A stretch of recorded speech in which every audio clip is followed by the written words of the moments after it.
Good morning. Good morning, good morning. Sorry I took a bit. But I was just sitting here and I was just like, my skin looks dry. I'm to go put lotion on. Need lotion. Yeah, good morning. Today we have an otome game. We're continuing Teachers with Love and Passion. Yes. We have Edgar's route. I think we're close to an ending, so we'll see how it turns out.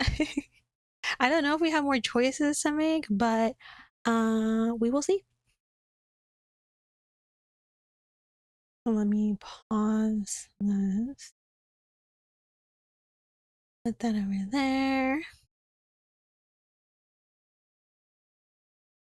Let's go.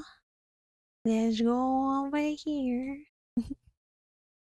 Open the gate.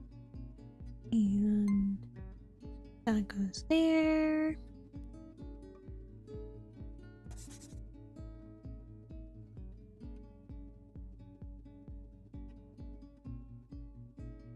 Maybe I can move myself up a little bit. There we go. Don't want to be all up in the way, but just in case, gonna make the chat a little bit smaller. Okay, I think it's set. I think maybe. Oh, and today I have some honey citron tea and added a little turmeric into it. Oh, it's so good. So good. That's a very chill tea today because we're chilling. Okay, we're okay. I say we're chilling, but we're fangirling and chilling. Fangirl and chill.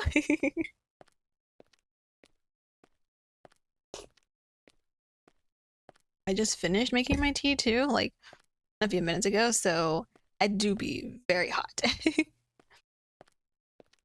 Okay, so we're talking about, well, I say we were talking, but we went to the school on the weekend because Eric said he wanted help with something that Thomas asked him to do. And Edgar's like, oh yeah, I'll go with too. And of course, Eric was not happy about it and went off on like, oh, how Edgar is not a good guy, like, and everything, and like even like let his kid down. I was like, oh, he's a dilf. But we'll see because he hasn't talked about it yet, so we'll see what he has to say. Also, I like to have the cursor on. Oh, also, I always forget to chat about things in the chatting things, and by the time I get to the game, I'm like, oh yeah, by the way, and then we sit here and we chat for a while. I might be able to play some demos, visual novel demos. I can words. Some visual novel demos from Steam Next Fest. Friday night, maybe. I do have 3 that I do want to play if I'm able to. So if I'm able to, then we shall play. Before we can get started, let me turn the AC down. Hot as hell. I'm boiling.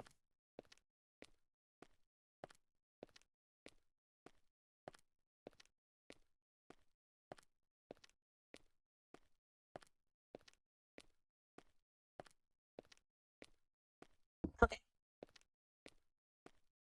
I think today's supposed to be pretty hot, so like 97 Fahrenheit or something. So let me turn down that AC. Because like whenever it's too hot like this, the AC won't start running unless it's on 72 or less. So rip my electricity bill. Okay, now I'm ready. Finally, I walked to the chair on his left, sitting next to him. I don't say a word. Move this over. I don't say a word, but I see his scared eyes checking me from the corner of his eye. No, don't be scared. What? Why are you not leaving? Well, Edgar just said some nonsense and then left, so I want to hear the truth from you. Eric already said all that I had to say. It's over.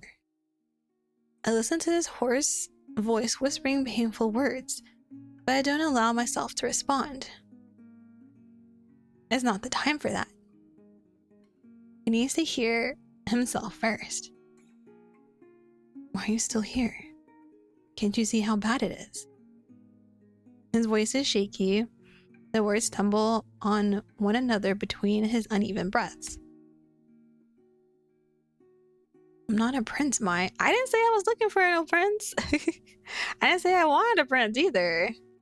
Man, MC a grown-ass woman. She can take care of her damn self. She needs someone to take care of her, or make her happy for that matter. She gotta make herself happy. I can't make you happy. Could even make myself happy. He finally raises his head. The face I see breaks my heart. His eyes are trembling, staring into mine like a scared child. His lips are distorted, trying his best to hold back a painful sob. Edgar.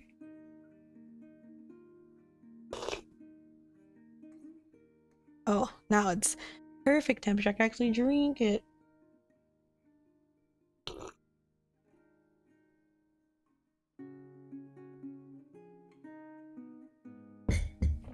Okay, there we go. You're a good person, I know it. I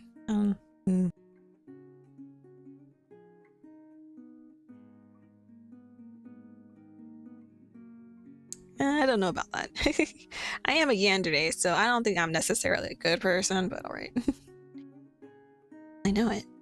That's why I also know that you deserve better. I look back at him, trying my best to hide how much it hurts me to see him suffering. So please, just leave me. Forget everything that happened between us and go after someone who can love you right. I hear it, and I know what those words mean, but I don't make a single move. I don't even avert my eyes from his. Edgar waits for a little more, not understanding why it is happening. Why can't you just listen to me? Annoyance whispers the words under his breath. I know he's about to lose it, but I'm still not moving. Can't you see that I want you to be happy? Can you see that I love you? No, but you said it. He shouts. Madness, pain, and frustration overflow his body, and still, I don't move. Instead, I show him something he probably has been missing so badly. How do I say this word properly? Reciprocity. I know it's like reciprocate, but like reciprocity. I'm feeling the same. That's why I'm still here. I'm sitting here. With eyes wide in horror, unsure how to respond, Edgar mouthed silent words with his trembling lips. He probably wants me to stop talking and stop the pain he is feeling. But it's too late, and we need to go through it to the end.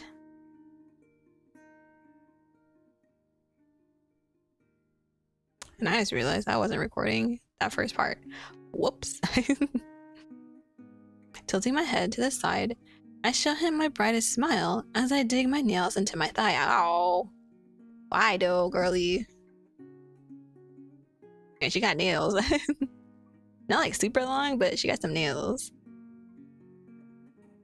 And I don't want to look for anyone else when I have already found the most beautiful smile I have ever seen. Aww. So sweet. I've already found the only one who can make my heart skip a beat and make me smile like a fool at my phone screen. That do be true. I don't want anyone but you. But didn't you hear what he said? I'm not good enough. I have never been. But I wish I could be, just for you. Ed, why can't I be good enough? You can be good enough. You are good enough. His angry expression turns confused. His body stops fighting the pain. Like a waterfall of emotions, Edgar breaks down, letting go of the last thread of strength he had been holding on to. Succumbing to all the pain he has been hiding inside his chest, tears overflow in loud sobs, echoing in the classroom. Trying not to let him see the tears in my eyes, I hug him, tight, close to my chest, protecting his wounded body from this cruel world.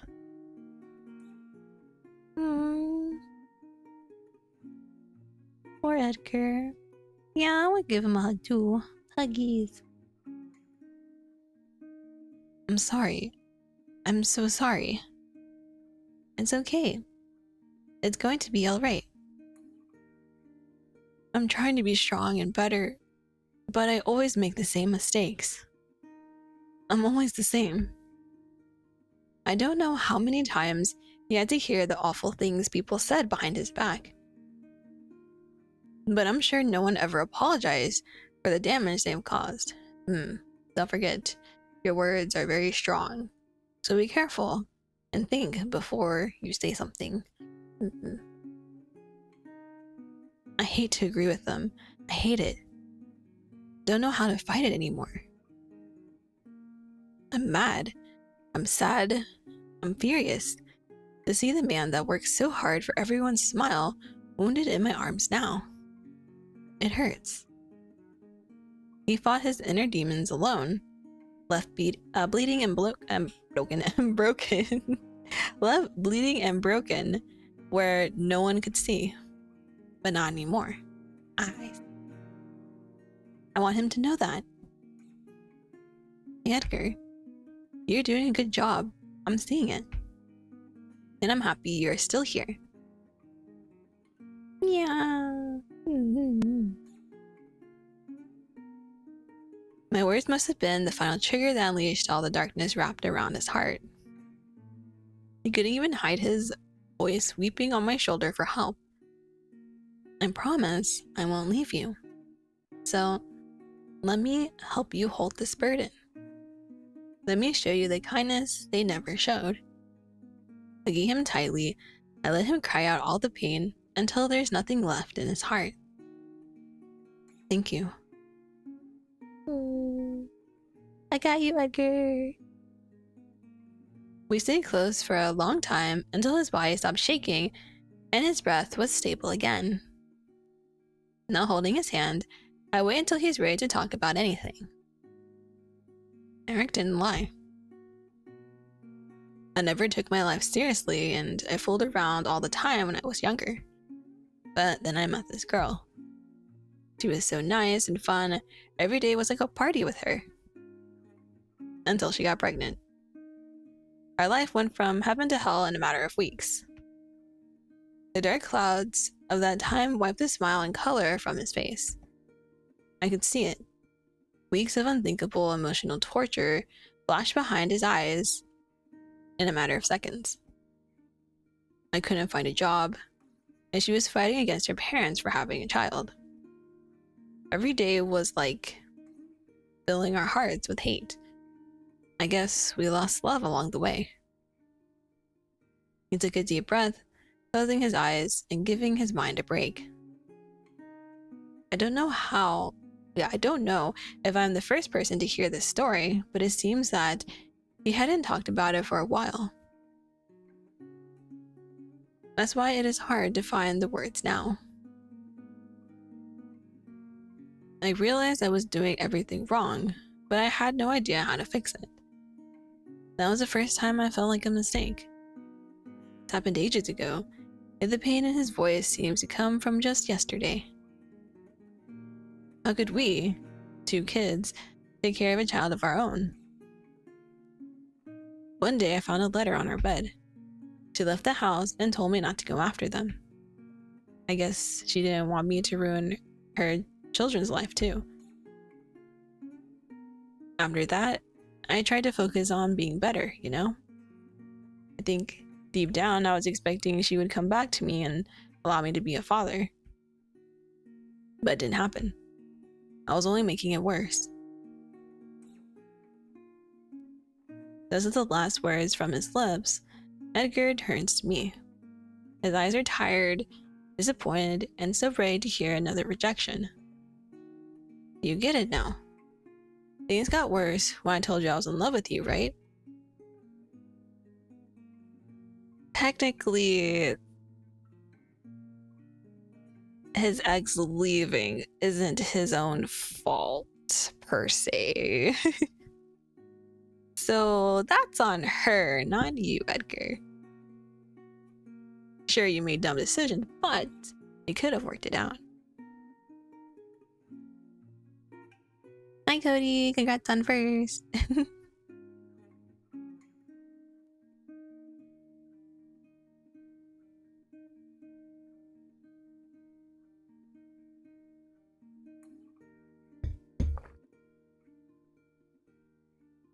You're wrong. It got worse because you're running away from me. Yes. Stop running. And it'll keep happening if you don't face your fears. I'm sorry for what happened to you, but you can't live your life thinking that it will happen again. Everyone makes mistakes, Edgar. Mistakes happen. We have to live from. You have to live and learn from them. It is impossible to have the perfect life you're looking for. I also had my fair share of mistakes and troubles. I even gave up on love, you know? I heard about it. Christy?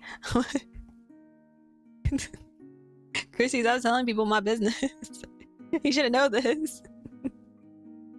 See, but since I met you, things are looking different. I see colors everywhere I go.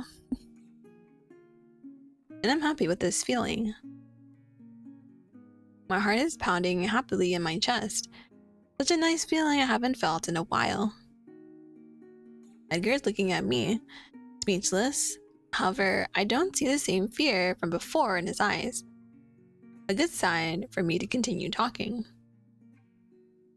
You know, someone once told me that love is an opportunity. And I think we shouldn't waste it because we are scared. Are you sure you still want to be with me after all this? Yes? Yeah, no one's perfect. I'm not perfect too, Ed. I can't promise to make you happy all the time. That's life. But I want to stay with you until we can smile again. Until? That's not necessarily good either. That's not good either. This smile still carries the painful loneliness of a man who's rejected his own life. It won't be easy for him to accept that I truly love him, but I won't give up on it so easily. And I'm happy that you're so stubborn to still be here. Smiling as wide as I love inside me, I lean over his shoulder. I feel his beard scratch me and then lay a soft kiss on the top of my head. I feel like beards are like annoying to deal with. Regardless if you're dating someone with a beard or you're the one with the beard. I feel like that's a lot of maintenance and stuff.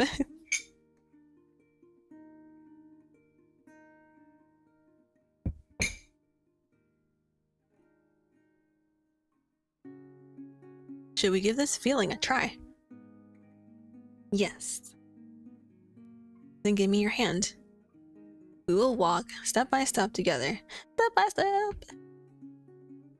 Love is already here. Now I just need to let it bloom. Yeah, let it bloom, baby. Yay! That was the ending. The romance ending, you are not alone. So we were close to the ending. Okay, cool. Cause I feel like we're close to the ending. Yeah, we are.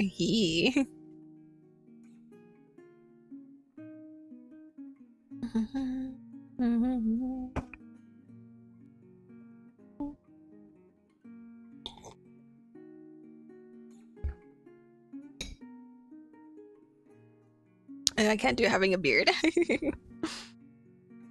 Yeah, I've like never been with someone who had a beard, so I know nothing.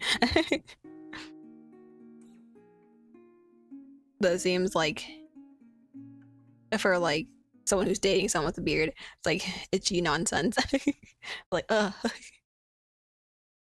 I also heard that like the people with like sensitive skin, or just like it just happens in general, that they can get like acne and stuff from their partner's beard, and I was like, eh. Oh no. Like it's not even like a cleanly thing, it's just a like a friction on your skin type thing, and I was like, eh. It's probably worse if they are not like maintained and stuff. But yeah, I could never. Is this good enough? Oh no, what am I doing? Oh. Are we going on a date? Date.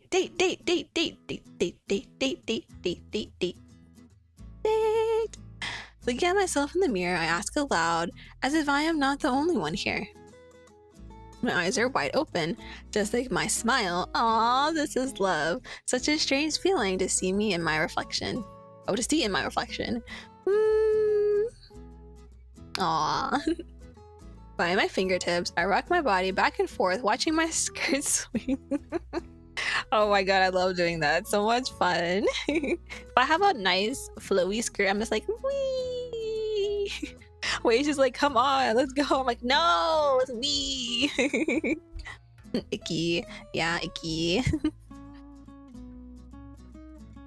I feel a bit childish for being worried about something so trivial, but at the same time, this same feeling makes me feel young.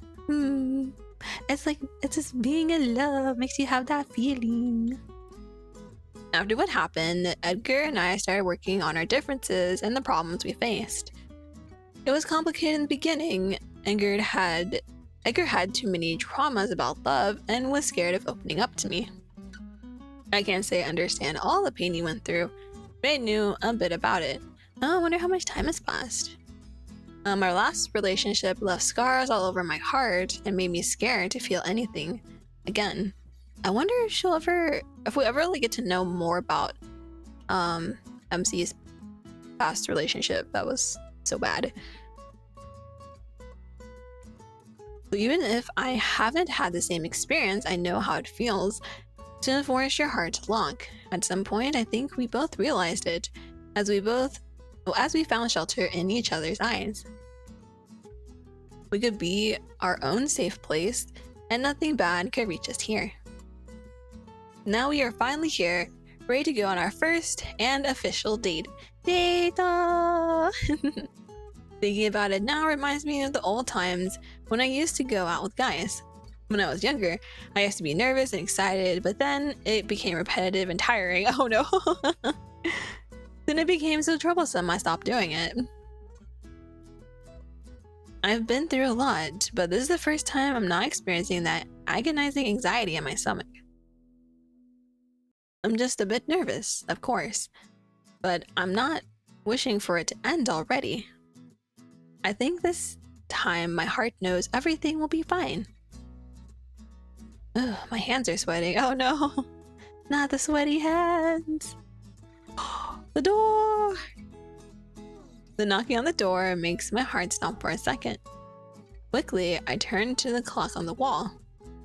The hand shows 15:15, just 15 minutes early. Just 15 minutes early. That's early. Looks like I'm not the only one nervous.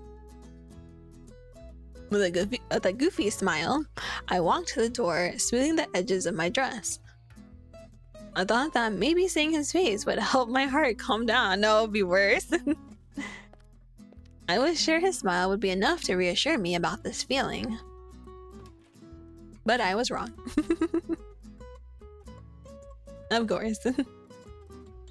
When I see his face, my whole body turns cold, my heart starts spinning, and my heart is pounding in my stomach. What? I used to think I would never love again. I would never feel this beautiful pain running in my veins anymore. It's an interesting way to word it. But when I look at this beautiful smile, I feel something scary. Hey, you look beautiful. To feel like everything is dying inside of you just to be reborn again into something beautiful is scary. Oh, okay. I mean, yes. I was like, wait, what? Falling in love is scary. Because you're gonna get hurt again, maybe. You could get hurt again. Did I come too early? Just in time. I was just admiring myself in the mirror. Just like always, the light concern covering his eyes disappears as soon as he hears my voice. Like a young boy going on his first date, Edgar shows an unusual insecurity, but there's also curiosity and hope. Hope. Reminds me. The Arc Ranger event. Hope. It's good to know we are living this feeling together and experiencing something new at an older age. Excitement takes over my chest and I can't hold back my smile. Well, should we go? Yes! Let's go! Where are we going? Are we going to the ice cream place again? Because I want to go again. Ice cream! Ice cream! Giving our hearts no more time to worry, I grab my purse and lock the door. We still need to take a bus, and we know it's going to be a long ride, but we are not worried. Today we're going to enjoy each other like no one ever has before. That can mean many things. Just as planned months ago, we decided there was no better place to spend our first date than an amusement park. Oh my god, we're actually going? Oh my god! That sounds like so much fun. But also, I can't do roller coasters. My fear of heights is like, no! That playful conversation we had in the administration office that day is turning real right before our eyes. I look around. Couples and parents with kids fill the line loudly around us. And yet, all I see is a man taking the tickets out of his pockets with a puzzled look on his face. I didn't even know my heart could melt like this until I had him by my side. Suddenly, he looks from the corner of his eyes, catching me red-handed, smiling at him. Oh no! He sees what we see. What? Nothing? Then why are you smiling like that? Nothing. Come on, what are you thinking? You better not be planning to... No, I'm not gonna do any pranks right now. Like, that'd be really bad. In a crowded area to pull a prank? No. You better not be planning to prank me. You would get me first even if I tried. Then, I'm just happy because we are together here. I spoke without thinking if that would sound too straightforward or not. I did it because that's what my heart wanted to say to him. The surprised expression on his face quickly disappears, leaving behind a kind smile in his eyes. I can't wait to try all these rides with you. Me too. I was talking about the attractions we would see, but the way Edgar talked to me made me realize he was talking about something else. On his face, a gentle gaze watches me. The smile tugging at the corner of his lips overflows my heart with love. I think today is going to be alright. Oh, the amusement park! Let's go! I think when I did go to an amusement park, I preferred playing like the little like side games versus going on roller coasters because afraid of heights, but I was always really bad at them too.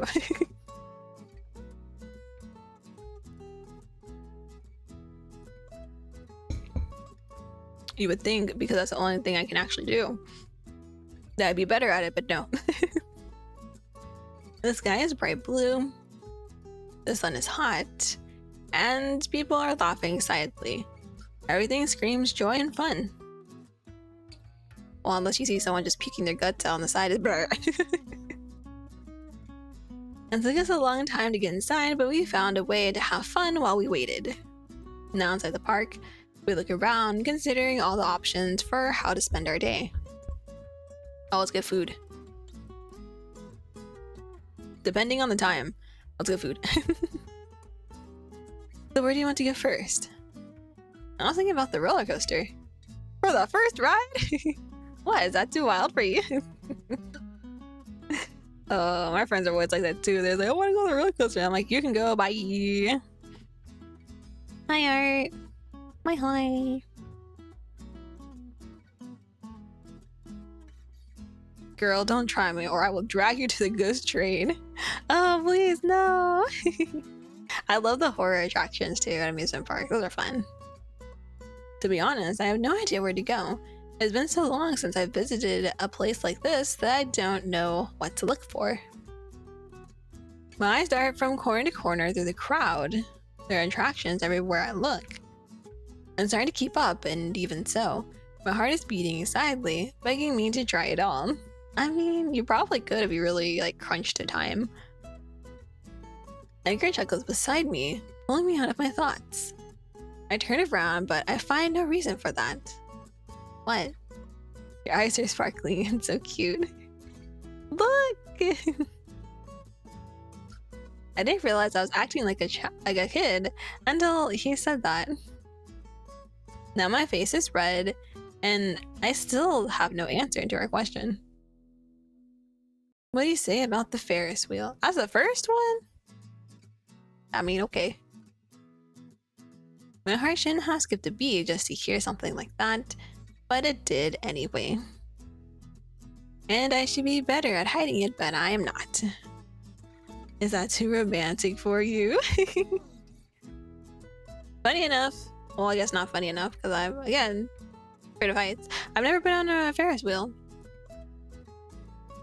And I always see them, wobbling and stuff, and I'm like, oh, hell no. You will not catch me on one of those things. I always thought, oh, a Ferris wheel would be so cute and, romantic, and I'm like, but I don't want to go on there. I'll just be clutching the fucking side for dear life. And it'll feel like forever. Oh, you're so annoying. But you like that. You're so cute. I can't. Laughing with no way to deny his statement, I shake my head, rolling my eyes. Fine, let's go. But we were riding the roller coaster later. Just don't ride after you eat. It would be terrible. Giggling as he nods, we walk side by side, holding back the urge to run around like kids.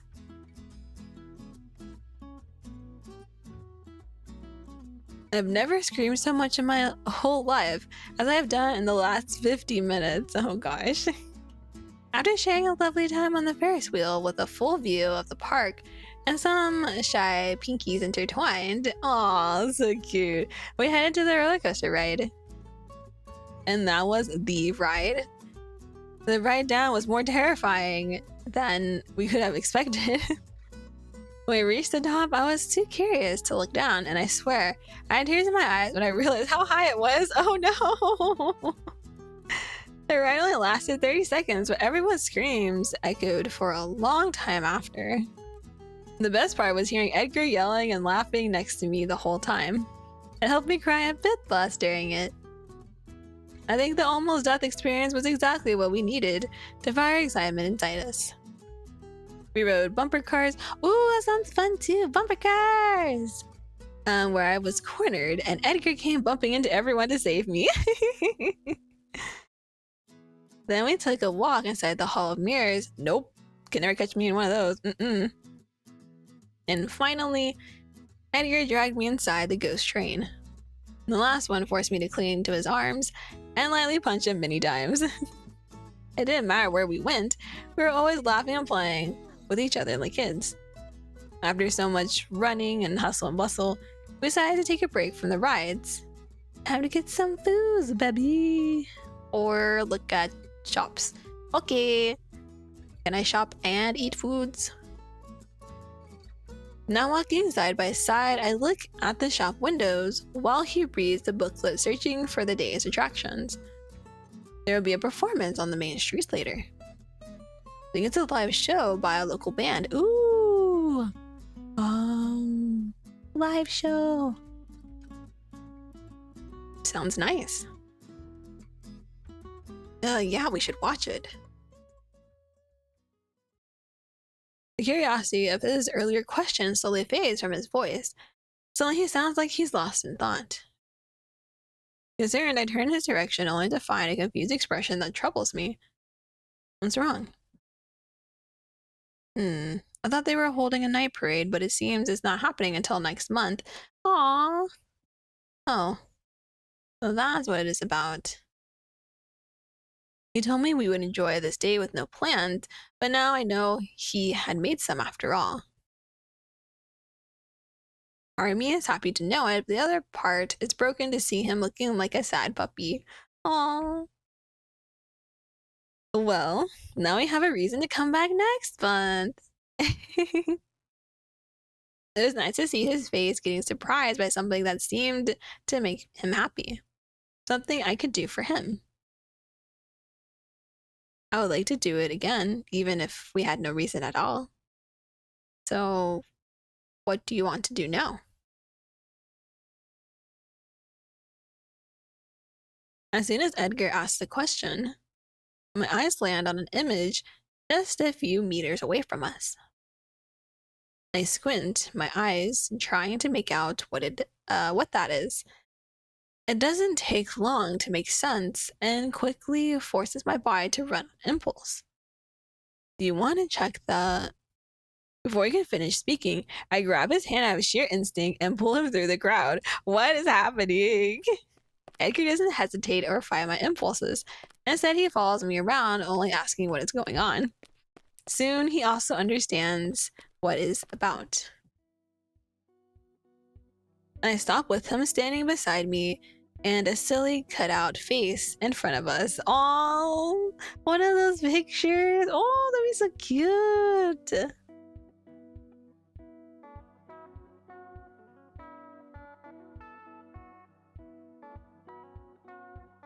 It's like a memory and a souvenir at the same time.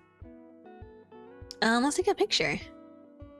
He looks like he can't believe what just happened either, and I can't blame him. However, instead of questioning me, he chuckles, following me behind the cardboard. We put our faces through the holes, but then I feel something that makes my stomach go cold. I turn my head to the right, and there I see he's still holding my hand. My heart races. Slowly and shyly, he caresses my skin, tightening the grip around my fingers. I look up, and again, he is watching me. The staff calls our attention to the picture, and we struggle to turn away. Oh, they're so cute! Oh, I can't with them! They're so cute! I don't even know what face we are making at that point, but I'm pretty sure we came out as red as the stop sign in the picture.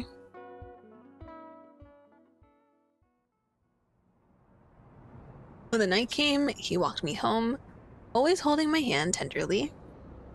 The day went much better than I had planned. Maybe because we hadn't planned anything at all.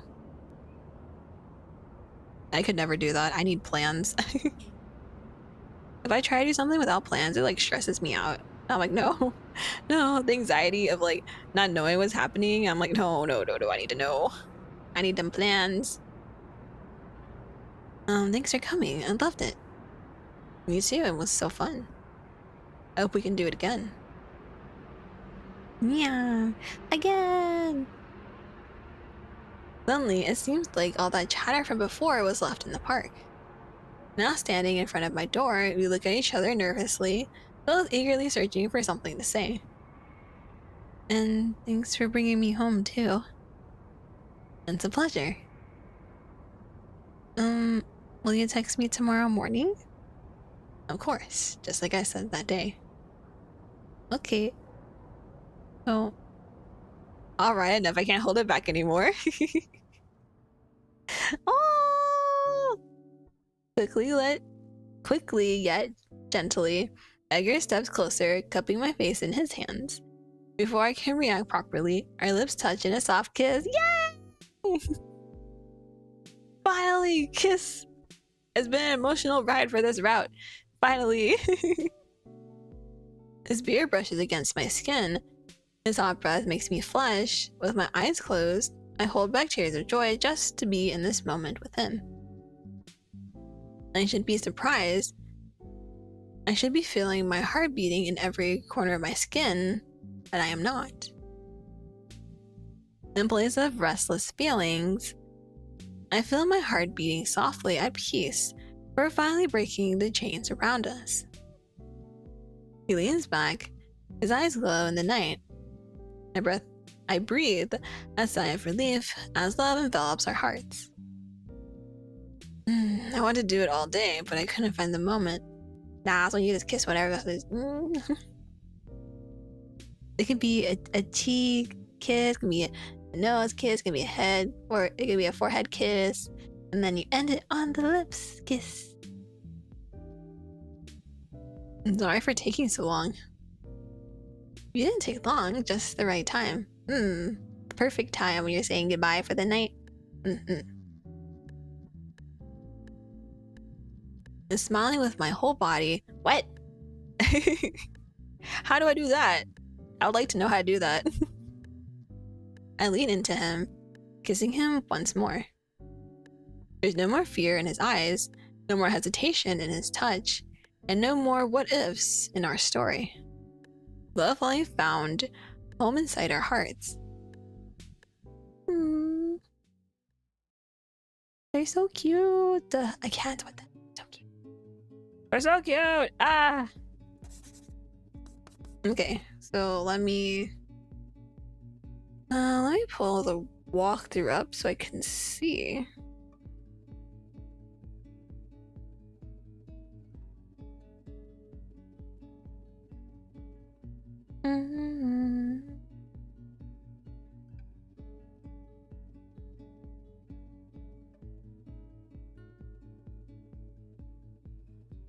Where is it? Oh, there it is.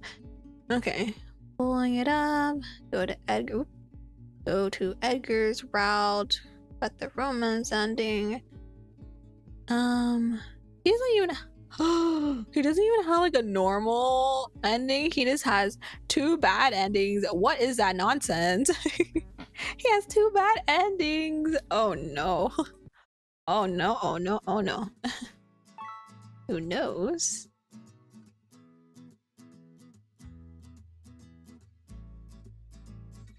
I never know when Thomas is going to ask me for help again. Oh, come on. Are you telling me that Thomas is more important than I am? What? I didn't. Just messing with you. He closes the book and sets the pencil over it on the counter. Then he looks at me for a long, quiet second. His lips show a soft smile while his eyes long for a faded emotion I can't decipher. These are all the same part. And these, it doesn't matter what I pick, just pick whatever.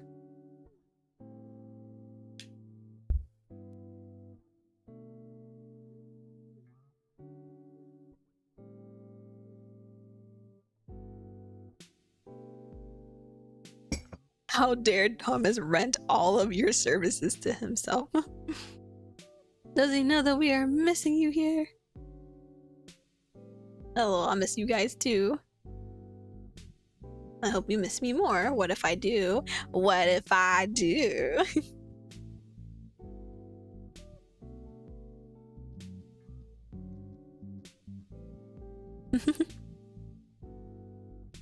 Stop, but seriously, are you okay? Thomas usually works a lot. We overwhelming. I'm all good. Yes, I am a tough girl. We also deserve a break. Oh, I know. So are you staying around for another hour? Yep, I'm here until 5. Damn. Will give me some time. Hi, Miss Boo, do you like cake? Oh, I love cake! I love cake. I like cake, I like pies. I still have yet to get my cupcake, but I will one day. Like, cupcakes are one of those things where, like, I don't really, it's not like my go-to kind of dessert type thing. So I rarely eat a cupcake. But I was watching a TV show where one of the characters makes cupcakes a lot, and I was like, those look so good. Like, you don't need to do it. I know that, but I want to. Take it as reward for your hard work. Well, thank you. I gladly accept it. If you eat a piece too. Yay, hopefully no one takes the cakey. I'm skipping Eric's introduction, because we already know about Eric. Eric! He was so out of line in this route. Like, all the other ones were not as terrible, but this one was like super out of line. I was like, what the hell? Yeah, I'll do it anyway. So we gotta call Christy. Maybe we can change her mind this time. Get my phone out of my pocket. I dial her number, already thinking up excuses to convince her.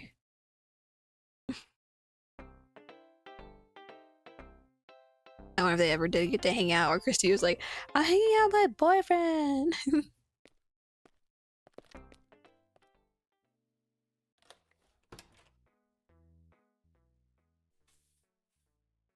Tell Edgar to stop.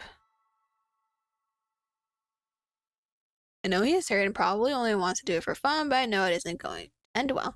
That's why I can't just cross my arms and agree with it. Edgar, please. What? I didn't do anything yet. You're going to get in trouble. Right. But it's going to be worth it. The only thing I can do now is watch and expect the worst.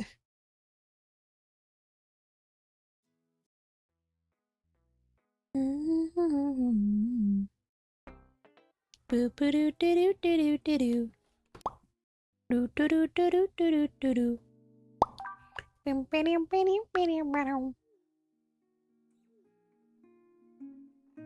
Stop bothering. I hope you have sweet dreams, and I hope to see you again in mine.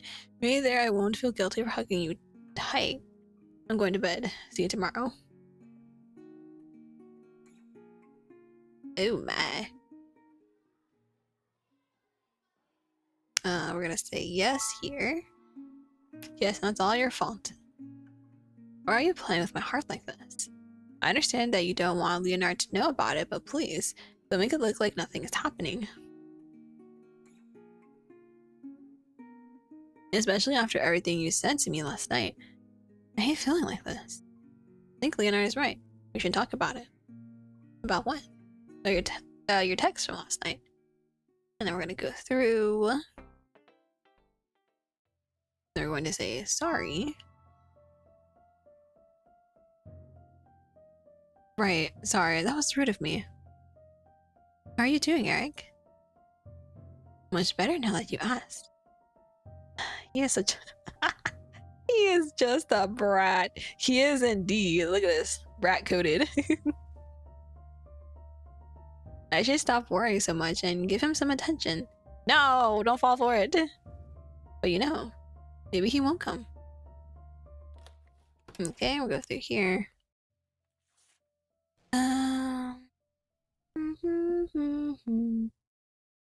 Pick the don't go.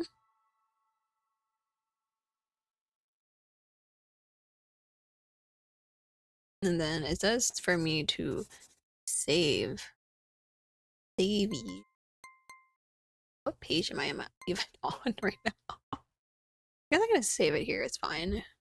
Maybe. Okay, save here. And then we're going to go with them. Oh no. Oh no. I don't like where that bad ending's going. Go with him. Is this your answer, Edgar? Eric, please don't kidnap me in broad daylight. Thank you very much. Actually, don't kidnap me at all. How about that? Is this how you want to make things right? Fine. Really? Yeah, wait for me outside. Okay, don't take too long. Holding his hands together like an excited child, Eric leaves the room, skipping happily. I'd have called it cute if I hadn't heard half of the bad things he had said. It just looks annoying now. I turn my attention back to Edgar. He is still in the same position, holding his head down with guilt. It hurts my heart to see such a cheerful man looking so small and sad. Is it my fault? Did I sow so much trouble and pain into this man's heart just because I loved him? But then, whose fault is it that I am feeling like an empty box is placed where my heart used to be? This reminds me of why I gave up on love a long time ago. I was always better off on my own. I better get going. I get my bag from the chair and walk towards the door. I glance back, finding Edgar's eyes looking at the desk with an expression so blue, I almost don't recognize him. Maybe if I just let it go now, I'll be able to see him smile again.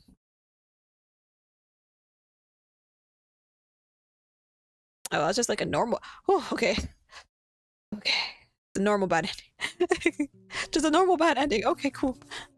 It's not like I'm gonna get kidnapped that time. Okay, so we're gonna pick don't go again. Don't have go, pick don't go. We're gonna skip. Oh. Oh. Oh shit. She cussing. Oh no. That can't be good.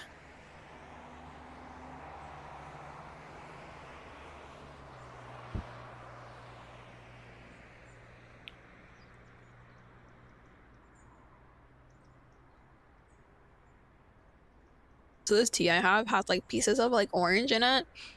So it's like a drink and a snack at the same time. Oh, this sucks. This fucking sucks. Why did I ever think this was a good idea? I was trying my best to pretend to be fine, that this feeling is going to pass soon. But the truth can't be hidden when it comes from inside you. Need a drink. You've got to be kidding me! In broad daylight? What? What is this nonsense? Broad. Okay, the other one, I was like, okay, it's dark, no one can see. Okay, this is broad daylight. No one saw this? No one? And also he has the balls to do it in broad daylight? Holy shit. While I was lost in my thoughts, someone grabbed me from behind. One hand holds my lips, making sure I won't scream. The other hand wraps around my waist, locking me in place. I can't even turn my head to get a glimpse of their face, but I need to know. But I don't need to know. Wait, what? Oh, I read too fast. But I don't need to do it to know that they don't mean well. Don't worry, I'm not going to hurt you. I'll assure you. His voice. I want to show you that you can rely on me and you don't need anyone else. Don't tell me it's... Eric, hey! I'm going to make you happy just like you deserve it, Miss Boo. When I realize who it is, it's already too late. The world around me turns darker, and my body slowly succumbs to a forced slumber.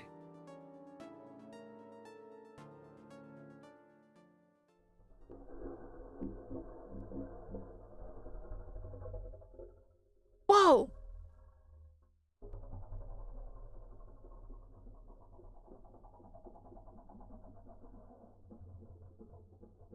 It...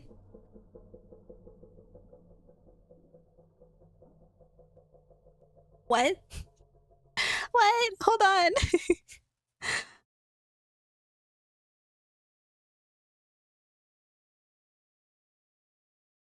It immediately went into a secret route, which is Eric's route. It says start a secret route, the real you. So there's another one. Oh. Oh no. Oh no. Yeah, not Eric. I just got fucking kidnapped and it's gonna go, oh, here's Eric. And I'm like, no. No.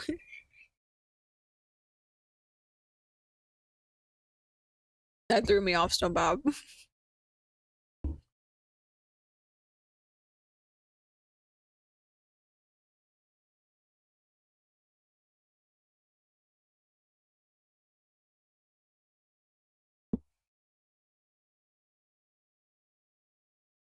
Okay. Let's see what happens here. Darkness and silence. My body feels heavy, my head is spinning, and my eyes are sealed shut. I can't move or look around, but I know I'm awake. Where am I? I whisper inside my head. Consciousness wanders between reality and a dream. No one to answer me, not even a thought. But I know I am not alone here. In this abyss where I float, I hear someone humming a song. It's a peaceful, rhythmic, and luring. It is. It is peaceful, rhythmic, and luring. Something that would easily lull my body into a deeper sleep. Yet my heart is frightened to hear it. The comforting darkness is squeezing me, suffocating me, trying to push me away into the surface. I try to move, my body doesn't follow. I want to know where I am, but I don't want to go there. Suddenly, a strong burning light hits my face, forcing my eyes to open.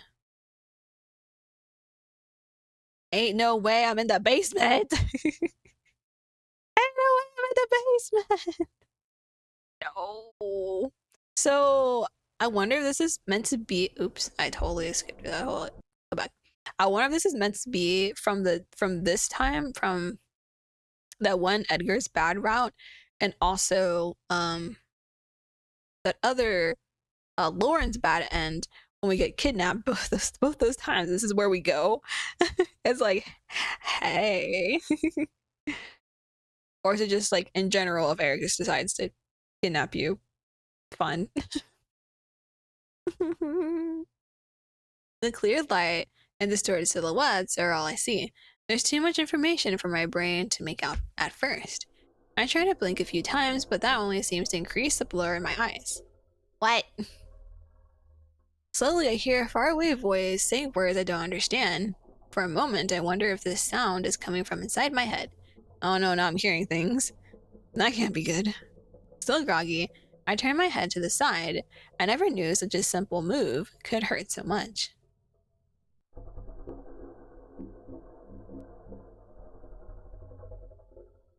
I have no idea what that says. The words keep coming, as loud and unstable, urging me to say something back. Now I see a blurry silhouette of someone standing in front of me. Someone's calling for me, someone I know. The more the voice speaks, the more my brain tries to understand it, and the more it hurts me. This is exhausting. I feel like a frustrated child trying to fit a square inside a circle. Oh gosh, no, not that. I want to tell him to shut up, but every time I try to open my mouth, I feel nauseous. Oh no. In an attempt to calm down, I close my eyes and inhale deeply. Oh, he's saying a Miss Boo. My name is the first word that makes sense to me. It should be enough to make me feel relieved. After all, I'm with someone who knows me. Then why is my body shaking? Miss Boo? Something clicks inside me. Now I'm sure I know this person too. Ignoring the sharp pain in my head, I shake it, looking up and forcing my eyes to focus. It takes a few seconds, but finally I see his face. Eric? Hello, Miss Boo, you're back. Eric, is it really you? Oh god, what's going on? Pushing my body back, I try to raise a hand to touch my head and check if I have hit it. That's when I realized I couldn't move at all. Oh no, I'm tied up too. Confused, I look down. What I see is enough to freeze my heart to death. I'm sitting on a metal chair. Man, I must be uncomfortable. I'm sitting on a metal chair with my hands and legs strongly tied to it. My stomach turns upside down. My vision blurs a bit. I hesitantly look up, searching for answers. Eric is standing in front of me with a smile. Behind him is an empty, humid basement. Quickly, the place feels too cramped, too dark, and too scary. My breathing goes out of control, searching for air, as terror seizes hold of my heart. I was wondering what kind of face you would make when you noticed it. As always, you never disappoint me. He speaks as calmly as if we are on a casual date talking and drinking afternoon tea. Why am I the only one hyperventilating? Am I the only one seeing this gloomy room? For a moment, I wonder if I'm dreaming, but then, the memories from moments ago come back to me. I was alone in the street when someone grabbed me from behind. They told me something I can't remember before knocking me out. It's all fuzzy in my head, but the agonizing feeling of falling into a trap with no one to call for help is still clear in my body. Quickly, my eyes scan the room in an attempt to search for a way out. I see a small window in the corner. The darkness outside tells me not much time has passed. I force my vision a little more. But there's nothing to find, not right now at least. Okay, let me finish my tea real quick and then I'll go clean it. I don't want to leave it out because it is citrus and I don't want my cats to be like, ooh, what's that? I'm like, no, no, no, no, no.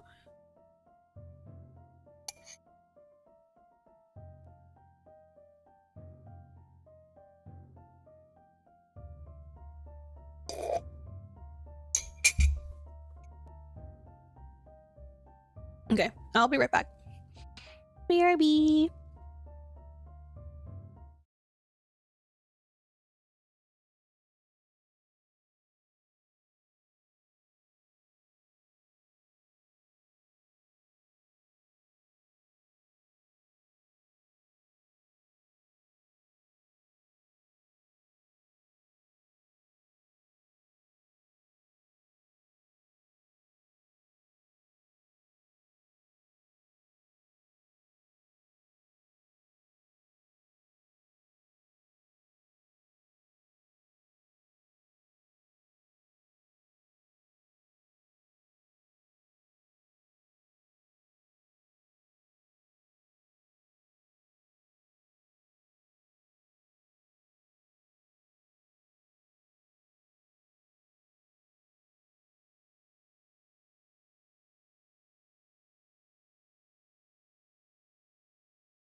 Okay.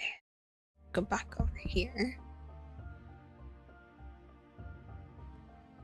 Let's scoop myself in a bit more. There we go. Okay.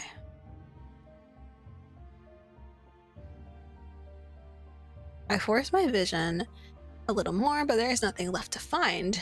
Not right now, at least. Swallowing down the fear, I try my best to form a sentence without screaming. Where am I? You are home. Shivers rise all over my body, hearing his smiling voice say something insane. And I still can't believe it. I've been planning for so long and now you're finally here. Planning? What do you mean? He doesn't say it with words, but with a smile that sends a chill crawling under my skin. Crawling in my skin. I'm frightened. I suck for air, letting a shaky scream swirl around my following words. Who the fuck are you? Pulling that disgusting smile, he takes a step closer. I'm the only one who knows you. He whispers the words as if scared someone could hear them and wake us from this dream. I know your past. Hello. I wasn't thinking he was gonna get the close that fast. I was like, bending over, he closes the distance between our faces. His eyes stare into mine as if he could swallow me. And I know your fears. My eyes fill with tears. I can't blink and I can't breathe. Stop it. This is not funny. It's not supposed to be. I'm not telling you a joke. I'm telling the truth. A jolt of reality hits me. I quickly realize if I don't fight him, something worse will happen to me. Instinctively, my hands struggle behind my back, searching for a way to untie the rope. Take it easy, Miss Boo. Your body is not fully recovered. I don't want you to get hurt. Not like I'm not already hurt, but alright. His last words make me stomp. I look into his eyes, expecting to find at least a hint of sarcasm. How contradictory it is to hear such a thing coming from the person who just kidnapped me. To make my chest hurt deeper, he smiles with innocent joy. Is he sadistic or is he just insane? You're safe here. Safe? How can you say that? You fucking kidnapped me. But No, there is no way you can explain it to me. Eric stops on his feet, shocked to hear me screaming. The smile vanishes, the light in his eyes is gone. I know I should have held my tongue, but I snapped. How am I supposed to be calm now? I've been waiting for too long, and I don't want you to treat me like that now. Without warning, he grabs a chair, pulling me close. I don't know if he did it to scare me, to show strength, or for no reason at all. All I know is a scream echoing in my throat as I turn my face away. I've had enough of it. He doesn't touch me, yet my body is shaky as I feel his breath hitting my face. Ew, you got that stinky breath. Did you use some mints at least first? I hope you used some mints. My heart is beating so loud that I fear it is going to explode. I want to cry, but I stay strong. Suddenly he smiles, loosening his grip on the seat. But I can understand you're tired and confused right now. You need some rest. I turn my face, watching him take a step back with the same smile he shows off at work. We will have enough time to talk about it. He turns his back to me, checking the floor before heading to the stairs. It takes me a few seconds to realize he's about to leave me locked in the dark. What? No, wait! I'll be back tomorrow. He turns one last time to look at me. The smile on his face is different. Somehow, I feel like he's doing this to punish me. Good night. The lights are off, and I'm left alone in silence. My body feels sluggish, my head is killing me. It takes around 10 seconds for my brain to process all the pain. In an animalistic rage, I scream, shout, struggling with all my strength to break free. Help! Someone help! I'm in the basement! I didn't think I'd be in the basement, but I'm in the basement! Somebody help me! Tears run down my face as I hurt my body trying to save myself. The problem with this is, even if she escaped, she's not fitting through that tiny window, and she can't go upstairs because, I mean, Eric's there, so it's like, it's a very helpless situation. I'll keep injuring myself and shouting until I can't take it anymore. I'll keep fighting, but I will not accept his decision the way he wishes me to. After all, that's all I can do for now. For now.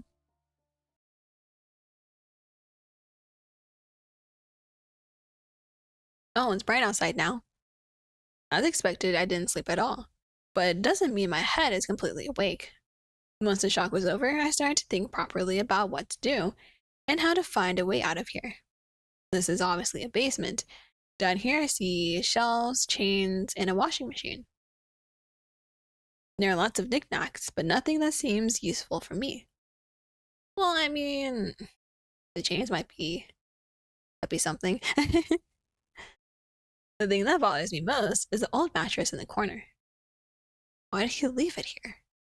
Does he truly expect me to accept his proposal of living down here? Or maybe he has done this before to other people? Ooh, I didn't really think about that. Ooh, maybe. The thought is enough to churn the empty hole in my stomach. Shaking my head to avoid thinking about terrifying things, I look around one more time. The small window isn't large enough for me to crawl through it, and looking more carefully at it now, I think I'd only be able to reach it by standing on the chair. My only functional option is that door on the top of the stairs. But even if I run there, I'll still need to face Eric. Exactly, that's what it said. Those chains might come in handy. Thinking about it reminds me of his annoyed face last night and how easily he pulled the chair with me. He's not weak, and he may be insane enough to kill me if I try to escape. Ooh. Taking a deep breath, I close my eyes for a moment. I'm tired. My arms. My eyes are killing me. My arms are killing me, and I'm sure my wrists are bruised from all the struggle. How did my life turn to a nightmare in a single night? My body turns stiff at the sound of the door unlocking. Oh, well, that's not any helpful. Now we know the door is also locked. Huh. I hear footsteps coming down the stairs. It is slow in pace to raise my anxiety to my limit. He comes closer, standing before me with that damn smiling face like last night. Good morning, Miss Boo. Did you sleep well? I thought I no longer had the strength to fight after all the struggling last night. However, looking at his face now makes me realize my hatred is stronger, and it might help me move again. Oh shit. What's wrong? You don't look happy. Of course I'm not happy. I'm tired, nauseous, and angry. All this time, I see him like a young boy, working on his first job and trying his best to please everyone. I always brushed it off whenever the teachers told me he was too nice and clean toward me. I think I was trying to believe I could be a good example for him because I wanted to be important to someone. Now I see I made a mistake. I should have tried to learn more about him before taking action. It must have been awful to sleep here. I'm really sorry. I wanted to make it more comfortable for you, but I had no choice. You were so agitated last night, I was worried you would try to escape. When he says it, it shows me he is very aware of his acts. He knows he is doing something wrong, otherwise he wouldn't be so worried.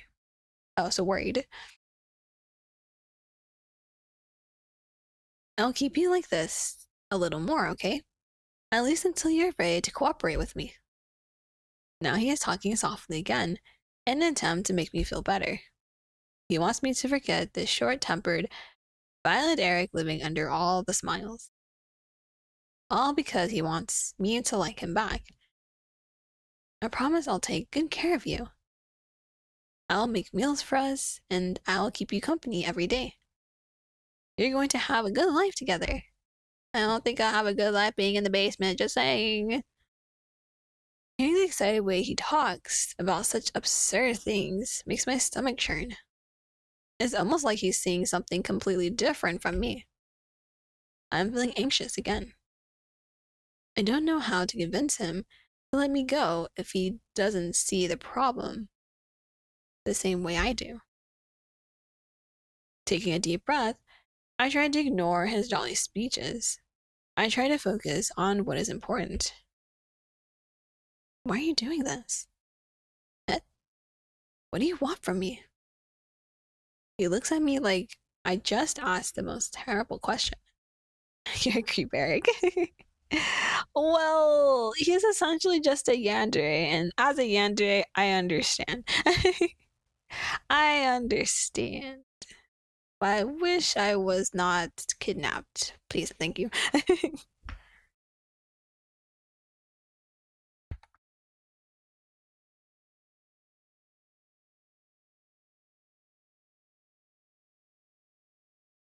Oh yeah, let me update the title real quick. Since it's not just Edgar's route, we got a secret route.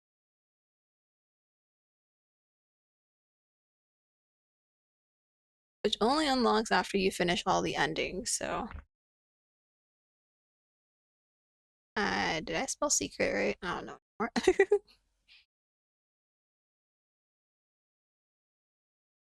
There we go. Okay. But yeah, I'm just like, I understand. I was a yandere. I understand. But I wish you wouldn't have just yanked me out of the street, you know? Like, thanks.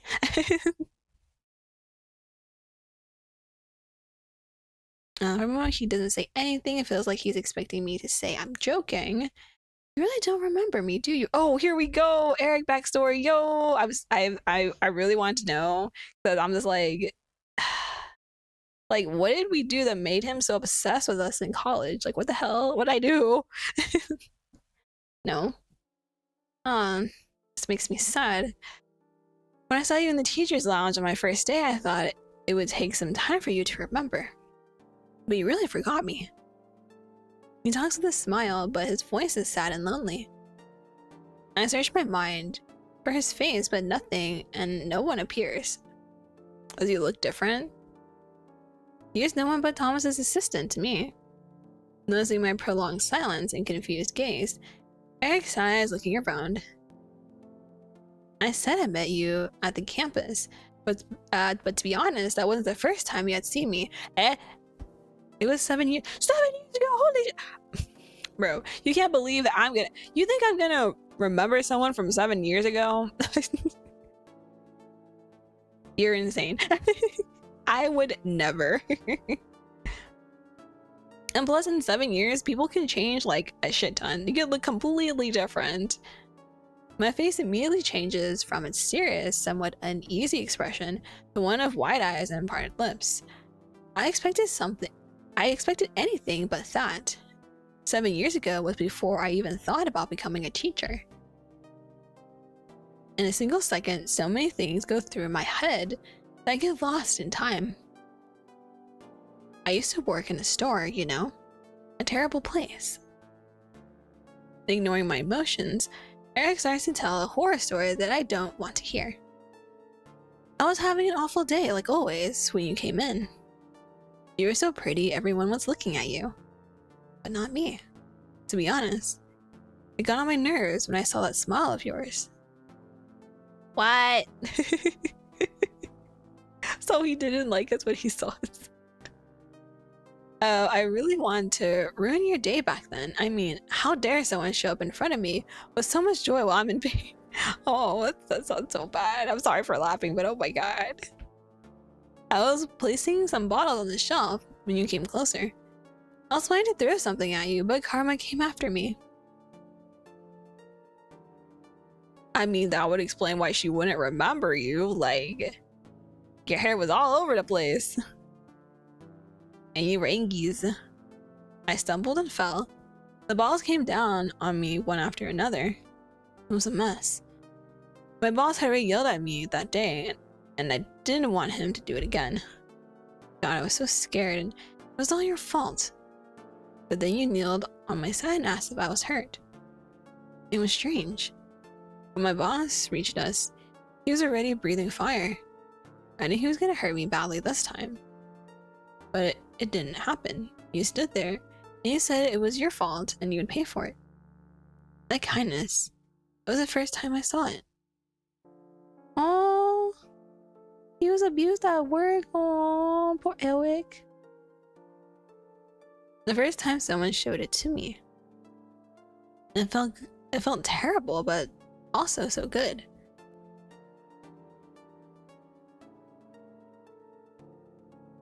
Wishing to understand it, I pay attention to his every word.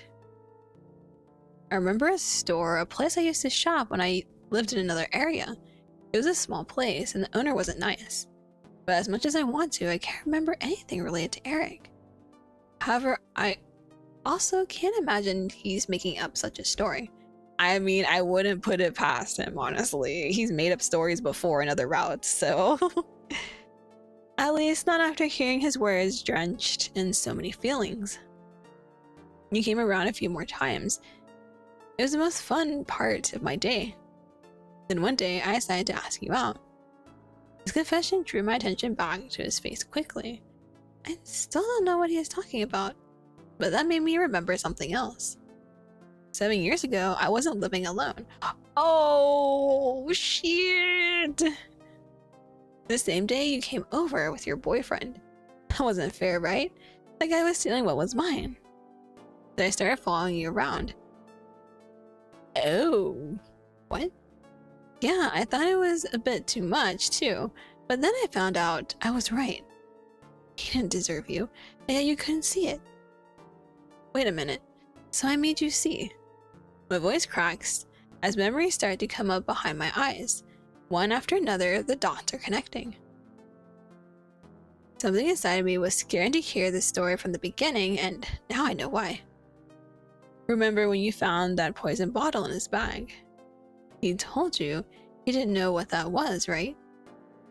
My heart tightens in my chest, and wounds I thought had dried up start to open again, overflowing with agonizing feelings. What about the threatening texts you received? Stop.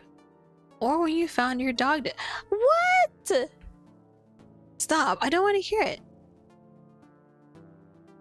Eric, did you hurt that dog? I will hurt you. How dare you? My hands flail on the chair and it failed a time to cover my ears. My body bends forward in an attempt to shrink and hide. Suddenly, I find myself sitting in my old living room shouting, and I point the finger at my boyfriend as I beg him to get out of my life. I can hear it again, his yell as he tried to hold me back, trying to make me believe him. A night that lasted for days until I finally managed to get rid of him, and of the relationship I thought was going to kill me.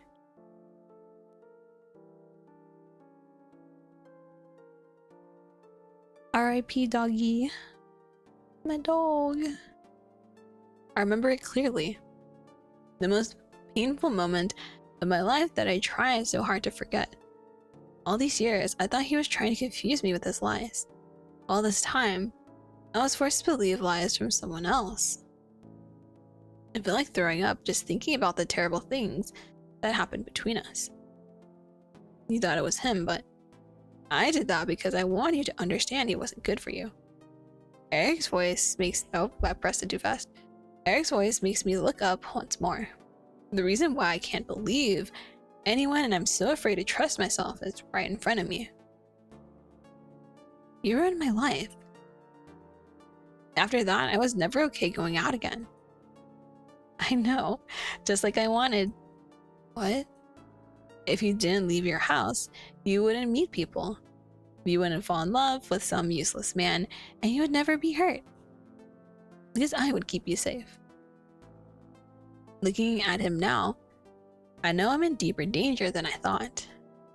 But then Christy came. She took you out and brought back that smile of yours. He spits out the words, struggling to keep his violent side from breaking through. His eyes lock on mine, and his expression shifts suddenly to a pleading gaze. I didn't plan to attack you like this, but you gave me no choice. His voice is pleading, his body is pleading. Everything about him is begging me like a low-life creature. At least now I can confess my feelings to you, and live the life I always dreamed about. Pretending to show sympathy for something he doesn't care to understand, he tilts his head to the side with a childlike smile. It's a lot to take in, right? It's okay. As long as you stay here, I don't mind waiting.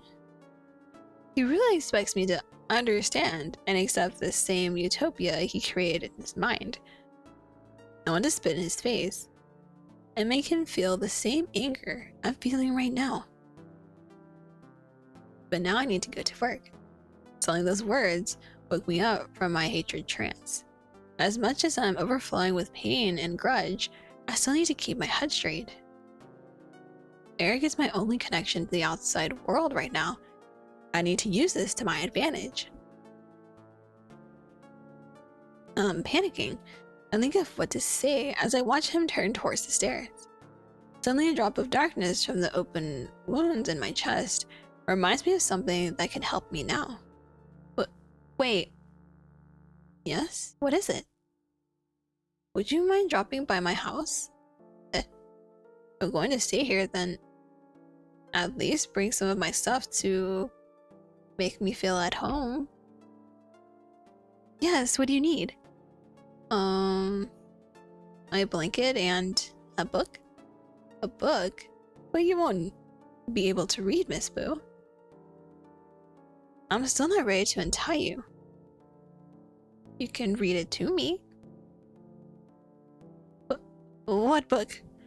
It's called After Dawn. You'll find it on a desk in my room. Okay, I will drop by your place after work. No, I really need to go. I don't want Mr. Clement to be worried about me. Yeah, not worried about you, but worried about me. Cause I didn't say I was taking days off at work, and I kind of poof and disappeared. Like, oh no. It hurts to hear my voice speaking gently to him. It hurts in my chest, in my stomach, in my stained memories. But what other option do I have if I want to live?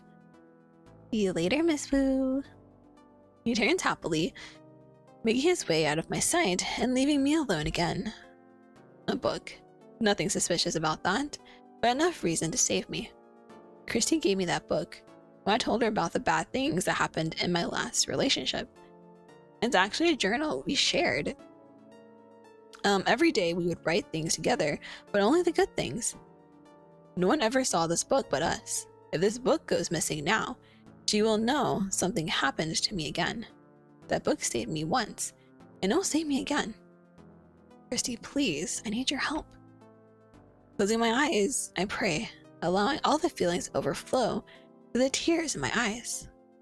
Come on, bestie. Come on, Christy, bestie. Oh, so many days have gone by.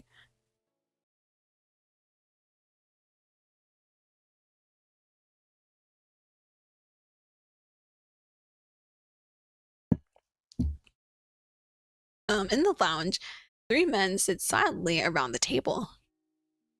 One man stares intently at the wooden surface, watching his faded reflection look back at him.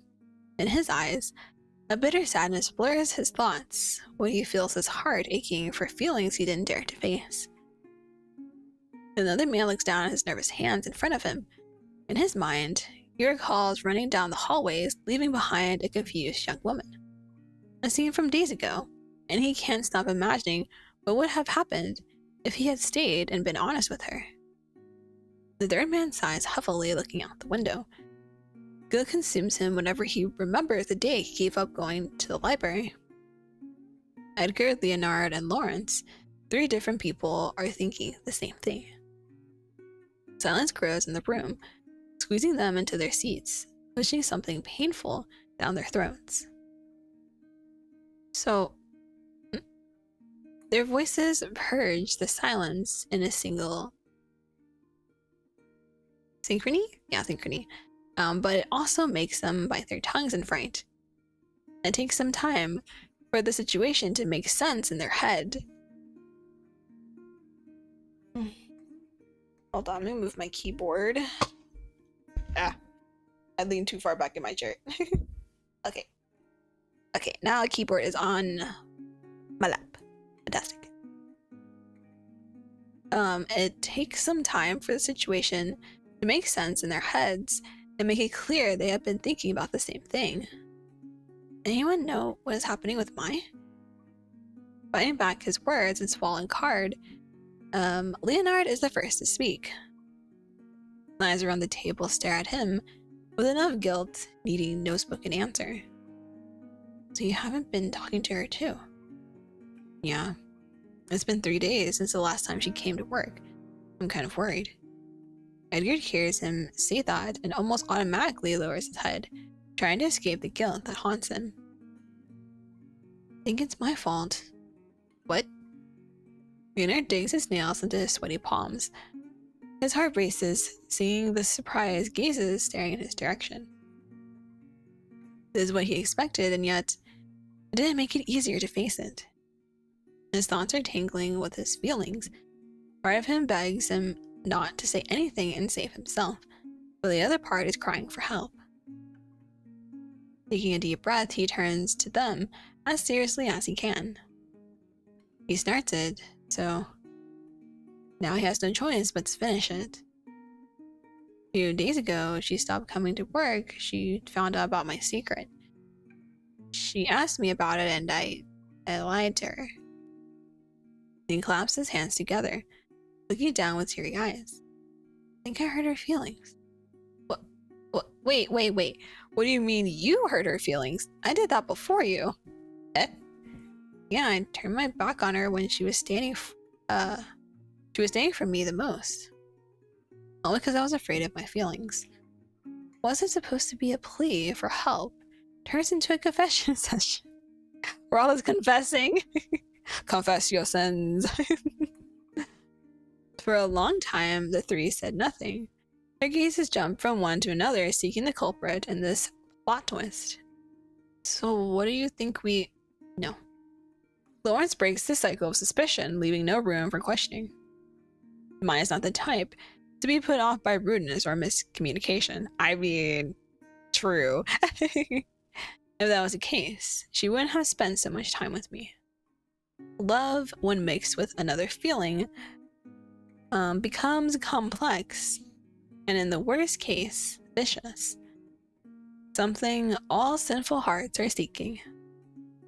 Edgar and Leonard exchange confused glances. They didn't know if they had understood correctly, but they didn't have the heart to ask if Lawrence felt the same way about her. Clearing his throat, Edgar rests his hands on the table, preparing to speak his mind. So, are you saying all of us dragged her down just because we are all a bunch of losers? Damn. Yes, but I don't think that would be enough reason for her to skip work. We're talking about a responsible, hardworking woman, not Leonard. Damn, shots fired. Damn, not Leonard. He is right. You never come to work when you're a sad Leo. Leonard thinks about refuting it, but he gives up when he hears Edgar agreeing with the other man. Deep down, he knows they were right. Even if she was mad. Yeah, even if she was mad, she would be here to tell us that. No matter how terrible she felt, She would always come back here and make it better. Make us better. Lawrence speaks loudly, slightly enraged to hear the two making light of the matter. His hands tighten their grip on the table, but this time he's annoyed at himself. At least, that's what I know about her.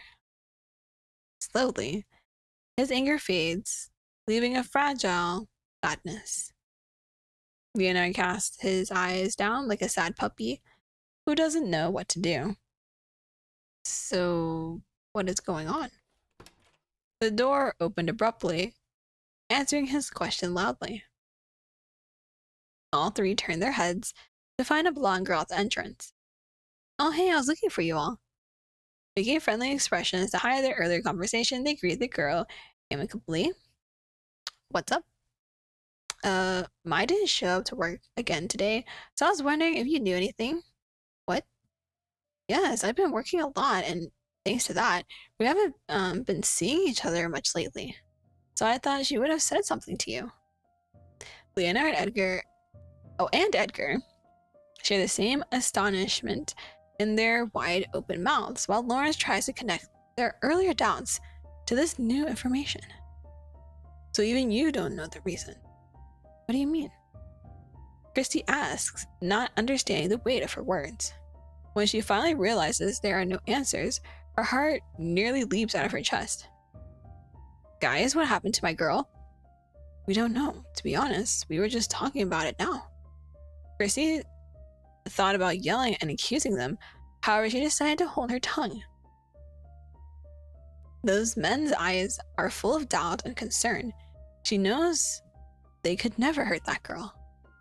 Taking a deep breath, she walks closer, trying to swallow down her frustration for not having an answer. Maybe she's sick. Yeah, it could be. Leonard suggests it, but not even his voice believes his words. If she was sick, she would have called in sick, okay? Exactly, that's why they're like, I don't sound right.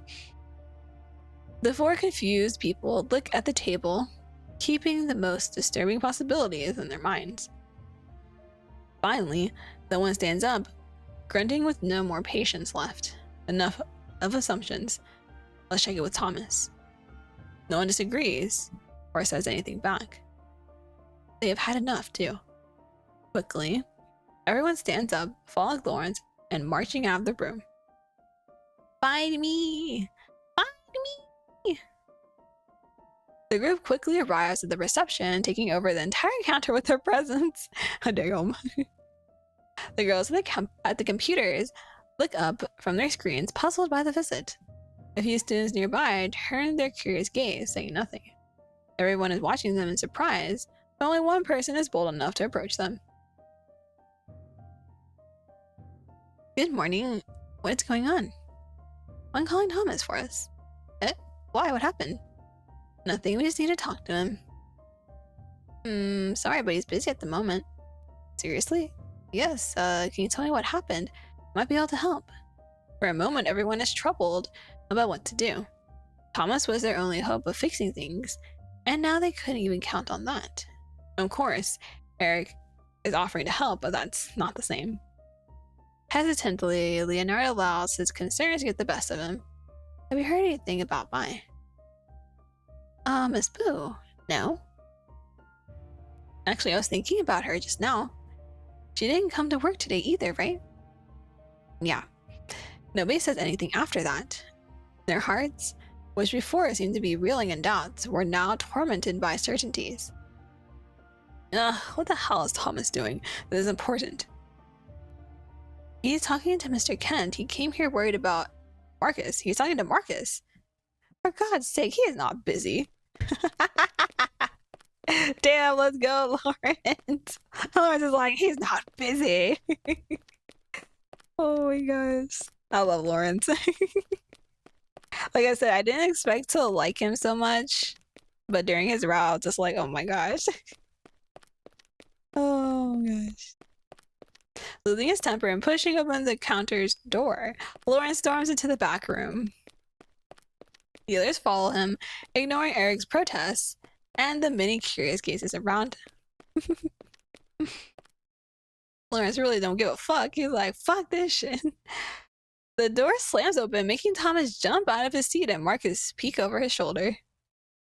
Standing in the doorway, the entire group is expressionless, almost angry, with Eric desperately beside them.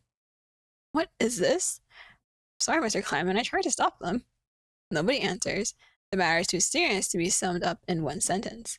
The confusion in Thomas's eyes dissolves when he sees the faces staring at him. He already knows what this is about. Oh, what if Marcus is talking to him about it right now too? Squinting his eyes, he sits back down, giving Eric a meaningless nod. It's okay, Eric, you may leave. Excuse me. The way doesn't hesitate, and the others thank him for not complicating the situation further. Once they're alone, everyone turns their attention to Marcus. Are you here because of mine too? Yeah, I wanted to ask Thomas if she was sick or something, but it doesn't seem to be the cause. Hearing Marcus's explanation makes everyone depressed. In some sort of way, they all have been clinging to the hope that she was just home resting. It would be better to know she had a runny nose and a bit of a fever than not to know anything at all. Yeah, don't worry, I'm just in a basement. I'm not used to being in the basement. I'm used to putting people in the basement. Thomas quickly noticed the resentment washing over all of his friends. It wasn't usual, especially happening to all of them at the same time. Still sitting in his chair, he starts thinking about the matter more seriously. I wasn't much concerned about it. I'm kind of used to Leonard's fake sick leave. She just needed time for herself. If that were the case, I'd be the first person to know. Christy's statement is enough to shut them all up at once. Christy Bestie would know.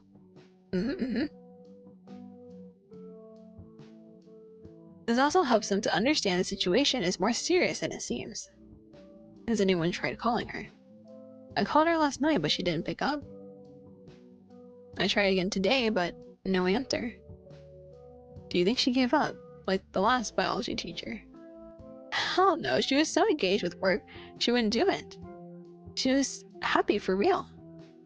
Christy screams indignantly at the question. Suddenly everyone stands back, afraid to talk again. The truth is printed on their faces. Nobody wants to think about the bad things that could have happened to Mai. Nobody but Christy. I'll drop by her house tonight, just to make sure she is fine, you know? That's a great idea. If you don't mind, I'd like to go with you. Sure, I would like that too. What about us? Okay, you can't just bring everyone. For now, go back to work and wait. Christy and I will have answers tomorrow. No one is happy with the final decision. However, everyone agrees it is the best option. I don't know what Eric thought, like, after you kidnap, like, people are gonna start questioning because she just disappeared, especially, like, when she doesn't tell her friend, hey, yo, I'm disappearing.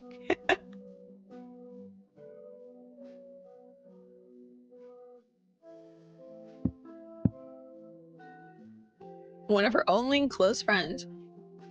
She doesn't say anything to. It's weird. Making assumptions in a moment like this wouldn't help anyone. They still have work to do, and now they need to work hard to keep the students from noticing that too. And maybe, if they're lucky, Thomas and Chrissy will find out that Mai just didn't want to come to work. I mean, I would have said I didn't want to come to work, okay?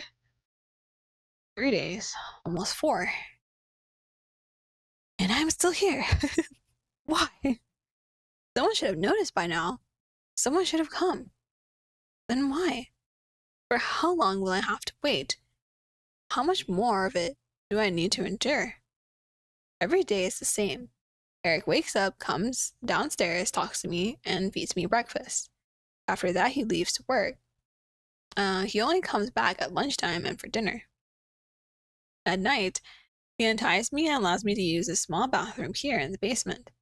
It's a bit disgusting, but at least I can clean myself on my own. That's how I've been spending my days, alone, looking out the window and praying for someone to see me.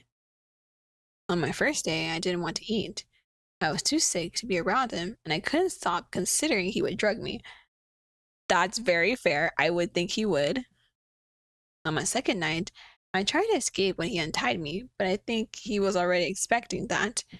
It was scary, but he didn't hurt me. He grabbed me and forced me into the bathroom and told me to be quick and not to try again. After that, and with no sight of help coming, I gave up on fighting and allowed him to feed me. I can see that he is trying to get closer to me. He is trying to make me comfortable with his presence so he can touch me. I'm being patient and trying my best not to lose my mind. But it's starting to get to me that maybe I won't leave this place. No, don't give up. Don't give up. So today I made my decision. If no one's coming to help, then I will do it myself. Hey, yo, girly. I've been trying to cut the rope all day, and I think I have managed it now. Scraping my fist against the chair with steady, repetitive movements is doing the job. Just a little more. Counting the seconds in my head, I'm pulling my arms up and down, ignoring the pain. My eyes stay fixed on the door. I keep my breath held. Suddenly I feel an explosion bursting, but pushing my arms away. What? It took me the whole day. Oh, we did it. We got out.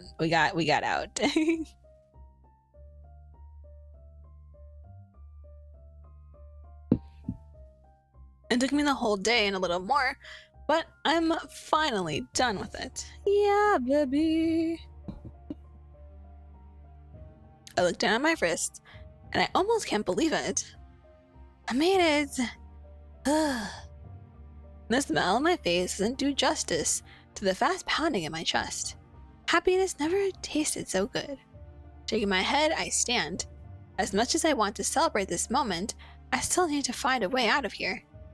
Okay, focus. What do I do now? The first thing that comes to mind is the time. In the past few days, I noticed a pattern in Eric's schedule. He always leaves around 7 a.m., comes back to lunch with me at 1 p.m., and then comes back home from work at 5 p.m.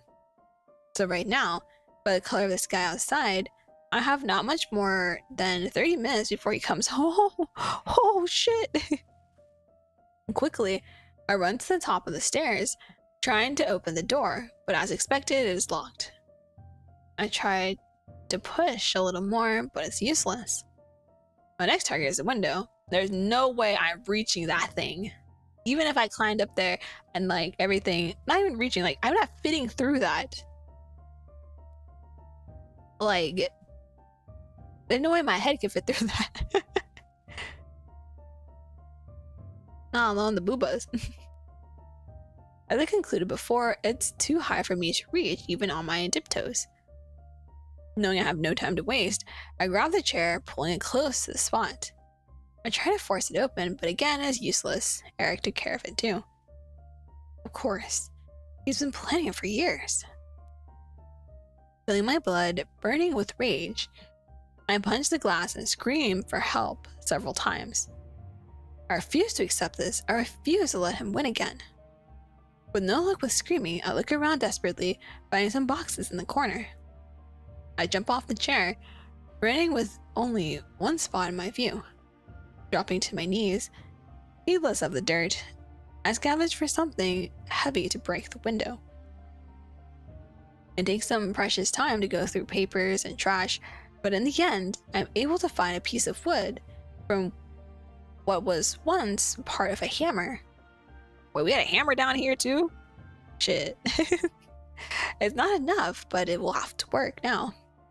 I step into the secret chair. The secret chair? Why the secret chair? I step into the chair again, cover my eyes, and hit it.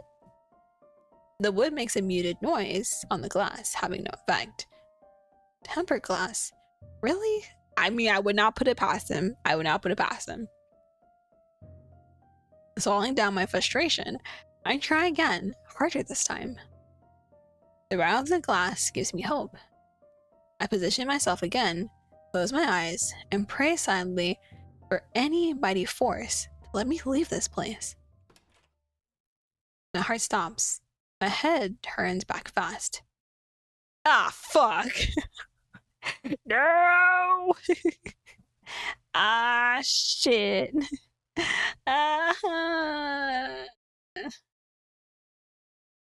Man.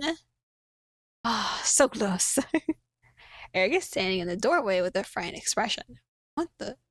In one swift motion, I hurled the wood at him. He turns around, ignoring the heavy object hitting his back. All he cares about is locking the door before coming down for me.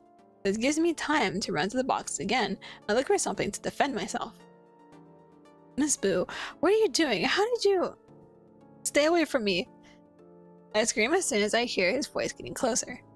In an attempt to save myself from a surprise attack, I turn around, finding nothing in the boxes. Ah, fuck. Nothing in the boxes, I know. The chains, girly, the chains. Maybe the chains will help, I don't know. I see him standing in the center of the room with tired eyes staring at the ground where the torn rope lies. Did you do this? No, it was my magical friend. My imaginary friend. Nah, I don't think he'll take the joke very well. He doesn't seem to care that I'm standing in front of him. He is more concerned about the rope.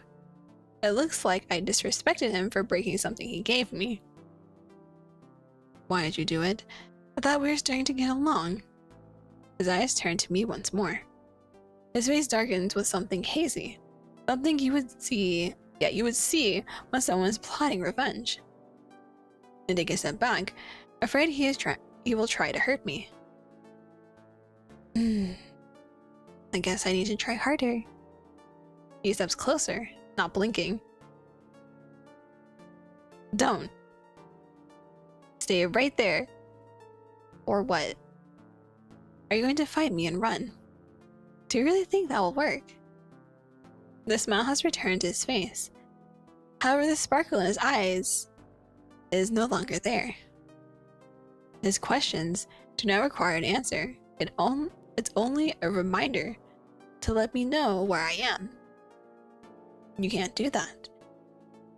You should just be nice and accept what I'm doing for you. After all, everyone already accepted that. Yeah, it was the same at work today. People are talking about you, but they are not concerned anymore. That's impossible. No, it's not. Mr. Glyman is disappointed because he thinks you have run away too. And I think Mr. Mitchell is a little guilty, but like always, he is joking about it. My legs go weak listening to him talk so dismissively about something that matters to me. No, girly, he's lying. He's lying. They are so concerned. They are so concerned. My heart shatters, and the room around me loses its light. Suddenly, I notice him taking steps forward. If that were true, he would have said it sooner. He's only trying to mess with my head again and take control of everything. Biting my teeth, I look back at him. Liar. Am I? Yes, you did it before, and I know you will do it as many times as you want. You only want to. Where is Christy now, Miss Boo? Words die in my throat. I was ready to jump on him and fight for my life. But now, I can't make a single move. No, don't give up! No! No, don't ever give up. Never, never, ever. If I'm lying, then she should have noticed your absence, right? I'm actually a little upset that Christy didn't notice sooner. Like, girly, come on. This is your friend, and you know, like, all the things about her. You would know that this is not normal. She is your best friend. I took her 3 days. Took her 3 days to go, huh? I want to say he is wrong, and it is all lies. But what proof do I have? She didn't come to me even after the book was gone. Well, to be fair, she didn't go to your house yet. She's going today. No one came for you yet, and no one will. But taking advantage of my distraction, Eric jumps on me. Oh! He swings his leg under my body, knocking me to the ground. Oof. Oh, I could feel that in my back. Oh gosh. Oh no.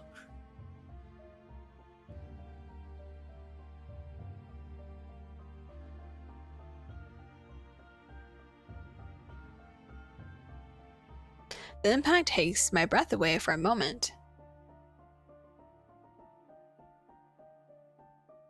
Now I have a taste of his strength, and I'm glad I didn't try to fight him. How does he even have so much strength? I wish they would tell us, like, oh, Eric works out or something. I don't know. Because it makes it seem like he's, like, abnormally really strong. And I'm like, but that's not what concerns me right now. The concrete floor rubs on my face. It doesn't hurt me as much as his words do. I know he's lying, but how can I make my heart believe I'll be free now? He pulls my body, dragging me to a pillar and forcing me to sit straight. I don't fight it. I don't have the strength to do it anymore. His hands work fast to tie me again. He's dragging me in a dark, cold corner. I told you. No one cares about you like I do. Why can't you understand that I love you? His trembling fingers touch my face so lightly, I almost don't feel it. I don't feel anything. No, don't give up. Christy and Thomas are on it right now. They're doing stuff, even though it did take them like 3 days. But they're getting there. They're getting there. It's okay. I'm not mad. To prove it to you, I'll make your favorite dish for dinner. How do you know my favorite dish? That was enough excitement for one night. Now, try resting a bit. I'll be back soon. Standing up, he turns around, grabs the wood from the floor, and hops his way to the door. He didn't show even an ounce of guilt for the things he said. He didn't get mad like I expected, and I didn't fight like I wanted. I was afraid of failing, and afraid he was right. And now I'm afraid again because I'm turning back into the person I used to be. Oh no!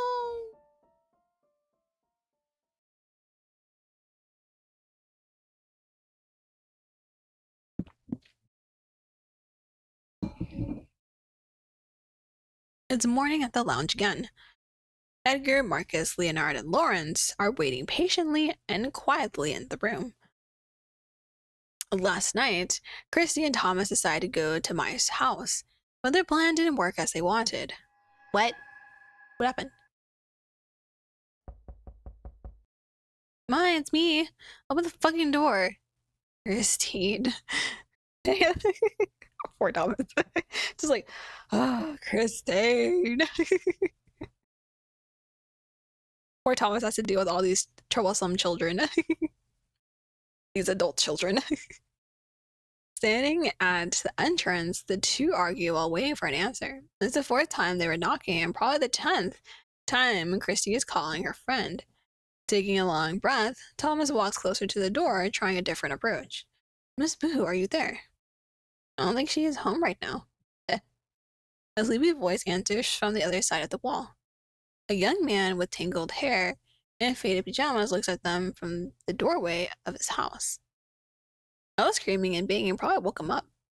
Embarrassed, Thomas steps forward, showing sympathy. Good evening, are you her neighbor? Yeah, I saw her leaving a few hours ago. Oh, really? Was she alone? What do you mean? Yep, but I don't know if she was fine. What do you mean? She was wearing some weird clothes, like, I don't know, I think it was a blanket. Oh, that was Eric. They look at each other, searching for clues to figure out what this information means. I was just as confused as you are now. But it felt like she was trying to hide, you know?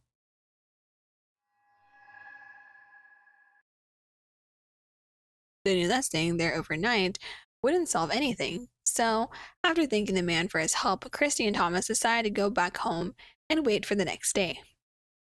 Now, after seeing that Maya didn't show up for work, the two decided to go back to her house and only leave after they finally spoke to her. Meanwhile, the four men are in the lounge again, waiting and dealing with their thoughts and best wishes. Leonard, you said she found out your secret. Yeah, I think so. And what was that? Why are you asking me that now? I want to make sure it doesn't have anything to do with it. Leonard opens his mouth to protest, but only incomprehensible moans come out. Lawrence stares at him impatiently while Marcus just waits. Edgar, on the other hand, is doing his best to hold back from laughing. Leonard always manages to dodge this topic, but this time he's not sure he should do it. They would increase suspicions, and besides, Leonard is still worried he has something to do with it. Taking a deep breath, he closes his eyes and lets the words out. It's okay. It's okay that you like the anime, okay? Anime is nice. I like the anime merch. His voice comes out too loud, and now the silence seems even more awkward. He opens one eye, afraid to see the judgmental expressions. I'm kind of obsessed with Marin Superstar. The only person in the room who seems to care about it is Leonard himself. Everyone else looks at him like they always do. Except for Hansen, who's about to lose his temper. I only told Edgar about it. You think this is my fault? First, what is a Mario Superstar? Marcus? Oh, what is this anime? Ugh, this doesn't help. Groaning, tired of dealing with bullshit, Lawrence sighs, ending the conversation there. There is something missing. Crossing his arms, he pushes his body back, leaning into the chair. The others follow him, thinking seriously about the matter. Slowly, Leonard's expression changes, his eyes widen in a panic. Eric, what about him? I think he has something to do. Oh, let's go, Leonard. Finally, someone's got it. Let's go. What the? Why are you saying it now? I mean, did you guys notice how Eric was so calm the day we talked to Thomas? For the first time, everyone looks in Leonard's direction with expressions of astonishment and doubt. They had already ruled out doubting coworkers. However, Leonard had pointed out something important. It shouldn't be a big deal, but it's Eric, you know? He is always so clingy, I expected him to be more shocked. Yeah, now that you mention it, it was strange. What are you two implying? Suddenly all the cell phones on the table ring a notification. Quickly they grab them, anxious to hear good news. As everyone's hearts sink into their stomachs, Lawrence reads the message aloud just to make sure it isn't a mistake. Maya's gone missing. Thomas and I are going to police station now. They all read it at the same time, but the reactions are all different. Edgar stares at the phone, not blinking. Leonard is looking at everyone's face, as if asking for help. Lawrence is putting up a cool facade, but the cold sweat on his forehead says something different. What does that mean? How can they be so sure about it? Did Christy finally,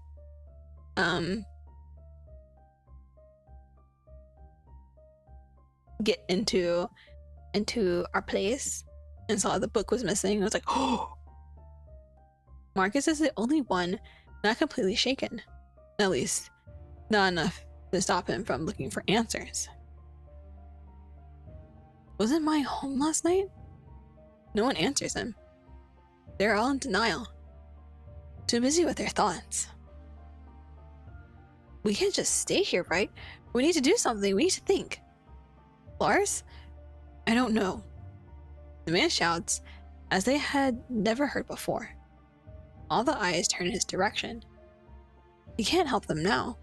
He can't even hide his feelings anymore. He sucks for air, placing his trembling hand over his mouth. I don't know what to do now. Then why don't you ask for help? A fifth voice appears in the room. Confusion prevails when they find the man with the lazy smile at the door. Mr. Fox! Ray, Ray, what are you doing here? Same as you. The man speaks calmly, a little sarcastically. However, he does not enter the room. His feet force him to stand outside because her gaze wasn't there to invite him in. Oh, what are you, a vampire? He wasn't invited in. The four look at each other, wondering if he already knows everything. I'm trying to understand what is going on, but I can't do this on my own.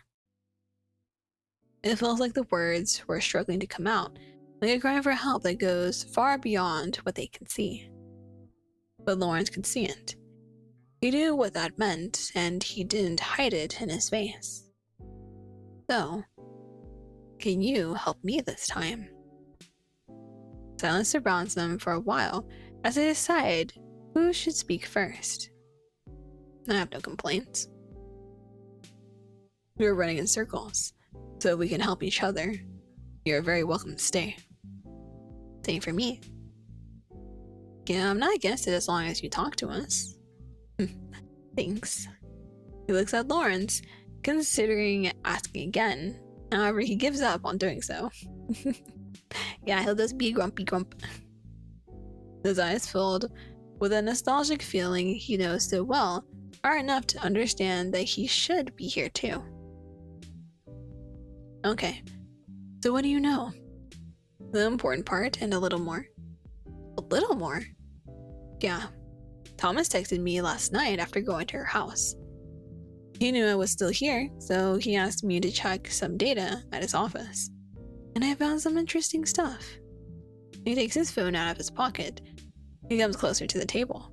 He opens the image gallery as everyone gathers around him to have a better look. I was looking for the day Maya stopped coming to work because I wanted to check if anything was happening that day. Okay, and? This is what I uncovered. Pictures of the reception guest book. The photos are not the best quality, some are blurry and some are a little shaky. However, it is easy to see that there is something wrong with the signatures. What is this? Someone was making notes and following her agenda closely. It's a bit faded now, but here you can see the person made a note of when she went out for lunch. What the fuck? It's not normal, is it? Do they need to collect this? No. They only need to take notes when we are late. Even if Thomas keeps a watch on us, he would never go that far. Wait, when did it start? When did it start? Around here. He quickly slides his finger across the screen. Ray goes back through some images until he finds the right one to zoom in on. Did something happen this day? Nothing I recall. Ah, wait, this is 1 week after Eric started working here, right? Silence. This is the third time they mention his name in a conversation. What was once a coincidence is now starting to become suspicious and dangerous. We should talk to him. He must know some... No, wait. Marcus gets up, already thinking about going to the office, when Lawrence's voice forces him to stop before leaving the table. Why? Marcus, you don't get it. Eric is not an ally. Ally. Isn't an ally. Edgar's voice sounds harsh and dark. Marcus turns to him and immediately notices the terrified gazes around him. What are you talking about? Marcus, please. Marcus, please. The last time I saw her was the same day she went out to lunch with Eric. I saw him wandering in the corridors that night I went home. Wait, now you mention it, I noticed some of my meds were missing. Ray! Ray, you should really not just leave those around. You should, honestly, you should just lock up that door. Actually, no, I won't work. Because Eric is part of the office, he probably can get a master key and open it. Ah, fuck. Damn. No way. Now look at this. Eric has been going home late every night, but in the past 4 days, he has gone earlier than everyone. Seeing no further proof, Edgar jumps to his feet. His features are filled with rage and his heart is torn with guilt. Before he can get away, Ray grabs his wrist, pulling him closer to the group. Don't stop me, I'll kill him. Do that, we will never find her. Lawrence does not spare him harsh words, and that's what makes Edgar stop in his tracks and think again. The other men look at them, unsure whether to speak or wait a little longer. Okay, can we all just calm down? If we are right about it, then we shouldn't be yelling. Yeah, because what if Eric just happens to walk by and hears it and he's like, fuck us? He's like, well, I guess I just gotta move her. Ha ha, hee hee hoo. Noticing everyone's mood cooling down again, Ray releases Edgar. They don't judge each other. At a time like this, everyone is thinking about the same thing. As much as I want to go with Mitchell, I think we need to get the words out of his mouth. We need to know where she is. I mean, the first place you should even look into is his house. But that would be a dumb decision to do. A rookie mistake. Yandere to Yandere, rookie mistake. Don't put them in your basement. Put them in a basement that has nothing to do with you and it's in a different name or something. Has nothing to do with that. Receiving approving gazes, Lawrence leans over the table with determination in his eyes. Let's make up a plan. Plan! No, my boys are working together to save me. Let's go! After it felt like hours, the group finally came to a consensus. They would act at lunchtime when everyone would be able to see. But as nothing happens perfectly, the first part of the plan failed when they got to the administration office and Eric wasn't around. Yeah, he went to go feed me. Thanks to that, they learned the young man has been going home to lunch every day after Mai went missing. Since they had to wait for his return, they decided to share the earlier discussion with Thomas and Christy when they arrived. They told them about their suspicions, all the proof, their plan, and their despair.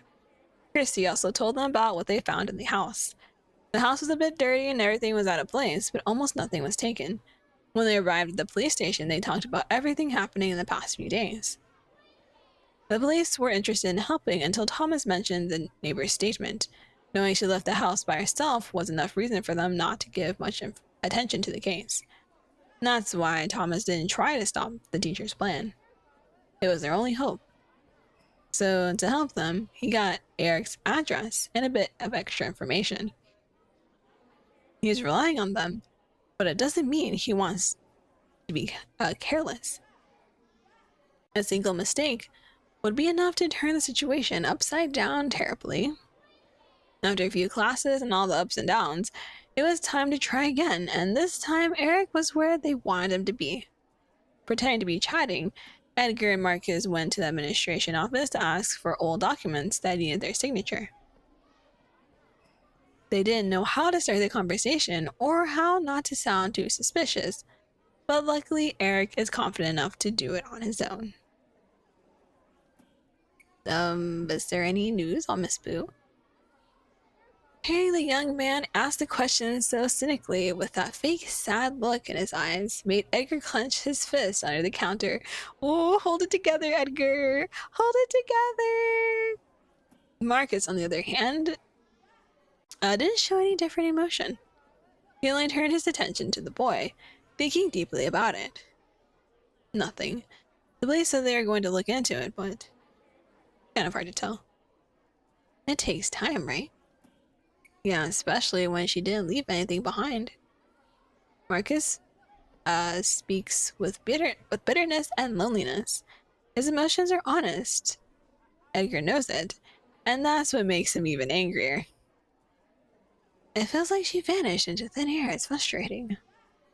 Wish I could help. Me too. I feel too guilty about it. You? Why? Because I knew she was going home by herself every night. I didn't do anything about it. I should have taken her with me. Oh, of course. That's the last thing they hear. After that, there are no words to make this conversation flow easily. Edgar is shaken by his own thoughts, and Marcus can't hide the pain in his eyes. They wish they had done everything differently. Eric seems to mourn along with them in silence. However, he is only watching, like a snake before it strikes. She could be dead. The older man's eyes turn his direction with inhuman speed. Their pupils dilate as their chapped lips remain sealed. Eric knew what he was doing when he said that. He wanted to see the desperation in their eyes, and that's exactly what he got. I mean, considering how much time has passed, it is a possibility.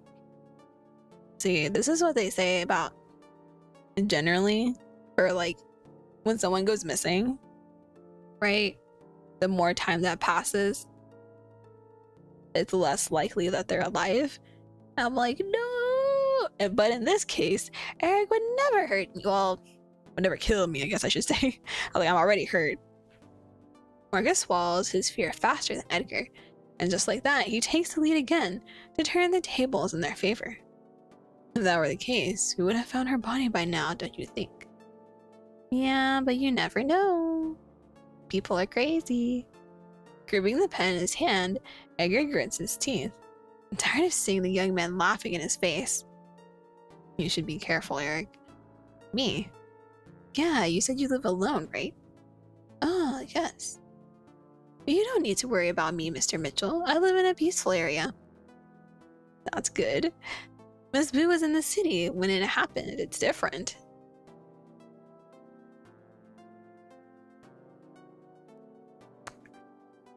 I feel like that kind of gives it away. A little bit. Edgar turns back to the documents, taking a deep breath, trying to maintain control. Meanwhile, Marcus watches Eric in silence. The victory in his eyes almost makes the PE teacher smile. Makes sense. I'm just surprised because no one says she was in the city before. Yeah. You just gave yourself away. Oh, Eric. You got too confident. Both Edgar and Eric turn their heads in his direction. Both were surprised for different reasons. Eric stutters, shakes his head, and tries to resume the conversation. But it is obvious, right? No. We thought someone broke into her house because of the mess we found there. But I'm starting to think that was planned to confuse us. A slight slip was what gave the boy away. He knew he had been caught when all his lies didn't come out to save him. His biggest mistake was believing he had everything under control and no one would suspect his innocent face. With no more reason to talk to the young man, Marcus pushes the documents toward him without holding back his smile. Proud of his friend, Edgar finally relaxes his shoulders, watching Eric trembling in front of them. I think we're done here. See you later. Sweat and fear drip from Eric's face as he watches them turn their backs on him. Can't stop them. Can't even open his mouth to yell at them and cause a fuss. All he can do is stand there, biting his lip as he thinks about what he stands to lose. Turning around, Edgar pats Marcus on the shoulder while he sends a message to the group. We're bringing our girl back tonight. Yay! Let's go. Unless Eric decides, to move me somewhere else, because, After getting the information they needed, it was time to set a new plan. Rather than the lounge, they decided to send Edgar and Lawrence to Eric's house to keep a watch. At the same time, Leonard and Thomas should go to Mai's house and stay put in case someone appears. Meanwhile, Christy and Marcus were going to the police station to try to convince them to go to Eric's house before it was too late. The mission would start only after all the kids had gone home. As planned, Edgar and Lawrence were the first to leave. Now they are both standing behind trees in the dark, watching the house carefully. This is their only purpose. Thomas only allowed them to take action if they heard or found anything strange related to Mai. Otherwise, they would stay hidden and wait for the police. Observing the surrounding houses, they realize that Eric's is the only one completely dark, almost as if he was hiding something. Oh yeah, he be hiding me in the basement. I'm in the basement, I'm down here. They knew he had gone home early, and after that conversation, they knew he was aware of their plan. He may not know what is going to happen, but he is prepared to do something about it. Do you think he did something to her? I don't want to consider it right now. Lawrence's voice is steady, but the speed his words come out of his lips is alarming. Worry is getting on his nerves.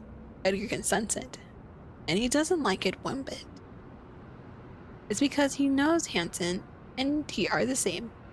They are complete opposites when it comes to talking to people. However, they share the same feeling when it comes to protecting someone. It is a good thing, but now, when they need someone like Marcus to keep them grounded, where are the cops? Edgar mutters through his teeth. It's been hours since they arrived, and so far, there's no sign of help, muttering an incomprehensible curse. Lawrence stomps past him. Lars? Let's go. Huh? What? I thought we were supposed to just watch. What happened? He knew it could happen sooner or later, but he was still surprised to see the older man lose his temper first. Edgar laughed, seeing Lawrence so angry and so similar to him. Quietly, they walk through the shadows to get close to the walls, trying their best not to call attention. The downstairs windows are dark, and there's nothing out of the ordinary surrounding the house. However, upstairs they see lights on in 2 different rooms now. There's an open window there. Lawrence looks up, the only opening they had seen so far. However, it's too high to consider it safe. Are you expecting me to lift you up? That is such a trap. That is 1000% a trap. Come on. What other choice do we have? Ugh. He is forced to agree with Edgar. In such a situation, they need to act more than think. Crouching close to the wall, Lawrence positions himself to support his colleague. Come. Oh wait, is that a basement? Upon hearing the question, both turn their attention to a small window near the ground. They walk closer, fear and hope fight in their hearts. Edgar crouches down, placing his hands against the grass to try to see what's in there. There's nothing there. Unless he moved me. It is almost time for Eric to leave work. I knew it because I could see the orange sky of the late afternoon in the window. It was almost time to hear him sprout his sappy nonsense as I'm sitting on this cold floor. As I'm thinking about it and trying to prepare my mind for the encounter, I hear the door burst open. Scared, I look up, only to find Edgar running down the stairs, almost tripping over the steps to get to me. Unable to move, I try to pull away from him when his body dropped to his knees in front of me. Oh, thank God. You're still here, thank God. His breathing is out of control, and his pupils are trembling as much as his hands. He shouldn't be home yet, much less in this state of mind. Something serious happened. As I'm thinking about the answer, he crawls closer, wrapping me in his arms. My body goes rigid instantly. It's the first time he's touching me like this. The first time he shows me affection, and yet I don't feel anything. I'm not even disgusted by it. It's almost the same as hugging the pillar behind me. Slowly, he pulled away. Looking into my eyes, he takes something out of his pocket. I'm sorry, Miss Boo, but I need to do something to keep you safe. Before I can ask what's going on, puts a gag in my mouth. Scream and thrash and do everything I can do to stop him, but it is useless. He grunts as he forces me against the wall until he finally manages to shut me up. Good. It's all good now. Dinner will be late tonight. He says incoherent things while biting his fingertips. I stare at him, more scared than before. Did he finally lose his mind? So you should go to sleep, okay? Faking a smile under insane eyes, he sprints away up the stairs. I don't know what happened at school, but something tells me he has been threatened. A person who has nothing to lose wouldn't make a terrified expression like that. If that's the case, then someone wants to find me. For a moment, my heart leaves with hope in my chest, but it only lasts a moment. What will happen if someone comes down here? What is Eric willing to do not to lose me?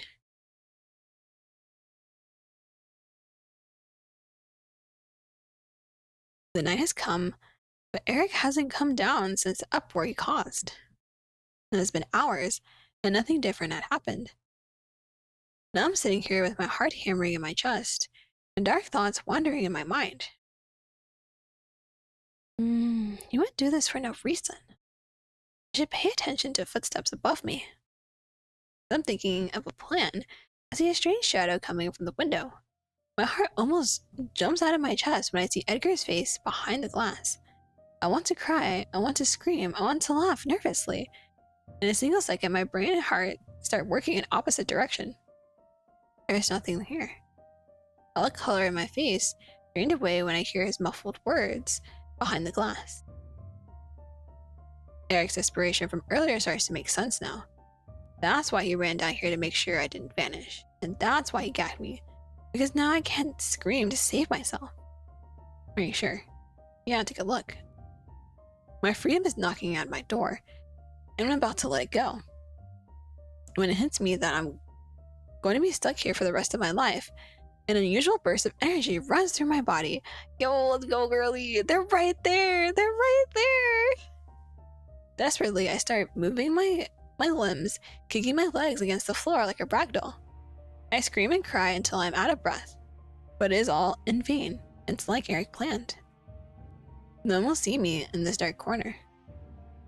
Feeling my last strength slipping away, I turn my eyes to the shadows around me, and I finally see the light. The chair I used to climb the window is just a few inches from me. I know it's made of metal, and I know it's going to make a loud sound when it falls. Out of the corner of my eye, I see Hanson moving away from the window as Edgar comes closer to check one last time. A last chance. Woo, let's go! Kick the chair, kick the chair! Kick that chair! Gathering all the strength I have left, I stretch my body until I can finally touch my feet on it. Taking a deep breath, I kick it along with a painful yell. Oh shit. Lars, give me your phone. A bright flashlight hits my face. I close my eyes, sobbing relieved as I hear them calling my name outside. Yay, it worked! Let's go! It worked! Hi, Saiden. Hi.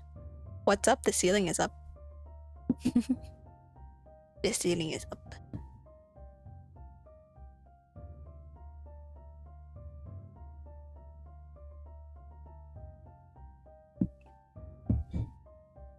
Man, I'm gonna have to get more water.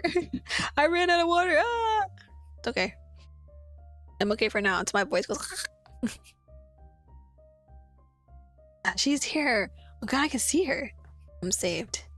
I'm saved. That's why I was like, he put a metal chair in here. Psh, I'll kick that shit down, girly. Kick it. Okay, here's the plan.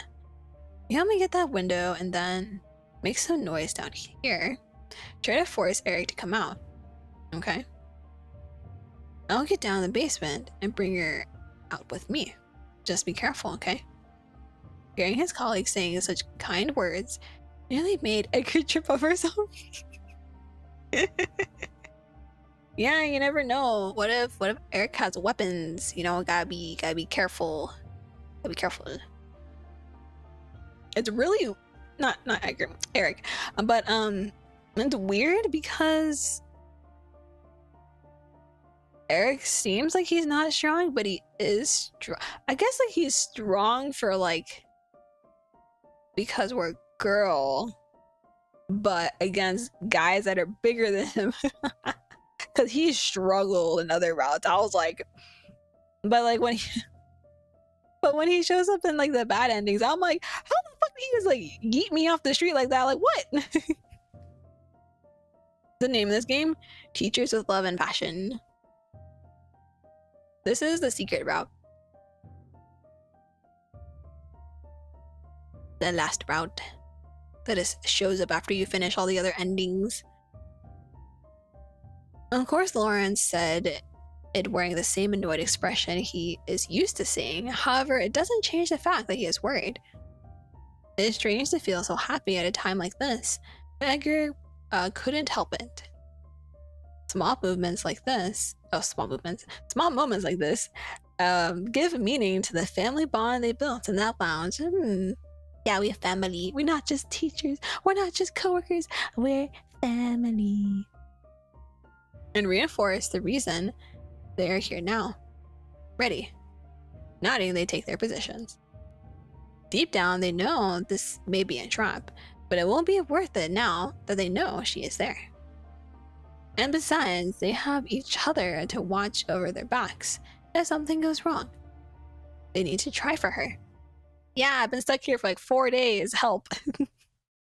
Waiting for salvation, I stare at the door, counting the seconds silently. Eric is somewhere up there.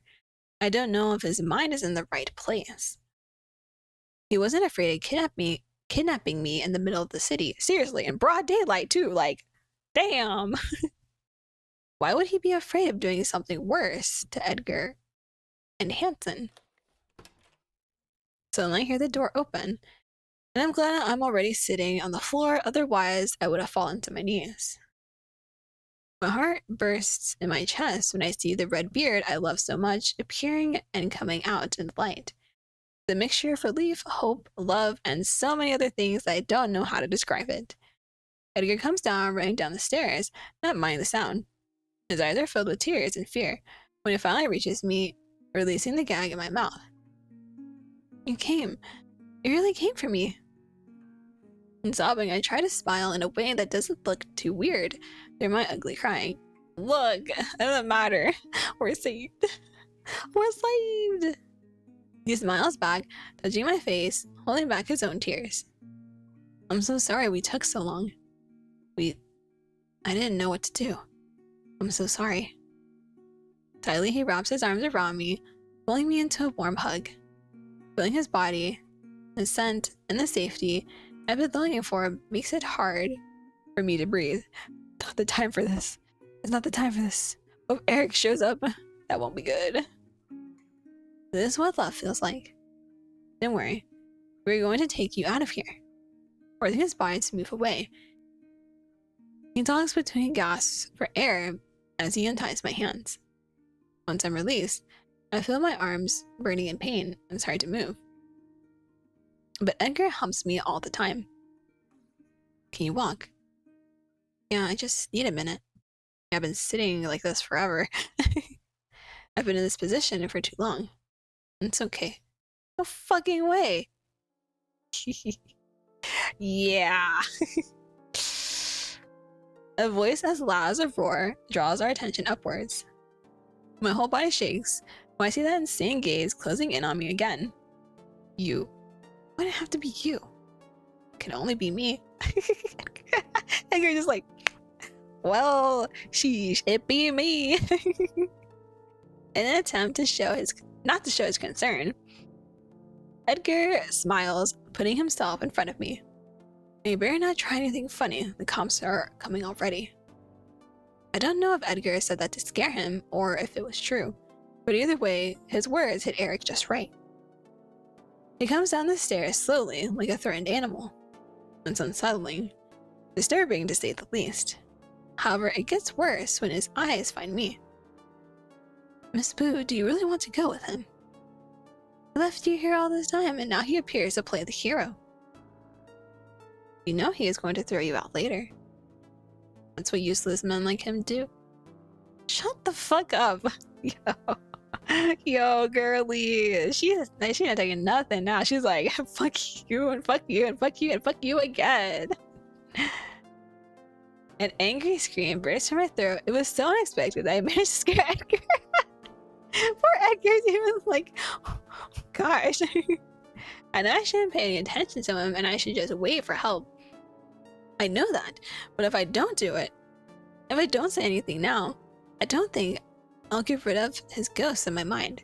Not again. I'm tired of hearing your voice. I'm tired of your lies. I'm tired of you. Miss Boo this, Miss Boo that. I'm sick of that. You're pathetic and you only want to ruin my life because yours is a mess. My lungs fill with all the resentment I breathe out. I low-key might have made it worse. Oh no. Oh no. Anger overflows my voice to the point my words barely made it past my throat. I am on fire and I'm burning down all the horror images engraved in my mind. Yet Eric doesn't say anything. He just stares at me like I'm a nuisance here. Taking a step back, I give my heart time to slow its beating and my body to cool down the flames. You spent 7 years walking in my shadows like a parasite, and I never noticed you. And do you know why? Because you've never meant anything to me. Oh, and you never will. Oh, girly, let's go. You tell him. You tell him. Yes. From all the things, this is what I needed to hear myself saying most. Just to reinforce that what happened here will never be a reason for me to remember him. When I remember my ex now, I'll think of the good things we had together because that's who he was. He has always been. If we still have his number, can we like call him and be like, yo, I found out the real reason about all these things. I'm so sorry. I thought it was you. I found out the real person who's been terrorizing me. Cause that poor guy is just like, what the fuck? Why should you go off on me like this? When I remember the pain I went through trapped in this place, I'll think about how much I fought not to give up. I'll think of Edgar, Hansen, Christy, everybody. But him. This is a promise I make to myself. For a long moment, Eric says nothing. I didn't want to hear anything from him either. However, it is bizarre to see someone so violent just standing there, staring at me. Suddenly he looks to the side, flashing a strange smirk. None of us dares to breathe. Then out of nowhere, fucking shit, I did. I called it. Then out of nowhere, he moves his left hand up, pulling a kitchen knife from behind his back. Hey. Why are you talking to me like that?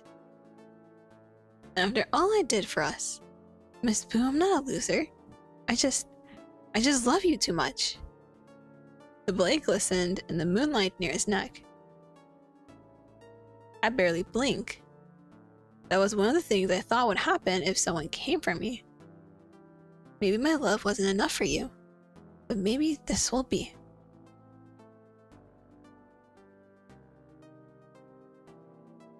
Edgar and I take a step forward thinking he will kill himself, but we stop when we see him aiming it at me. You're mine. Edgar! I put my arm in front of my face to protect myself, but nothing happens. When I pull it down, I see Edgar sheltering me with a pained expression. Edgar! My bones tremble under my flesh. The air doesn't reach my lungs. Edgar is bending over me with his eyes half open and the knife tip appearing below his shoulder. Oh, no. Ed. Stabbing me in the back, boy. Really? Edgar grumbles, still trying to laugh through the situation. However, it is not enough to keep the pain from getting worse. I'm hyperventilating again. The worst outcome plays out behind my teary eyes. I spent days in this hellhole, and yet not a minute here has hurt me as much as seeing his blood staining his white shirt. I did it. I stabbed him. I stabbed someone for real. In the background, I hear Eric's high-pitched voice muttering words over and over. He's in shock just as I am, but for different reasons. Noticing it, Edgar touches my face gently. His warm skin is enough to call me back to reality. Hey, girl, don't lose it now. I said we will be fine. You're bleeding. The words come shaking out of my lips. I can barely keep my hands still, close to my chest. Edgar looks over his shoulder and carefully reaches for the knife. Honestly, I felt worse. Gritting his teeth, he pulls it out along with a muffled moan. But what if you bleed out? Edgar! But I bet he didn't. His tone rises at the same speed as he turns to face the young man behind us. Eric automatically turns to us. The reason for his panic changes once again. He knows he's not joking when he sees Edgar throwing the bloody knife on the floor and walking toward him. Cowardly, the young man steps back, trembling like a scared child. Don't come near. Ooh! Let's go! Without warning, Edgar punches him in the face so hard that Eric is knocked out instantly. Instant KO! Instant. Instant KO! Holy shit! Edgar strong. Edgar very strong. I mean, look at them arms. But holy shit, I think you knock him out with one punch. Are you Saitama? I should have stopped Edgar, but I couldn't. First, I'm trying to keep my emotions under control. And second, Eric didn't think twice when he pointed a knife at me. He didn't hold back when fighting me and dragging me around all this time. Why should I hold back now? Taking a deep breath, Edgar looks down at the limp body dropped on the cold floor. How dare you?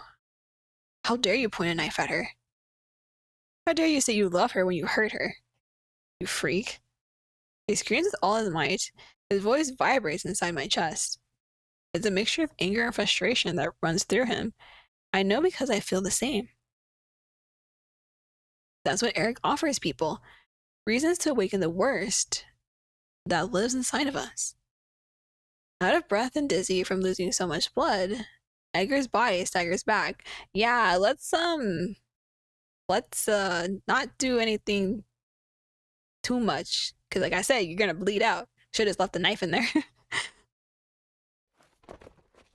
Quickly, I run to him, reaching his bag just in time before he loses his balance. Slowly, I help him lay down. His shirt is wet, and his eyes are fine to stay open. Looking closer, and now more lucid, I can see how deep the wound is. Edgar needs me more than anything. I can't lose my mind right now. Think, Maya, what do we do in this moment? The pressure. I should apply pressure, but first I need to stop it. Hey. Yes, what is it? Are you an angel? Stop! Edgar, shut up. Edgar, shut up. You're losing too much blood. Are you worried about me? What kind of question is that? Of course I am. What the? I will punch you next. Suddenly I realize what's going on. My hands are covered in blood. Edgar is on the floor and a knife is lying beside me. I've been fighting so much against my feelings in this situation that I forgot I'm living in this moment. Hey, are you crying? I haven't even noticed the tears leaving dark spots on my skin. I hadn't even noticed the time passing. Don't cry, darling. I like it better when you're smiling. Gently, with almost no strength, he caresses my face, trying to wipe away the tears tracing down my cheek. The word death has never sounded more terrifying. I'm afraid of all the pain. I tie my hands on his shirt. I don't want you to die. For the first time, Edgar doesn't have something to say back. Tears ran down my face faster than I could control. The gentle smile on his lips fades away. Suddenly, he takes my hand in his, and a sad expression rests in his eyes. I'm sorry for running away before. His fingers tighten around mine. He's been playing tough, but he is scared too. I also don't want to die. Not now, when I realize how much I care about you. The loud noise of the door opening almost makes my heart stop. When I look up, I see two astonished faces looking down at us. What? Please help him. I scream for help before I can even recognize the faces. Thankfully, they don't question me. Instead, they just run down the steps as fast as thunder. Once they get closer, I notice the familiar eyes from Ray and Hansen staring at me and easing my heart. Hesitantly, I let go of Edgar's hand, leaving him on the floor for Ray to examine. Taking a few wobbling steps back, I collide with Hansen's chest. They quickly grasp my arms, keeping me from falling, taking a chance to look at my face. Are you bleeding too? Oh no, I'm fine. I'm just, I'm wobbly from sitting in that position for like 4 days. No, I'm fine. Eric tried to stop me, but Edgar saved me. As soon as he hears the explanation, they both look to the side, spotting Eric's body still lying in the corner. We should definitely tie him up, just saying. Did you kill him? What? No, I just punched him. Yeah, knocked him out. The one punch, like, shit. Maybe too hard. What a shame. Lars! Edgar, stop moving. I'm trying to save you here. Sorry. Lars, I think it's better if you wait outside with Mai. What? No, I'm not leaving, Edgar. Hey, girl. Edgar's soft, almost crackling voice draws my gaze down. Quickly, I crouch beside him. What? Listen to the doctor, he knows what he's doing. But I will be fine. After all, I didn't come here to save you, just to die before asking you out. So, wait for me a little more, okay? Okay. I want to argue because I don't want to be away from him anymore. But what else am I going to do here? I now end up nervous and getting in Ray's way. Yeah, let the man do his work and save Edgar. Slumping my shoulders, I nod in defeat. Thank you. Good. Let me just tie up Eric before we go. Thank you. Thank you. I'm about to say, someone tie him up. Saying goodbye and seeing their smile one last time, Lawrence and I walk up the stairs. After spending 5 days inside a torture chamber, I'm starting to look at the streets again. I am nauseous from breathing so much fresh air and scared, with a rush of emotions flooding me. It still hasn't hit me that I am standing outside, free from all the pain. I still don't understand. I am free from years of guilt and self-isolation. I was about to say it because they never talked about it before, but now it makes sense to talk about it in the secret round. Okay, I see. It was all Eric's fault.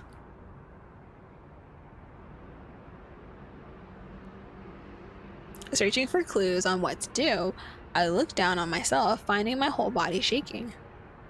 The adrenaline from earlier is finally leaving my body. Now, the frightened feelings are starting to come to the surface. Boo. Yes? I look up just in time to see him bending over me and wrapping me in his arms. Are we gonna get a confession from every guy right now? I don't react. I don't understand what I'm feeling. It's okay. You've been tough enough. He whispers in my ear with a sad voice, and that strikes right into my wounds. Now you can rely on me and just rest. Hansen's grip tightens around me. He wants me to know I'm safe. I am here, and I am with him. I've been hiding my emotions from everyone's eyes every time something bad happened to me. I've locked my heart because I don't want to share the pain, but now I don't need to do it anymore. Desperate for comfort, I hug him back, digging my nails into his back. The walls I put around me during those days finally crashed down, exposing the pain that has been buried deep inside. Tears stream down my face as I hear the police cars approaching the house. My hands tighten around his clothes, trying to get away from the pain in my chest. At this moment, I feel Hansen's arm slowly letting go of me.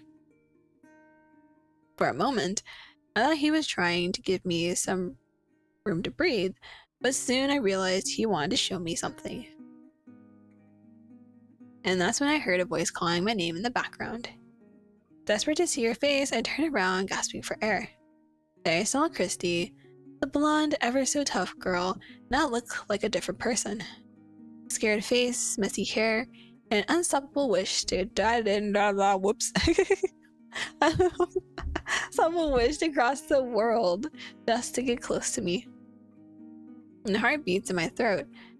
My hands let go of Hanson's shirt, not even noticing the reassuring smile on his face. Ignoring the tears and redness on my face, I run to her. Our bodies collide in a tight, safe embrace. Here I find myself at home. I knew you wouldn't give up on me. I never did, I never will. Okay, bestie, you didn't even notice I was missing for 3 days, okay? The guys noticed first. My girl. She came and saved me once again. Now I know for sure. This nightmare is over.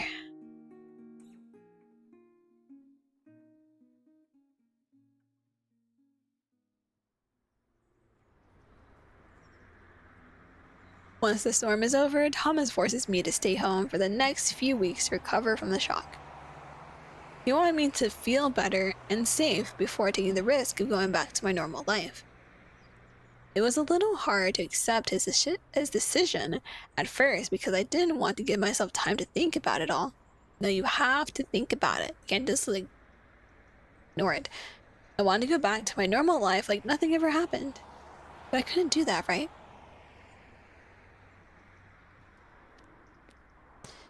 So I tried to do this. I stayed home for almost 1 month. 1 month? Holy shit.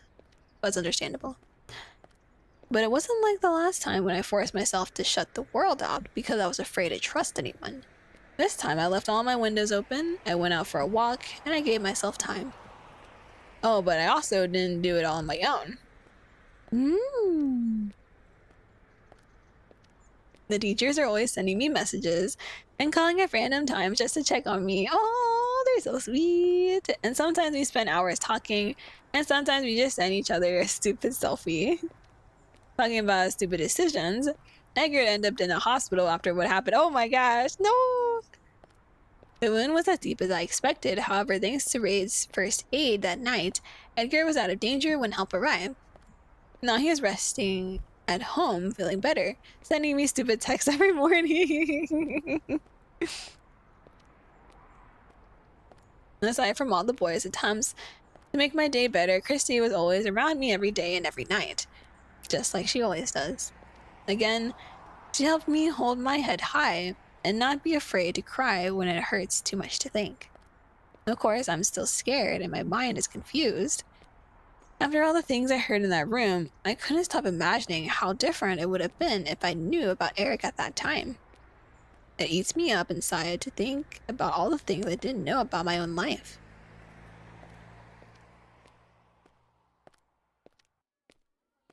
I'm talking about Eric.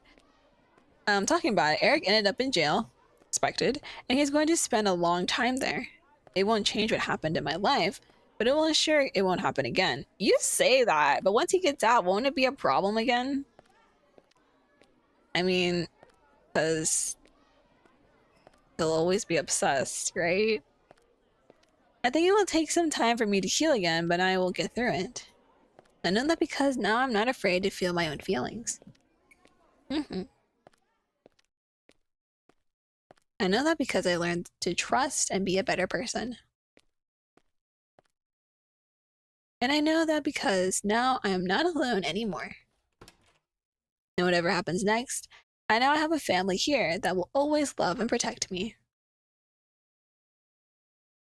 Hey guys, I'm back. My chosen family. Get all endings unlocked. Yo, let's go. Oh, there's more. But yeah, we got the... Now that mine is finally back, there's one thing I want to ask you, Christy.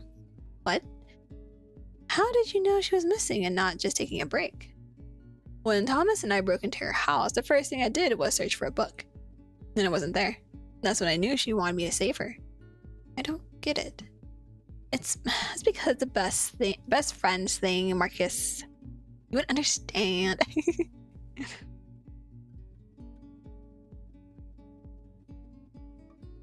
So are you telling me that this magical girl of yours uses this wand to defend the world?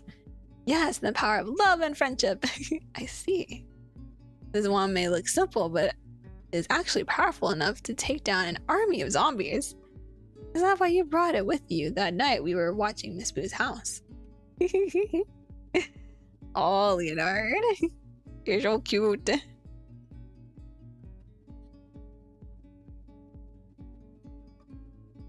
Okay, hear me out. From now on, I'm taking Miss Boo home. Don't play Romeo now, Edgar. You're still recovering. Oh shit, this is just a scratch. He is right, Ed. Yeah, do as the doctor says and leave Mai to me. What? Stop this nonsense. None of you will do that while I am here. Girl, I wanted you to find a boyfriend, but you went ahead and got yourself all of them. I don't mind sharing, but that doesn't mean I'll stop trying to have her all to myself. Get in line. Oh, this place is insufferable again. We got them all this time. Maya, what are you doing standing there? Come here already.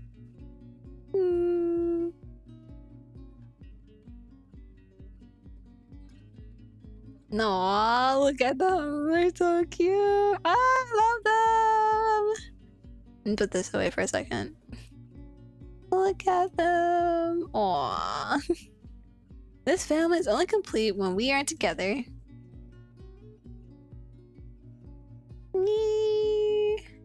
I love them. Let's go. That was so good. Yay! Yay!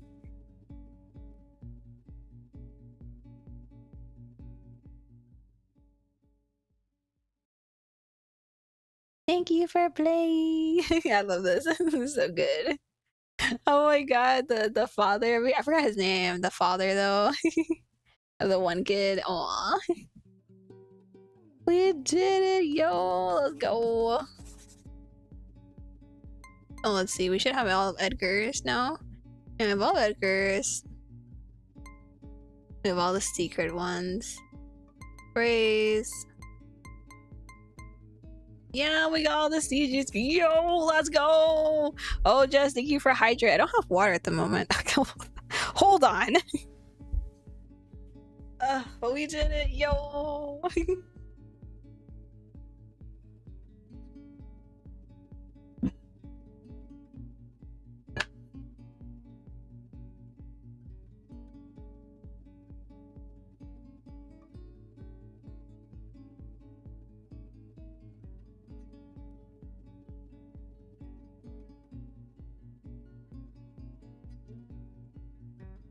Okay.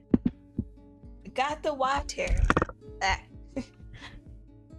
But yeah, we beat the base of the game. Everyone, we beat the base of the game. Base of game.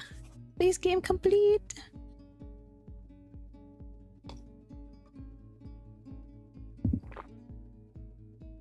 Okay. Got my water.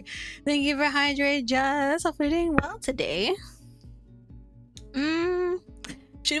Should we start the DLC today, or should we just start it next week? We do got this beach DLC we gotta do. It's supposed to follow the boyos after like their romance endings, I believe.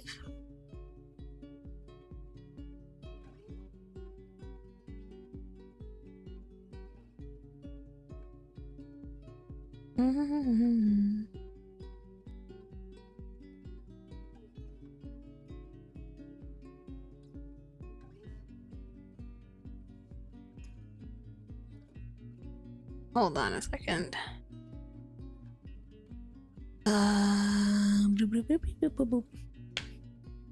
But yeah,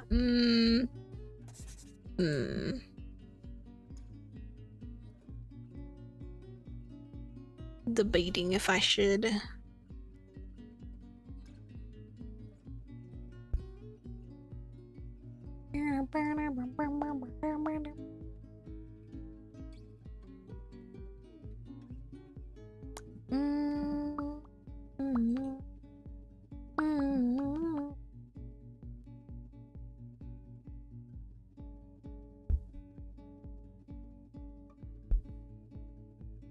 Because let me see. How long is the DLC? How long beeth the DLC then?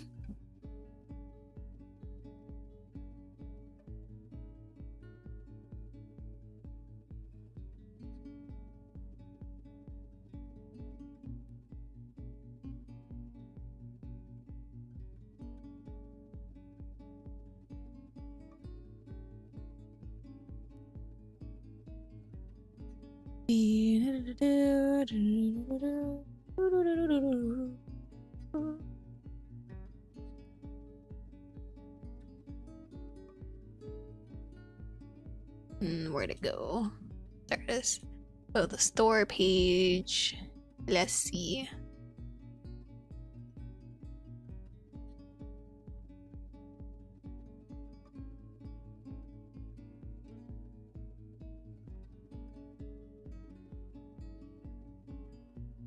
So, creative story.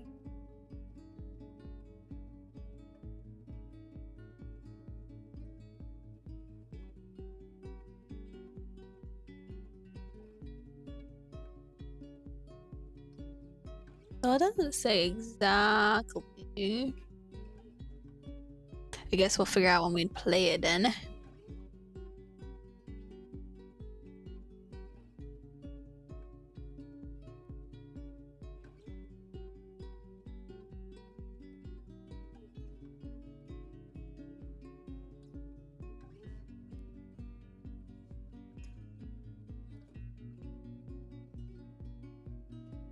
Anyway, let me put this here. There. I think we'll start the beach DLC and see where it goes.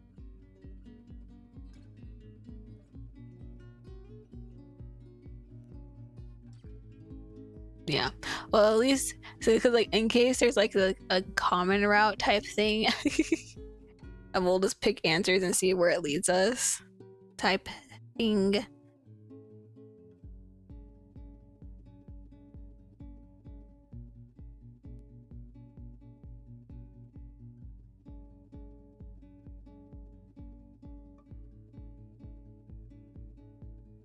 A little DLC as a treat. Yeah, it's a little just a smidge. I'm going to eat lunch real quick, and then we'll do the beach DLC. Well, at least some of it. We'll see how far we go. If there is like a common route for it, then we'll try to see if we can finish the common route for it, or if like right off the bat we get to pick. That'll be interesting. Because some DLC type things do that, where like if there's like routes and stuff, you can just immediately pick, or like fan disc or sequels. A lot of times you would have like a little common route thingy, and then you pick, right? But we'll see how this works. I'm gonna eat some foods because it is way past lunchtime. Holy shit. It is way past lunchtime. I might just make a little chicken wrap, eat it with some chippies. But I'll be back. I'll be in chat while I eat, so if you want to talk, feel free to. But also use this time to stretch your legs and get something to eat too if you need. We shall be back.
Nee.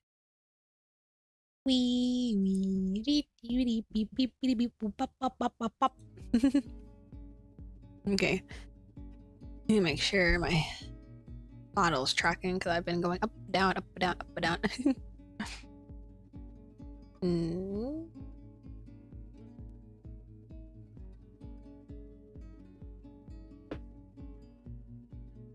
Okay. So, we back from lunch. We finished lunch.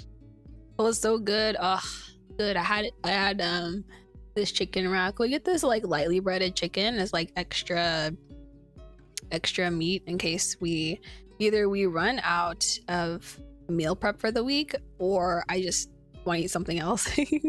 So that's why I was like, I'll make this and leave the other chicken I made for dinner instead.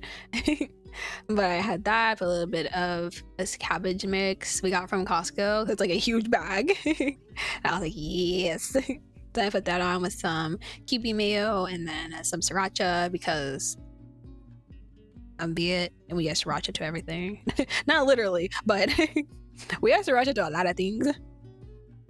And it was good. Had that with some chips, and then I had some yogurt berries that were so nice, and they weren't too sweet, but there's a little bit sweet, and I was like, yum.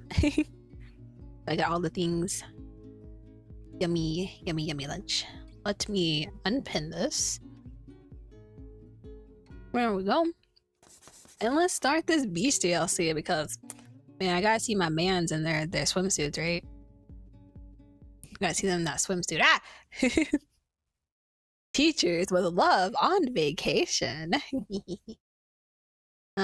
Press enter space or left click to proceed through the story. Just read enable self voice. Press A to open. Accessibility menu. H to hide the dialogue. Gotcha.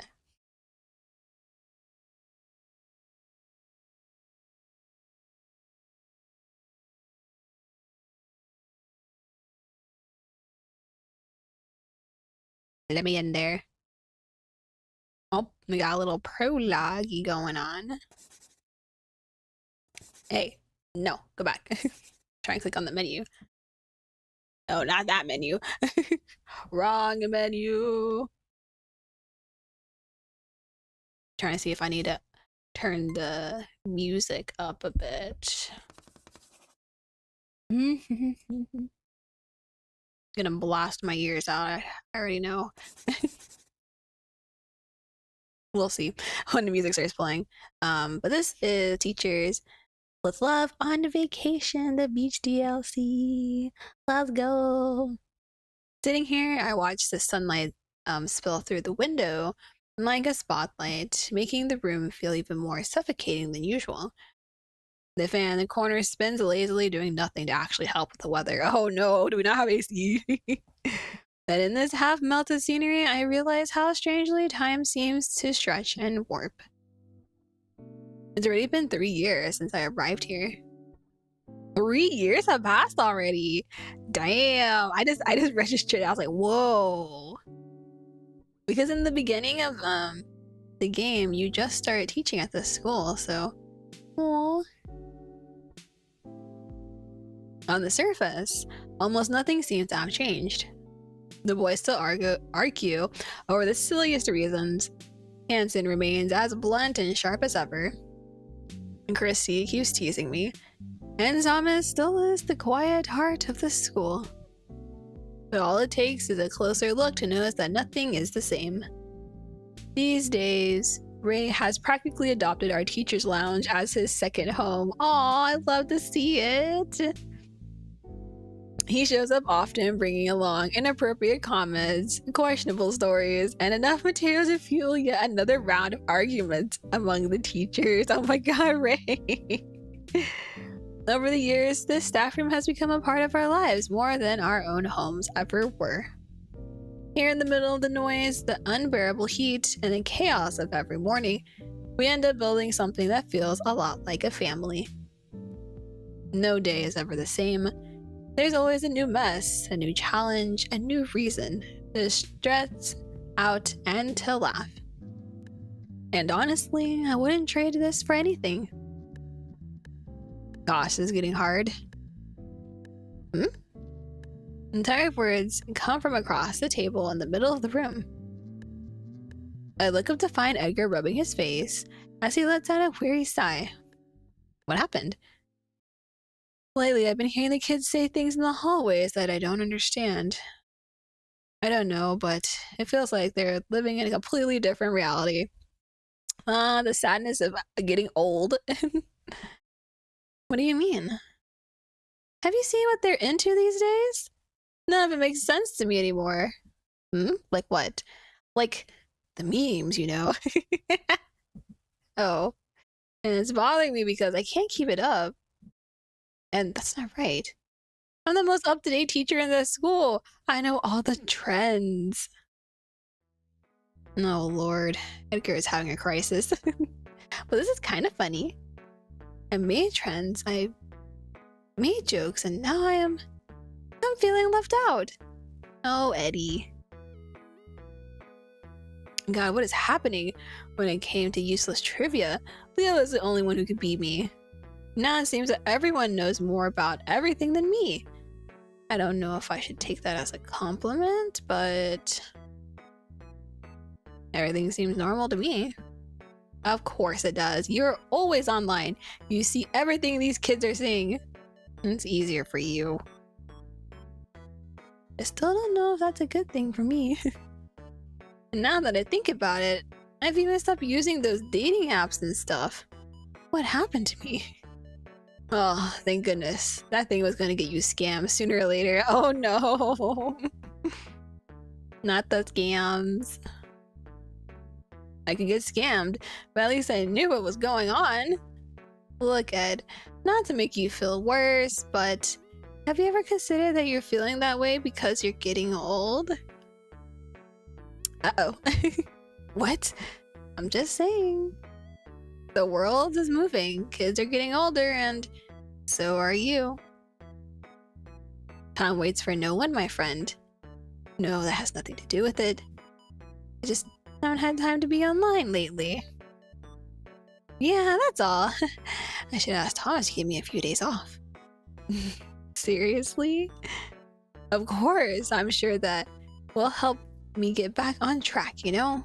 Is that really the problem? What do you mean? Yesterday, you said you went to bed at 6 p.m. Oh my gosh, that's so early. That's like my dinner time. Because you couldn't take it anymore. I don't think work is a problem here, my friend. I was tired. I am human. An old human. Christy, you. Well, now that you're talking about it, I noticed it too. What else have I done? Poor Edgar just being bullied here. Not you, I've been changing my diet for health reasons these past few months. Because my body is acting strange. Look, that's just you. I changed my diet because I wanted to be healthier just because my family has a bunch of health problems. Like a bunch of them. So it's better to be safe than sorry. Also, I cannot afford to be sorry. I eat a lot of oatmeal now. Okay, look, but you're getting in your fiber, okay? That's good, that's good. And the only person I know who eats that is Hanson. Look! Would it make you feel better if you ate like quinoa or something? Though to be fair, I don't really like oatmeal either. I just eat it because I'm like, do I need more fiber today? Probably. Oh my god. I think time is getting us. Marcus, you're 36. Stop it. Oh. Yeah, because like to kids, it's like, oh, if you're 21, you're old. I'm like, what? What do you mean? 21 means you're old enough to drink. What do you mean? You call me old in 3 different ways now. What is going on? Wait, I don't get it. I've eaten oatmeal my whole life. What's the problem? Exactly. Some people just like oatmeal. Like, what? No, I refuse to be part of this. Suddenly, a loud bang tears through the air. The door flies open with such force that the impact echoes across the entire room. The conversation dies on the spot, and dozens of eyes snap toward the entrance. A heartbeat later, 3 men step into view. Yeah, I mean, you guys like can't talk about being old because there's 3 friends right here that are actually like old, and they know they're old. All 3 wearing expressions we've grown used to seeing whenever we're together. Oh, Lars, listen to me. I'm only thinking about your health. No, you're just using that as an excuse not to work. And I won't take part in your negligence. Negligence? How can you say that? Look, I also think Tom has crossed the line this time, but you're making a mountain out of a molehill too, Lars. What? It's really not that troublesome. You're only saying that because you like the idea. Fine, baby. But still, you're both overreacting. Excuse me? Can someone explain what the elders are fighting about this time? I love the little chibi, it's so cute. As well as just noticing our presence, they turn their attention toward us. Ray flashes a crooked smile while Thomas looks genuinely confused. And as always, Mr. Hansen shows no sign of concern as they move closer to the table. To make it short, Tom has decided we don't take care of ourselves and now he wants to do it for us. Again? Oh, come on. We are really not in the mood to fight another sports event. It's not about it, my god. Why do you always jump to the worst conclusions about my ideas? Because that's usually how they turn out. Ugh. You better explain it properly, Thomas. At this rate, we're only getting more confused. You're right. I was planning to talk about this in a nicer way, but since it started like this, over the past few days, I've been watching you in the school hallways. And honestly, I didn't even have to make an effort. I was starting to notice you're dragging yourselves along the walls like zombies. Oh no. You all turned this room into a napping place. Okay, look. Look. Naps, it should be a normal thing for adults, okay? We need the naps.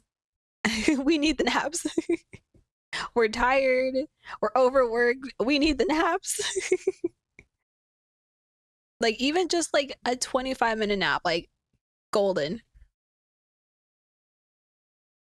And I won't even get started on your diets. Hey, don't come at me with my diet. Like, for me, like, my diet is usually like pretty clean, right? During the week. So Monday to Friday, it's usually pretty clean. And then on the weekends, when it goes a little haywire, typically. Because on weekends, you know, you go hang out with like friends or family. Yeah, it's usually what happens. But I'm lucky to the point that it wouldn't be like an all weekend thing. It would literally just be part of Saturday or part of Sunday. So it doesn't necessarily like wreck my diet. Because then after that, I just go back to my usual meals. Like usual. So.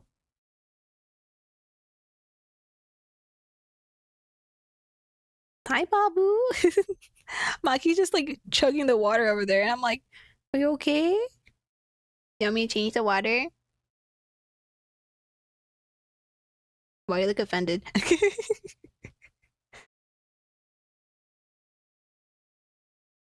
Maki. She's just staring at the water after drinking it like, You want me to change the water for you? And now she's just staring at me. Is that a yes or no? Meow once if yes. I wish I could understand what my cats are thinking. Where is my chaotic crew? The hallways sound quiet now. Well, maybe we're tired because of work. For real, though. Like, maybe I'm just tired. Can I not be tired? I'm not locking anyone inside the school and forcing you to work 24 hours. You have a life outside and you are not living it. I didn't say anything before because there was a holiday coming up, and I thought it would be a good time for you to rest and come back energized. But you came back worse than before. No. Oh no. What do you mean? I talked to some of you about the holidays, and I was surprised to hear some activities. One of you spent 3 straight days watching TV. Look, I am resting. Most of the time, that's me on the weekends too. Unless I have something planned, I am at home. I'm just watching TV or a movie with Wei, because we're just tired from the week. And I don't even work a traditional 9 to 5 like Wei does. Technically, his is like more of a 8:30 to 5. And technically it's like a 9 to 5 because hour lunch, but yeah. I'm just like, I don't have any energy to go out and do things. And people are like, oh, you're so old. And I'm like, no, I've always been this way. Like, if it felt nice outside, I would go on a walk. But no, it's almost 100 degrees Fahrenheit outside. I ain't going for a walk. I would become a puddle as soon as I went outside my door. Same.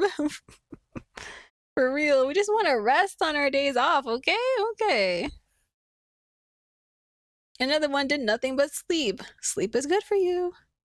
How's that even possible? Sleeping for 72 hours. That has been insane though. Sleeping for 72 hours. I don't think that's so hard to imagine. Oh man. Shut up. This is ridiculous. And there was yet another gentleman who chose to grade papers and write exams instead of resting. Okay, Lawrence just wants to work, apparently. You're negligent when it comes to your own health and well-being. And I'm not saying this just because I'm annoying and worrying too much about you. I'm saying this because I know this will affect our work sooner or later. How are you supposed to be role models for these kids if you act like this? For a moment, all the bored, sarcastic expressions were replaced by genuine surprise. Thomas always does his best to be friendly with everyone, but when it's time to lecture, he doesn't pull his punches. I mean, he has twins, so... And the worst part is, he isn't wrong. Don't forget to rest, okay? Rest, enjoy your off time. Even if it's like a simple, like just going out to your backyard or like a patio, get some vitamin D, get some sun rays for like, what, 10, 15 minutes? It's a recommended time? I don't remember. Something like that. Just get some sunlight and you're all good. Or taking a little walk. I wish I could sit on my patio, but it's hot. I usually just end up pulling my curtains back and then soak in some sun rays for about like 10-15 minutes. And then I close it. Then I close it, I'm like, back into the darkness. As much as each of us is responsible for our own lives, indulging in this kind of laziness will only end up hurting us in the long run. Silence spreads through the room, and soon Thomas's serious expression begins to show discomfort. It's clear he hates arguing with us. An excellent speech, my dear, but now let's get to the main point. What? Your big plan to save us. Let's talk about it after all. I imagine everyone would like to hear how you're going to fix this rather unprofessional behavior. With a very professional solution, right? The sarcastic, mischievous tone in Dr. Fox's voice makes Thomas's cheeks flush. For some reason, I have a feeling we're about to get ourselves into trouble that we won't actually change anything. Well, what are you waiting for? Finish it. Yes, finish it. Well, thinking about it, I said you all need a few days away to actually rest.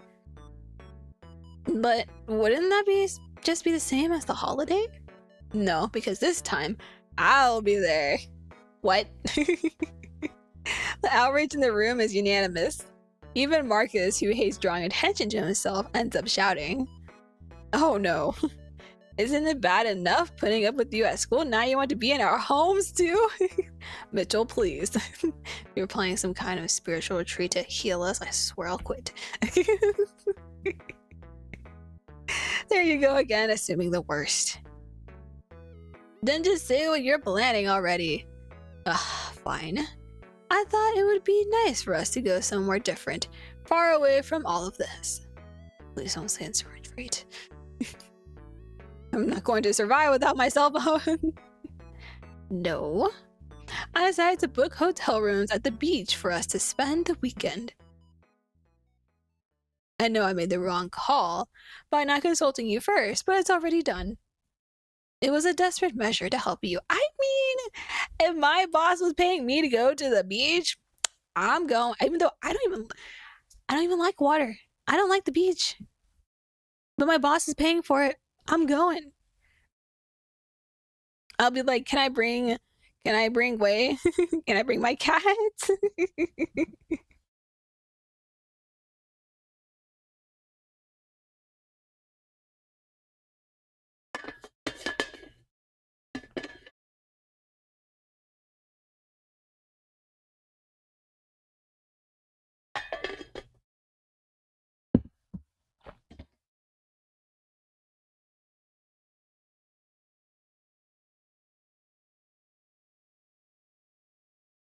Thomas keeps talking, but at this point, no one is paying attention anymore.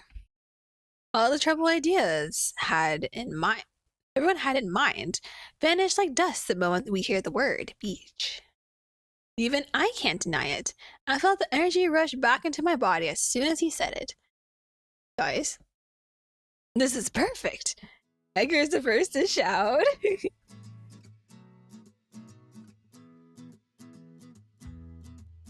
Snapping us out of our shock. The excitement in his voice pulls us along with him, making Hansen roll his eyes. Real vacations? Thomas, this is amazing! Well, it's just a weekend, but it's the best I can do right now. That's good enough. I thought retreats weren't something you guys wanted. This is very different from what I had in mind. I thought we'd spend a week in white robes dancing around trees or something. What kind of cult? The beach is a whole different story. We're all being ridiculous. Oh, come on, Lars. This is the first time Thomas has done something genuinely fun. Not for me. I already have plans for this weekend. I swear if you say it's to work, Lawrence. Mr. Hansen. No. And I won't change them for the sake of someone's plans who didn't consult me first. And I said I'm sorry. And I already told you that you can leave the grading for next week. As if I would do that. Unlike you all, I'm responsible for my work. Here we go. Look, I get that Thomas usually goes overboard, but this time he's actually being really nice. This isn't work disguised as fun. His face. And I think it'd be pretty wrong for us to refuse if he already booked the rooms. You right? Right? Then go. I'm not forced to go if I don't want to. That's not how this works. Either we all go or no one goes. Mr. Hansen, if I gotta drag you kicking and screaming, you are coming. What? Oh, come on, seriously. Now you understand why we were arguing so much. I was trying to get the two of them to reach some kind of agreement. But Mr. Hansen listens to no one. I will listen when it stops being useless. We are doomed. Lawrence, please don't make me hate you. Doesn't sound like a bad deal. What is your problem?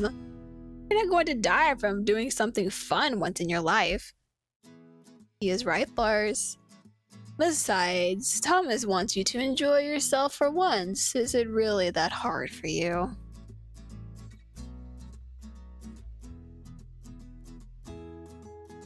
He opens his mouth to snap back, his eyes already haunting hunting for ammunition for the next sentence, but something stops him halfway. Maybe it was those words hitting a weak spot in the friendship between the three of them. Or maybe it was simply the realization that no argument is worth it when everyone around is wearing those pitiful expressions. Whatever the reason, it works. He closes his mouth without a word and lets his gaze sweep across the room, fixing each of us with a mix of irritation and unease. Then suddenly he exhales, shaking his head slowly, as if weighing whether what he's about to say is even worth the effort. I can agree to take part. Are you serious? Can't be that easy. There's a condition. Oh, here we go. Ah, there it is. Good, I was starting to think this might be our last trip. What's the condition, Lars? I want all my students' assignments graded by tomorrow morning. What? A light in everyone's eyes dies instant they hear his plan, and the reaction makes perfect sense. Everyone in the room knows that Hansen is the teacher who piles the most work onto his students. Why are you like this? Which means we'd be facing mounds of assignments, endless reports, and that very specific kind of terror carefully disguised as a learning exercise. You're joking, right? It's that or nothing. I'm just being generous enough to let you do it as a group. I should leave it all to Mitchell and Thomas alone. Maybe that would teach you to stop bothering me. It takes me 2 days to grade everything on my own. How long do you think it will take for 7 of you to do it? God, that's too much. Wait, why 7? I'm not even a teacher. Oh, Ray. Ray's like, what about me? I'm not a teacher. But you want to be part of the trip, don't you? Then work for it. God, you are so annoying. Well, it makes it painfully clear that he doesn't care about the complaints. For a moment, every face in the room reflects the same feeling. Obviously, no one wants to spend the night buried under Lawrence Hansen's never-ending assignments. But deep down, we all know the truth. And after all, what other choice do we have? I turn my head to the side, almost searching for some kind of morale support, and that's when I see it. A small, subtle smile tugging at the corner of Hansen's lips. That familiar expression of someone genuinely amused by our misery. Of course. He's like, if I have to suffer at the beach, you all will suffer by grading my assignments. All I can do is shake my head, letting out a quiet, nervous laugh. He doesn't even try to hide how much he enjoys other people's suffering. Well, it's better than nothing. And if it guarantees our trip, then let's go do it. Yeah, and if we do it together, it won't take that long, right? Right? That's the plan, Leo, but I don't think anyone here knows much about history. Do we? Hesitant nods of agreement say more than our words ever could. Well then, I'll leave everything here before I go. Good luck. What do you mean? Why aren't you helping to grade the papers, sir? They're your students. If we fuck up on their papers, well... well, none of this had been part of anyone's plan. Now staying late is what weighs on us the most. Oh, and plus Marcus is PE. It's been a long time since the last time I went to the beach. I think it might actually be nice. Finally. Someone said something positive, and that alone was enough to shed the war-like tension hanging over us. Soon enough, gazes lifted, and a few smiles appeared. Following Marcus's line of thought, everyone began to picture what the next few days might actually look like. Now you mention it, Last time I went to a place like that, I didn't really get to enjoy it the way I wanted. I think this might finally be a chance to do things right this time. Right. I'll finally be able to get some sun. That will definitely put me back on track. Looks like you're starting to understand my plan. That sounds all fun, but I really need to talk to my husband about this. She married him? Aww! Man, I want to see the wedding. But she's not wearing a wedding ring. Oh, gasp. Because, you know, it wouldn't feel right to just go and leave him behind like that. Oh, I didn't forget about him. Oh, is he coming too? If you like, I can get him a ticket for the bus so he can come too. I have booked enough rooms for all of us anyway. Thomas, that'd be amazing, but I don't want to trouble you. It's not like I'm not going. I'm just saying I need to talk to him first. He won't die from spending a weekend away from me. He might actually like that. Shut up. It's really no trouble at all. If having him there makes this trip better for you, then I'm more than happy to help. Gosh, Thomas, why are you so sweet? But thank you, that would be nice. It would be really cool having Mike around too. Oh, right. I'm sure you two will spend the whole day building sandcastles together. Sandcastles. Have you ever built a sandcastle before, chat? I've never built a sandcastle. Which reminds me, I need to put the chat back on. Oops.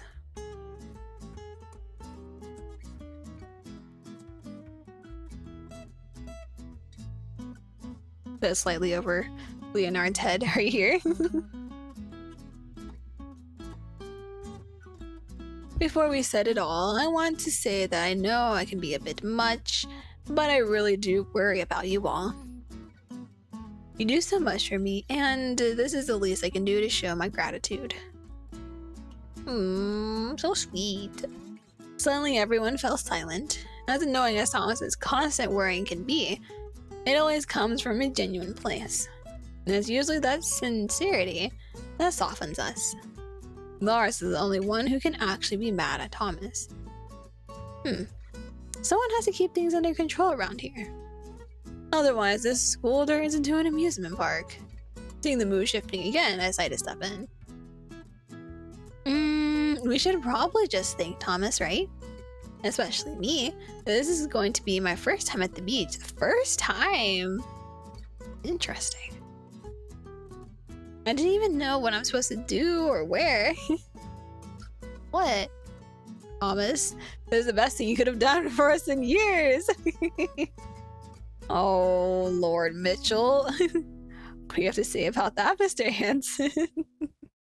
No objections to the beach anymore, huh? Just as I thought. You're still grading those papers. Ah, damn it. Well, I tried. Ray shrugs with a guilty smile as if he already knew his attempt to save our fate was doomed from the start. There was a playful glance at the others, while Thomas simply shakes his head in disbelief.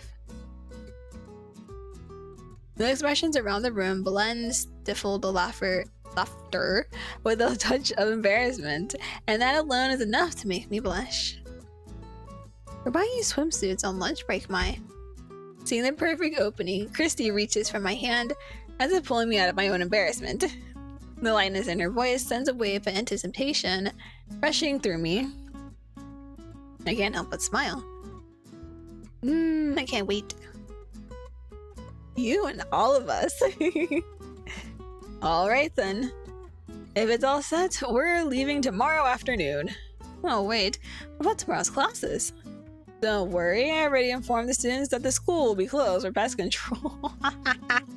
You're just like, nah, fuck it. It's true. I just connected one thing to another and it worked out.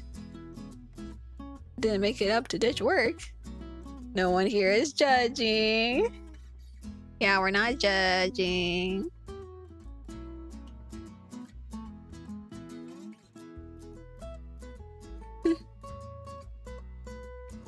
With no more objections left, we agreed to move on with the day.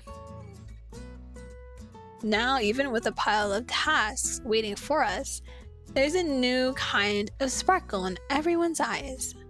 Everyone has plans, everyone has expectations, and that alone is enough to make the day feel lighter. Yeah, beach time!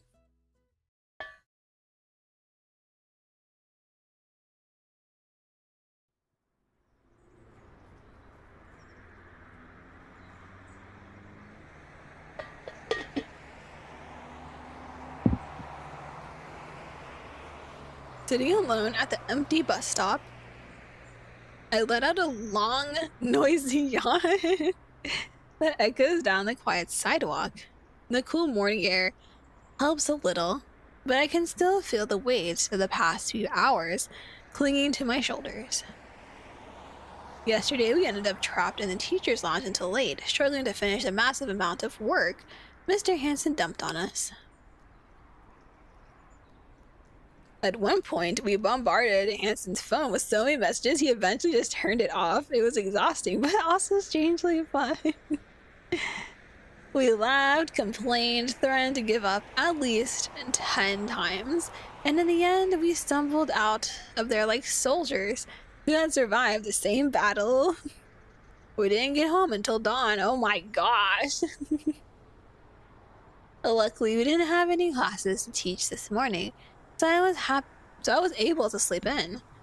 But ironically, sleeping more only left me feeling even more tired.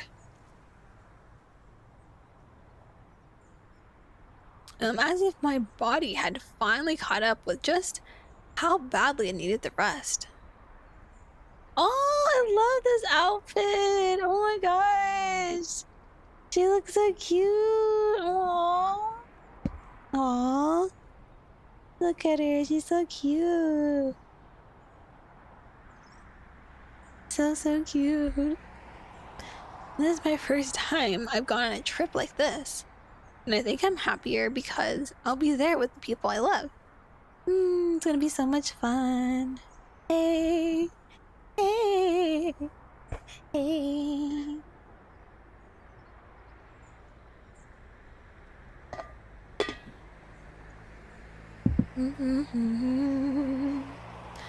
Oh, hold on, let me get... I wanna get this gum real quick. Hold on a sec.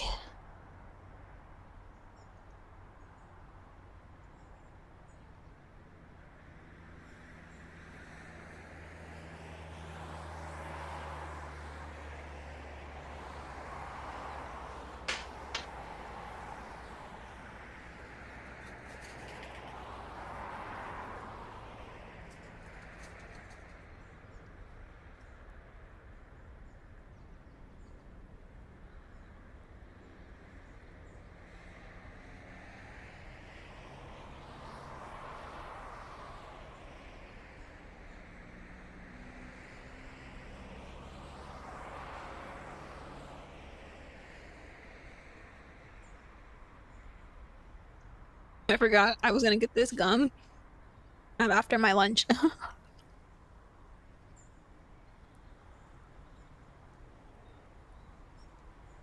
So it's supposed to help you focus, but it's not caffeinated.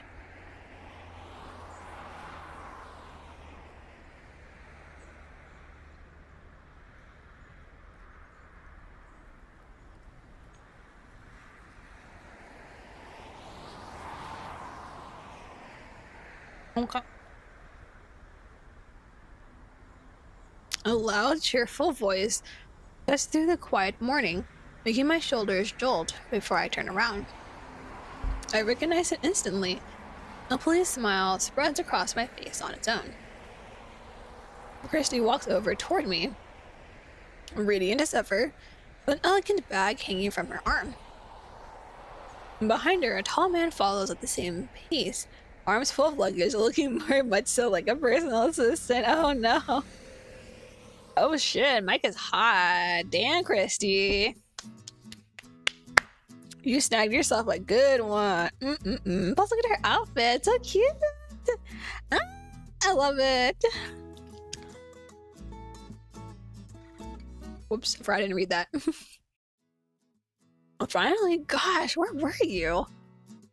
I'm starting to feel lonely here. And a little worried about the time. Sorry, darling. It's just that we decided to pack things this morning, and as expected, we ended up running late. That's why I told you we should have done it last night. I heard you, but thanks to Lars, I was too tired to do anything. You saw my face when I got home. Yes, but I could have done it for you. But I appreciate it, babe, but we both know you would have forgotten to pack half the stuff.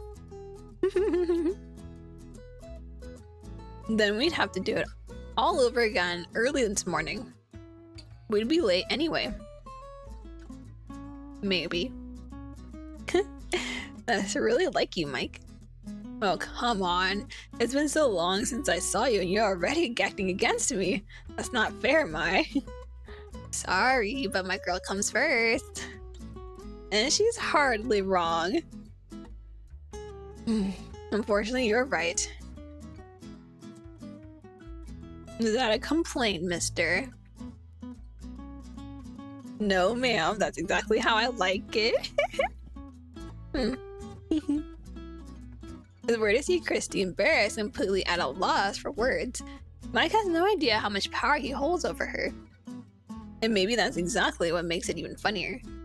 Watching the two of them like this fills me with an absurd kind of happiness. I take a deep breath and let my gaze drift down the street while they keep bickering behind me. My heart feels restless. Even in moments like this, I can feel every beat echoing as if it's announcing something important. And it's not like because we're going to the beach, it's because of what this trip might mean. The days waiting for us, the laughter we haven't shared yet, and everything I might discover about myself alongside people who matter this much to me. I feel kind of dumb for being so worked up. No, girl, that's fair. That's fair. You haven't been to the beach before, you're excited. And you're going with some friends, like it's like a fun time. I'd be excited, like, woo, so excited.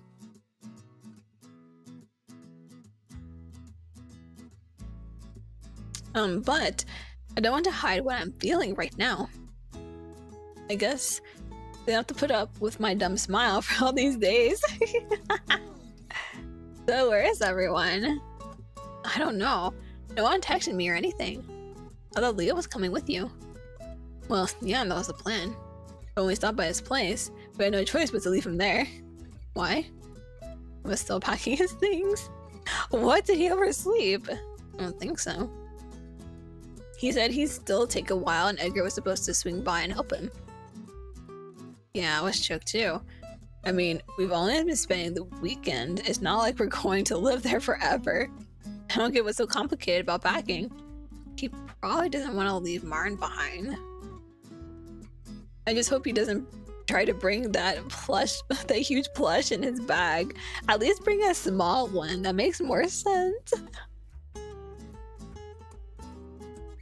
Well, that's expected from Leo. Right.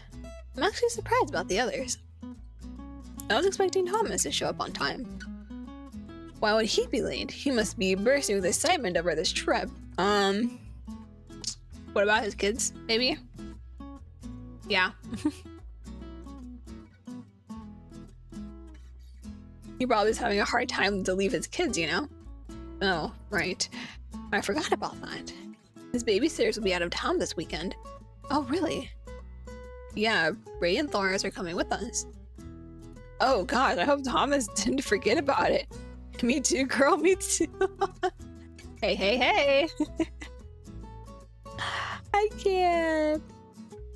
Hearing a loud, cheerful voice approaching, the three of us turn around instinctively. As their figures come into focus, I recognize a trio that never fails to make me smile. Edgar, Marcus, and Leonard. Just seeing them together brings that warm feeling to my chest. Oh, look! Oh, he got his hair tied up too. All good. Marcus in a basketball shirt. See, that's what I said. I thought he'd be like a pro basketballer, but no. He's also holding a volleyball. He always holds a volleyball and like then his shirt has a basketball and I was like, did not think he would be a swimmer. Like what? Also, Leonard, why are you wearing that? We're going to the beach. Sir, it's gonna be hot. I think, maybe.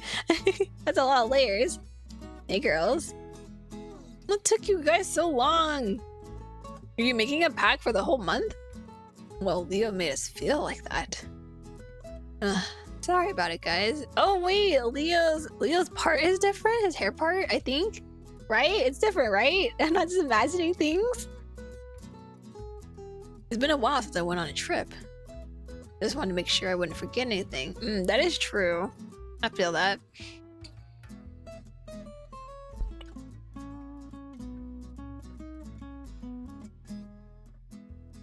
It's good to be precautious, but it doesn't explain why your pack is so heavy. What are you carrying there?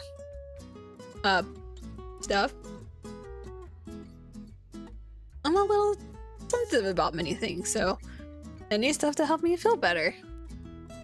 You know it's only 2 days, right? Yes. A backpack is more than enough. Well, okay, now that's too careless. What? How is one backpack enough? What are you bringing, Marcus? Toothbrush, towel, flip-flops, and clean clothes? Huh? That's it?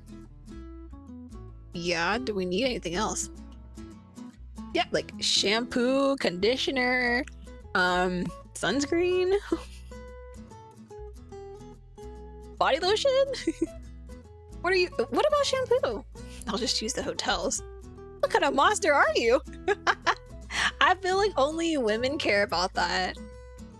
Cause like every girl has like a different like thing they're particular about, right? And for me, it's my hair. So using the hotel's shampoo and conditioner, not gonna cut it. Cause my hair is very particular, so I can't do that. Then on top of that, I need my leave-in conditioner. I need my curl definer hold cream. I need my combs and my brushes. I need my hydrating shampoo and conditioner. I need my my hair oil. Like I need so much just for my hair alone. Okay, let's not get into the body care. What? Marcus, what about sunscreen? Yeah, sunscreen too. Damn, I forgot it. You're going to the beach. That must be the easiest thing to remember. Beach equal sunscreen. You should always have sunscreen anyway. How is this possible? One of you thinks he's going to live at the hotel and the other thinks he'll be there for 2 hours and still forgets the most important thing. That's Santa Lucia crew for you. Oh, dear Lord. Don't worry, I brought extra. You can use mine if you need to. Thanks. But enough about packing. Where are the seniors? Aren't we supposed to leave now? We were just talking about that. Thomas is probably struggling to say goodbye to his kids. Oh. Right. It'd be his first time going to a trip without his kids. Really? That's worse than we thought. I kind of wish I were there to see him cry. I'm so mean.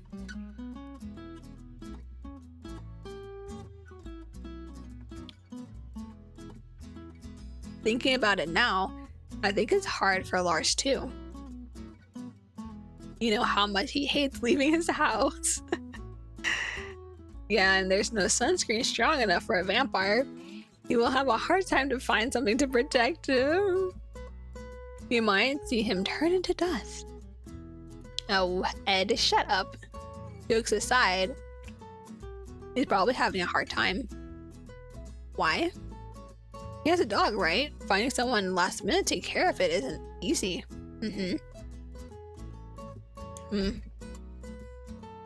I get that. If I had a pet, I wouldn't be able to just leave it either. Maybe it's a hotel that's like pet friendly and you can bring your doggo. We want to make sure it was well taken care of, and of while I was away. Hearing Marcus say that makes sense, but imagining Lars being late because he's sad about his dog, that's wild. You guys really like talking about him, huh? I'm kind of excited to finally meet this guy. He's not a guy, he's an entity. He's not a guy, he's an entity. Oh, what? I don't know if you're ready for that. Oh, come on. If he's as grumpy as Christy says, I think I can handle it. Babe, nobody's ready for that, really. Oh lord, they're really scaring him. I just hope she warned Mike about the name thing. Can't be that bad. Easy for you to say you're married to Christy. Are you implying something?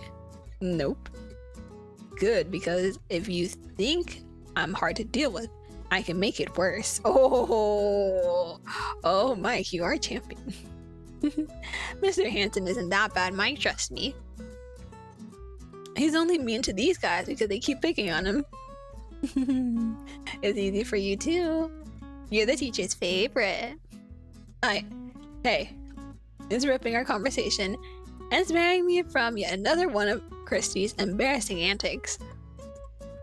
A voice called out to us. At the sound of that familiar sound, we turned around to see the faces.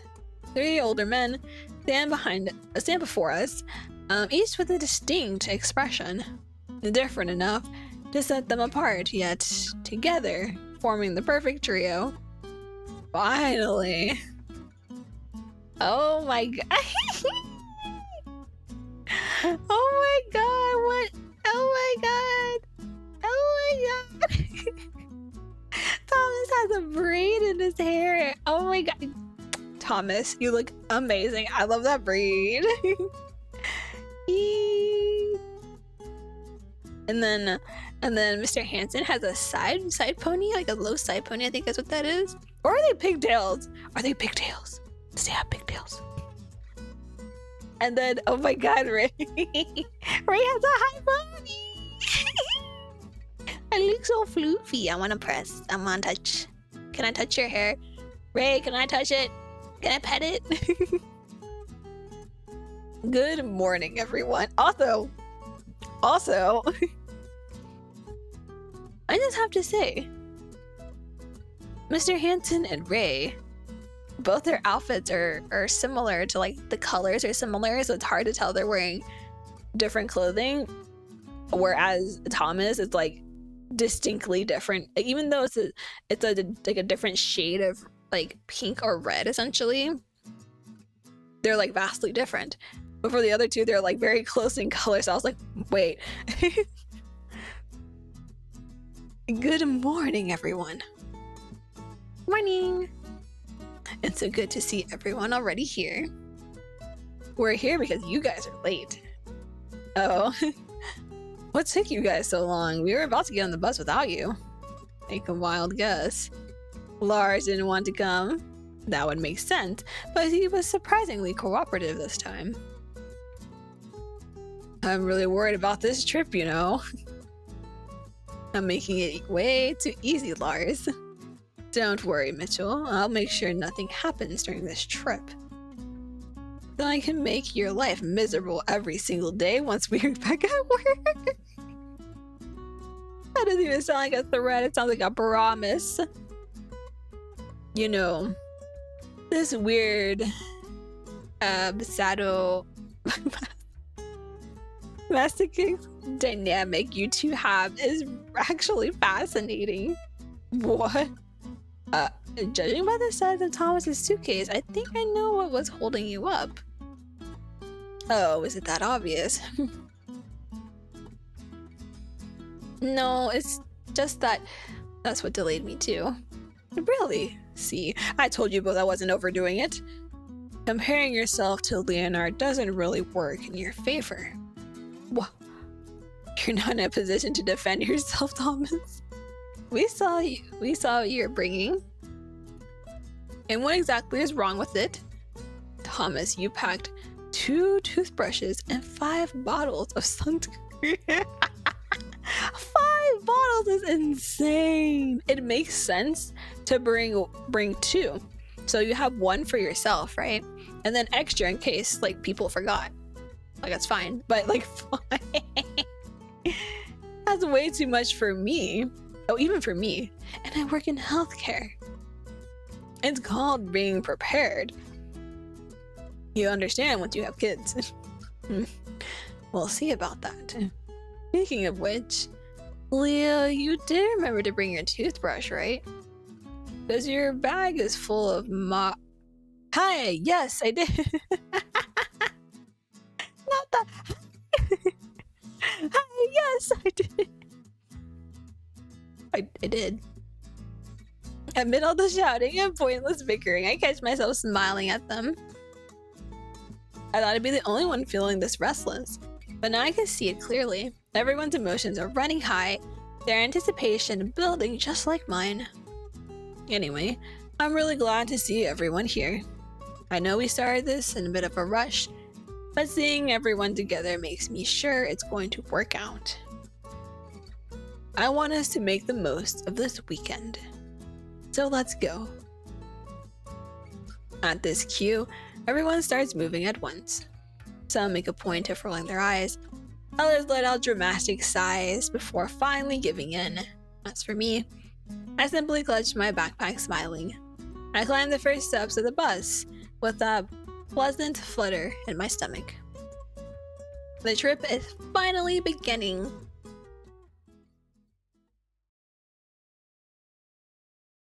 What if it rains? Should I bring an umbrella too?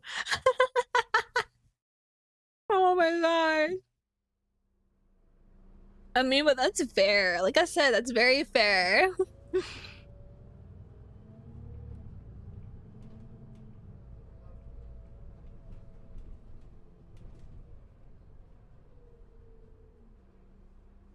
Though, if it rains, you can bring like just a tiny umbrella. You don't have to bring like a ginormous one.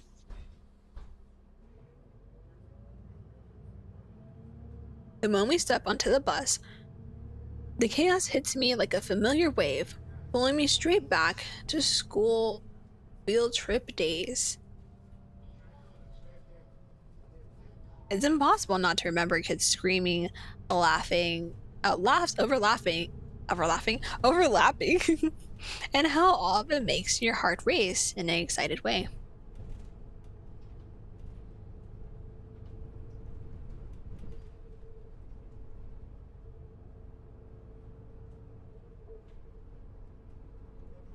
Here and now, the energy is almost the same, just the adult version, which somehow makes it even funnier.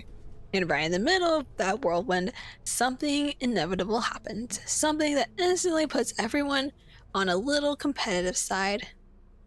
Okay, where am I supposed to sit? Christy's probably with Mike, and sitting in the middle of them would be awkward.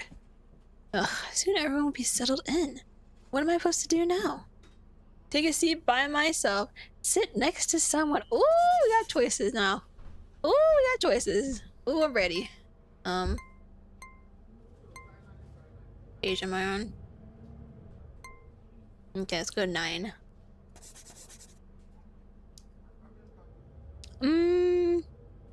If I sit by myself, will someone come sit with me?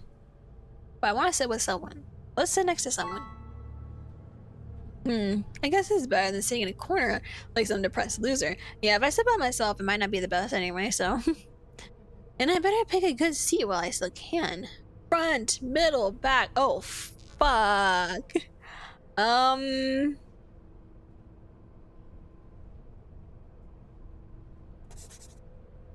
gonna save here too.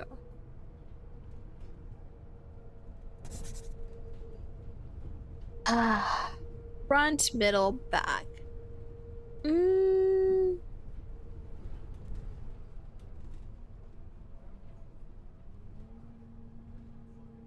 Let's sit in the middle? Question mark? This spot looks ideal. Not all the way in the back where the chaos is, but not too close to the front either. It's a perfect place not to look like I'm running away from everyone. I walk down the aisle, my mind scanning the space and trying to map it out. When I spot a seat on the left that feels just right, I let out a satisfied breath and make my way toward it. I start sliding my things into the overhead compartment, stretching my arm as far as I can, only to realize something is blocking the space. Did someone forget something up here? Let me see if I can move it. Ugh, like this? What are you doing? Rising onto the tips of my toes, I stretch toward the mysterious object when a deep voice tingled with curiosity cuts sharply through my thoughts. Startled, I whip my head around. Staying behind me is a tall man with arms crossed and a posture commanding answers. Oh fuck! Oh fuck! It's Mr. Hansen! Mr. Hansen!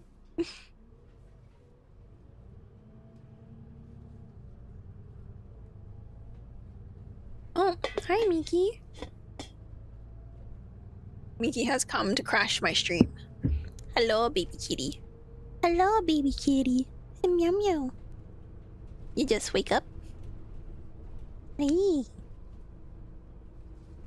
Were you in the windowsill, chilling at the sun? Nice and sunny today, so she's probably getting some sun. Meow. Wanna come sit over here? Hey, hello? Hello? Hello? Kissy. Come here, Babu. Be here. Get off my phone. Okay. But yeah, it's Mr. Hansen. It's Mr. Hansen. His gaze pins me in place as if I've been caught meddling with something far beyond my reach. Ah, Mr. Hansen, hi. Looks like someone forgot something here and I'm trying to doubt that. What? I'm serious. I'm trying to put my bags in, but something's blocking the way. There is something there, but it's not forgotten. Miki, I'm trying to stream, baby. I'll play with you later. Meow meow meow. Meow meow meow. Meow meow meow meow.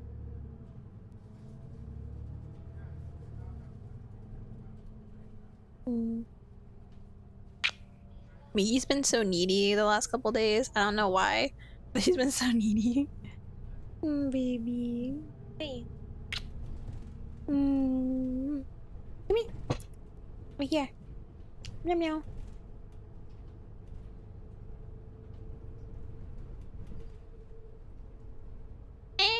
Come here. Come over here on this side. So you're not blocking my screen. No, over here. Stop blocking my screen. Come here. Me. Miki. Okay. Stay here. Huh?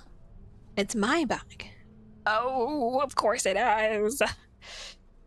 A wave of uncontrollable embarrassment washes over me, and my face instantly flares up like a wildfire. First, because the assumption that was obviously dumb, it could have been anyone's bag. Ah, Miki. No. Ugh. Chunky baby. That's not actually chunky. She just looks chunky because she has so much fur. Meow meow meow meow meow. I have no idea why I immediately jumped to the conclusion that it was forgotten. Second, because of course it had to be Mr. Hansen's luggage. And after all this, it finally hits me like a ton of bricks. The seat I chose to stay in is already taken by someone. And that someone is him. And now I'm left with two painfully clear options. Act natural, stay put, and swallow my pride, or grab my things and run to another seat before this whole situation gets even worse. Give it to me. And just like that, option 2 disappears. He gestures firmly toward my bag, like he's asking for something he needs to deal with immediately. All I can do is obey, praying the floor will open up and swallow me before I manage to say anything else stupid. I remain standing there, almost directly beneath him, unsure of where I'm supposed to go. Part of me fears that the wrong step could earn me a scolding, though I have no idea what the right one would be.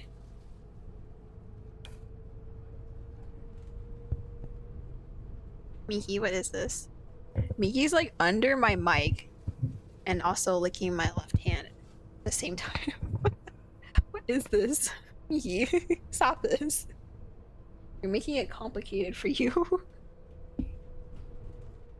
Such a weird babu. Please don't knock over my water. Hello, Grunt breaks the silence as he pushes the compartment open, making room for both our things. When he finally steps back, his gaze finds me still frozen like a statue. Now sit. Oh, okay, excuse me. I slide into the seat, trying to take up as little space as possible, and a second later he sits down beside me. He exhales, a measured sigh that I can't tell is irritation or exhaustion. Spreading over the weight of the silence pressing down on us, I force myself to speak. Sorry about the trouble. Didn't know you were sitting here. It's fine. Actually, I was going to ask you to sit here anyway. Oh?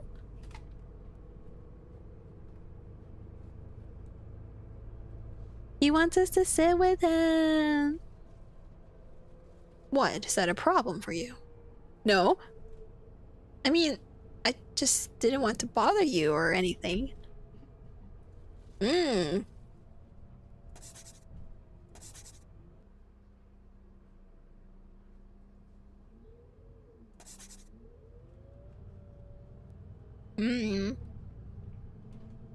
I wanted to sit with you and thought you usually travel alone.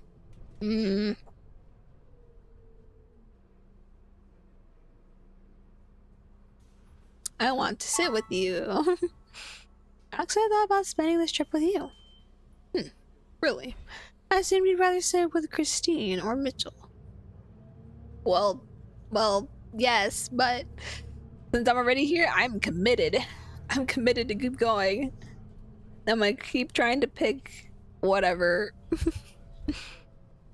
Well, I bet it's pretty lively back there. Don't it? Still, I'd rather be here. And why is that? I hate when he does this.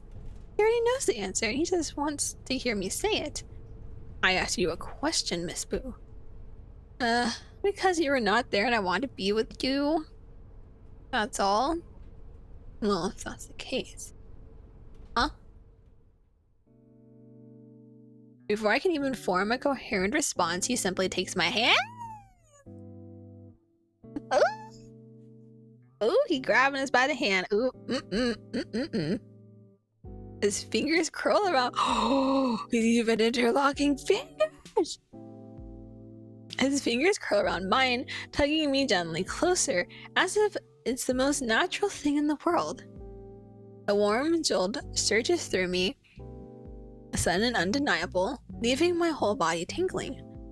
From what I've heard, the trip is going to be long, and long trips tend to be boring.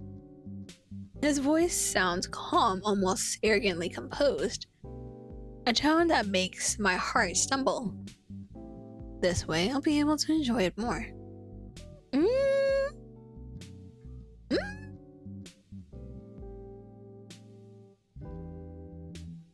Yeah, darling!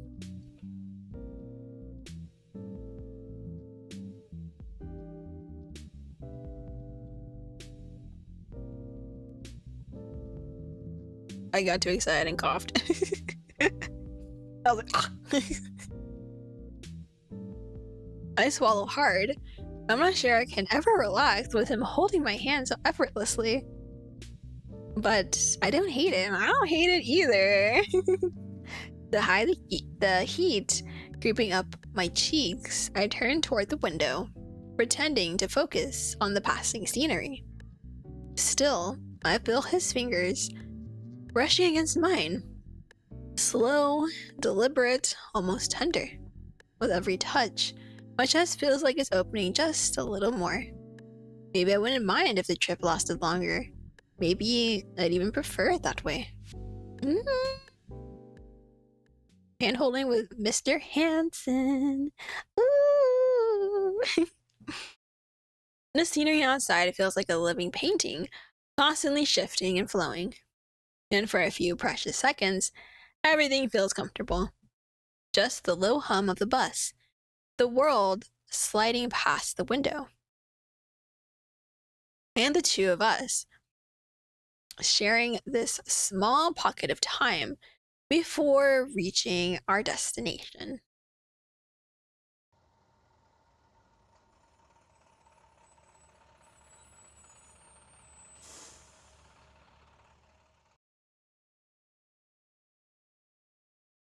After long hours on the sunlit road, we finally arrived. The bus slows down, and when it comes to a complete stop, a pleasant wave of tiredness washes over me. With lightly clumsy movements, everyone grabs their backpacks and suitcases and starts filing out. At the last step, the warm, gentle air of the late afternoon wraps around me, and I step onto the hotel's colorful pavement. Ooh, pretty. The sight ahead draws a soft sigh from my lips. An elegant building stands before us, bathed in the golden glow of the setting sun, as if it had been carefully painted just to welcome us. People walk back and forth in light clothes, unhurried steps, and smiles that shine brighter than the sign at the entrance. I take a step inside, and I'm surprised with what I see.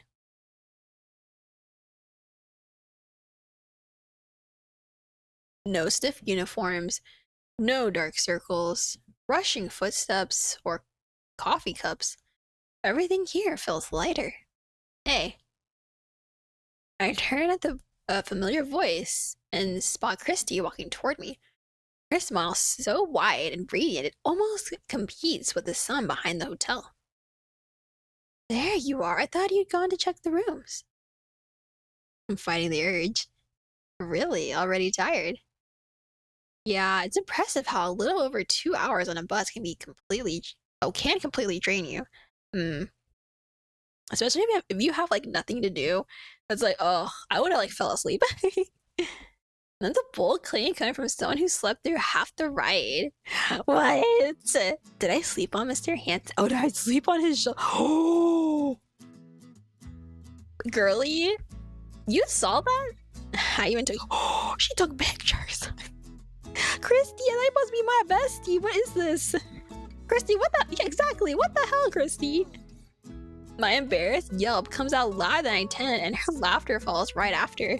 I feel my ears heat up, but at the same time, my chest fills with that warm happiness that only exists when I'm with her. Traveling with this group feels like living a life I've always wanted. And with Christy, everything becomes even more special. She has this way of pulling at my memories like opening an old photo album. When we were kids, my first and only school trip was with her.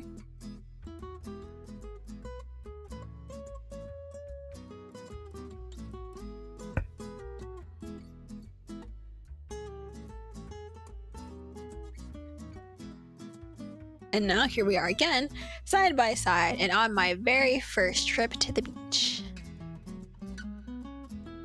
Why are you still holding your bags? Because I literally just got off the bus. Yeah, but you're supposed to leave them there so someone can carry them for you. Seriously? Yep. But I have a feeling that is not how it works, and you're just telling me Mike is carrying all your stuff right now. Poor Mike.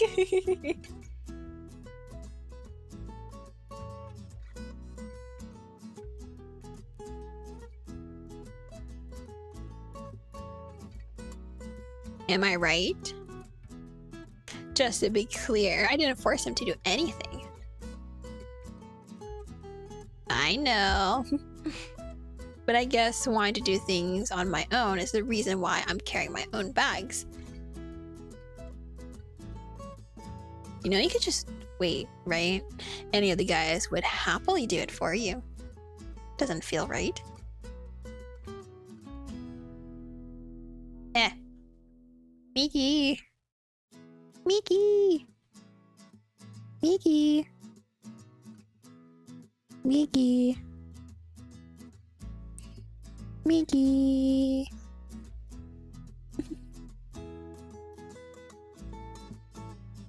Will you stop this? Stop sitting in front of me. She's blocking my camera and I'm like, I can't see.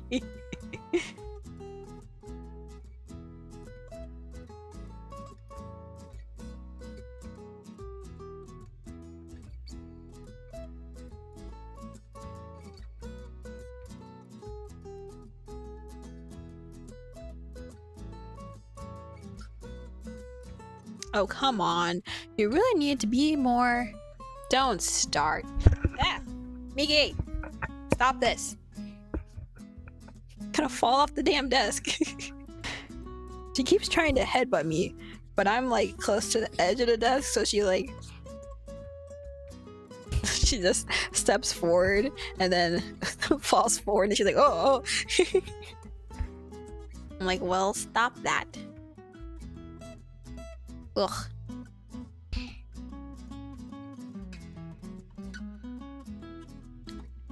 Okay, there it goes. I was like, it wasn't working for a second. I was like, what? They're not working? I'm perfectly fine the way I am. You say so. But really, you should leave your bags there. So then we'll come by and take them inside. Are you sure? Yep, the hotel staff helps with that too. Come on, we're wasting precious vacation time. Let's go check the place out.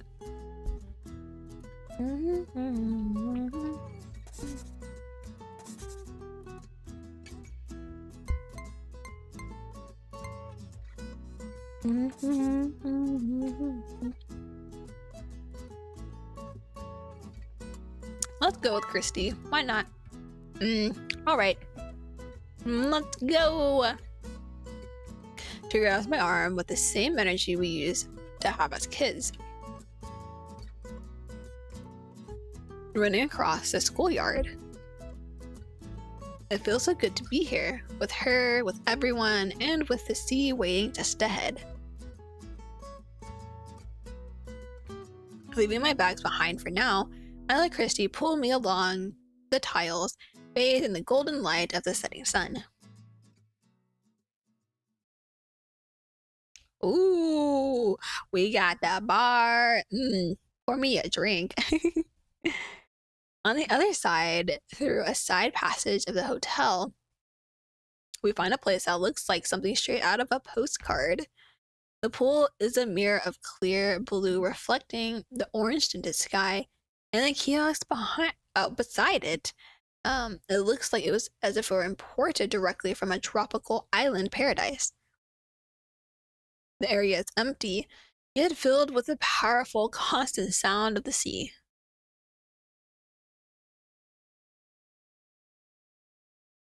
Enchanted, my body starts moving on its own.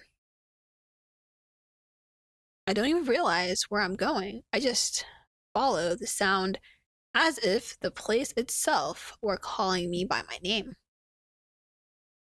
My steps carry me to the edge of the hotel, near a small white wall separating the pool area from the beach. From there, the vast blue stretches out before me.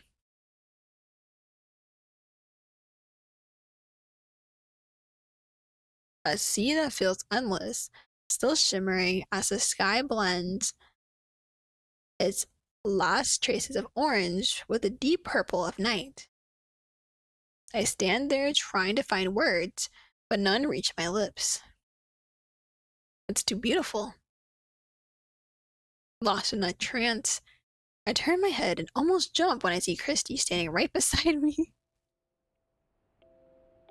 She doesn't say a thing.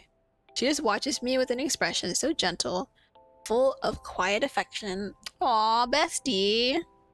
The way she looks at me softens her features, somehow making her even more beautiful.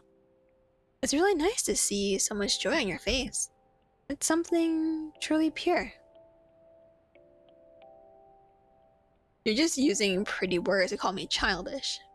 Normally, I would do that, but not this time. I'm happy to be here with you. Truly. Aww, friendship, baby. And to see you doing well. We've been through a lot, you know? We faced fears I don't even want to remember. I saw expressions on your face I never want to see. So, being able to see you like this now is something that genuinely makes me happy. The silence that settles between us isn't uncomfortable.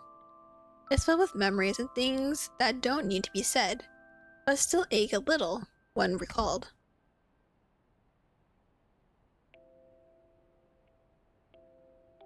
Ever since everything happened 3 years ago, Christy has never left my side. She's the one who saw me at my worst and stayed anyway. The one who held my hand when I couldn't even lift my head. The one who pulled me back up, who scolded me, who dragged me, kicking and screaming, back into the world of the living. She knows how much she means to me, but she has no idea how big that much really is. Well then, I think it's more than fair that we have a lot of fun over these next 3 days. No worrying about problems, just enjoying ourselves. Definitely, we're in need of a break. Excellent. And since we're talking about having fun, all of a sudden she steps forward and leans in dangerously close to me. The mischievous smile appears and her gaze turns so wicked I can only swallow hard. I know exactly where this is going. And I also know I've officially run out of places to hide. So, what are your plans with the guys?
in the end, by the time we finally made it down the room's floor, everything was already settled.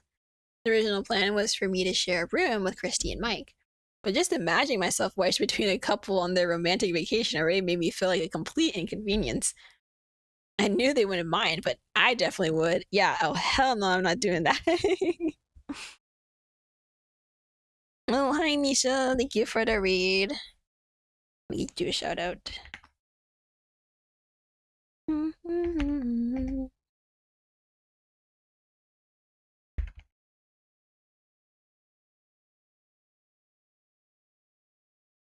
There you go. Hopefully your stream went well.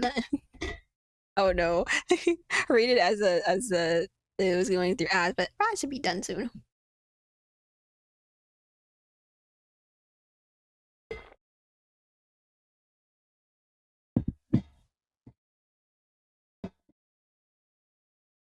But yeah, hopefully your stream went well and you had fun. Welcome Raiders, I'm my boo, and I'm a Yandere Ghost VTuber. I play a lot of Goddess of Victory Nikke, some visual novels, and I also do ASMR and the co-work content. Hello. Yes, I got a little ad break. Yes. Yeah, I saw like when I saw the read, I was like, oh, I just started as you read it. I was like, oh no. But luckily it's only like a few seconds long, so it's not too long. Stream went great. We were having a cozy puzzle time. Ooh, that sounds so fun. I haven't like done a puzzle in forever actually. You know, last time I did one was like a Demon Slayer puzzle.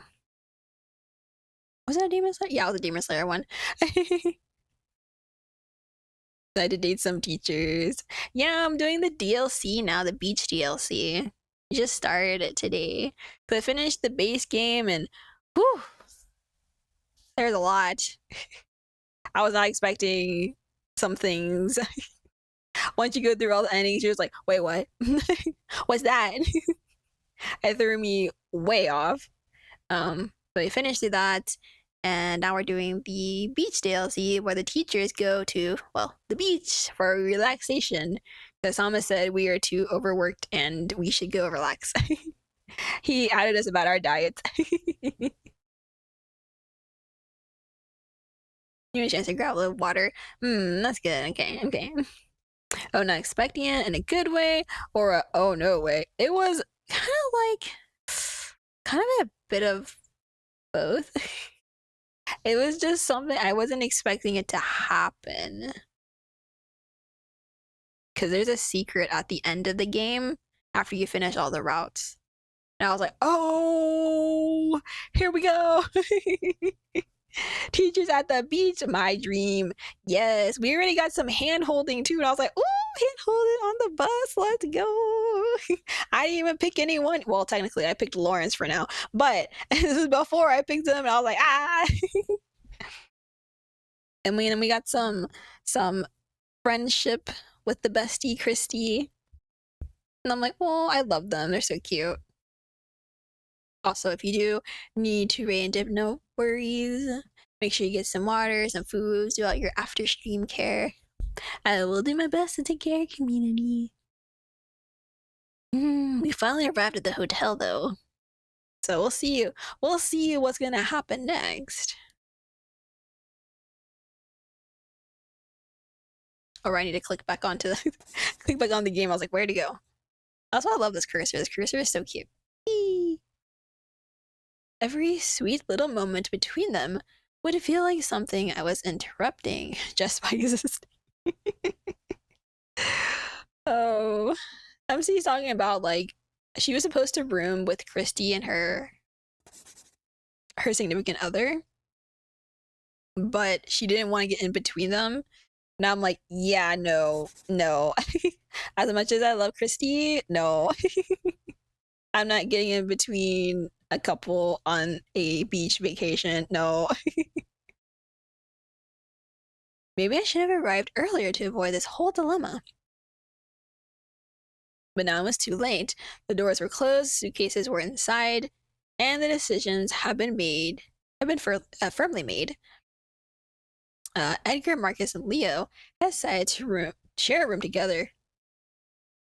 There's only 2 beds. Hanson and Ray still had an extra bed. And then there was Thomas's room, the one he had booked exclusively for himself. In the middle of all that chaos, I was left with exactly 2 options. 1, switch rooms with Thomas, sending him to stay with the older guys. Or 2, join Ray and Hanson and accept my fate of living with teasing and scolding for the next 3 days. Oh, man. Put me in between my 2 favorites? Man.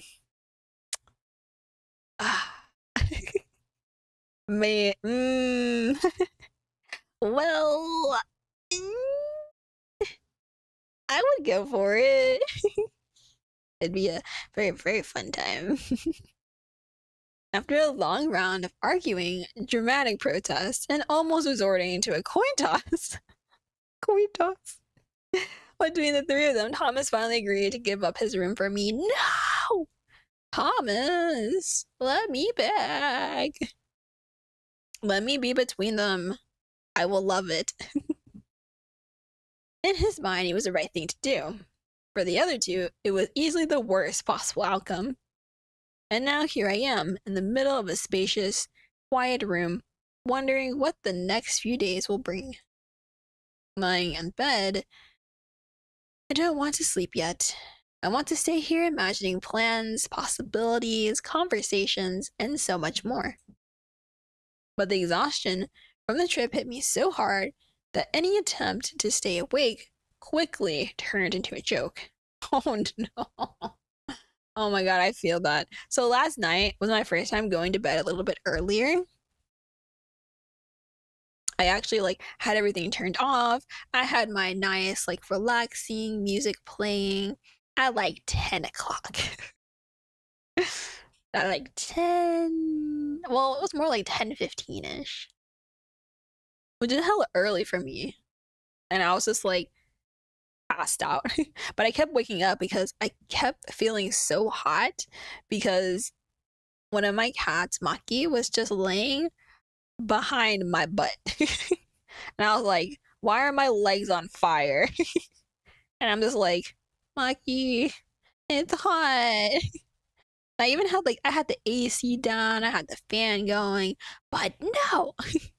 Just because she was laying on my legs, well, behind my legs, I was just like, it's so hot. And I felt bad because she just wants to lay with us. And I'm like, but Maki, it's hot. So I tried moving around, right, to cool off. And she decides, oh, let me just move back to you again. I'm like, stop. If I laid on my back, she would just lay either on my stomach or in between my legs. I'm like, Maki, please. I just want to sleep. It's hot. And even when I turned the AC down, I was still just dying. I'm like, the joy. They say, oh yeah, getting a cat is fun. It's entertaining. It is until they sleep with you and it's a fucking furnace. The yawns came slow and deep, and there was no fighting them. Tomorrow is definitely going to be amazing. And with all that sweet, comforting, expectation-filled thoughts, I let sleep take me. Take me. Take me. Ooh, the room looks so pretty with the light. Cause the nighttime, I was just like, okay, it's a nice room, okay. But with the sunlight, it's like, bam.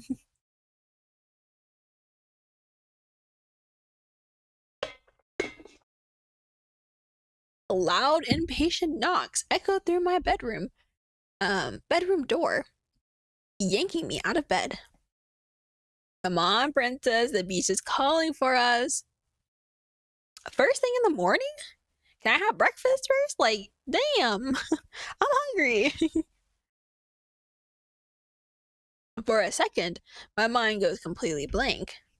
Then I recognize Edgar's voice, and after that, there's a sound of hurried footsteps. Someone stumbles, someone else complains, and as expected, they are already arguing with each other.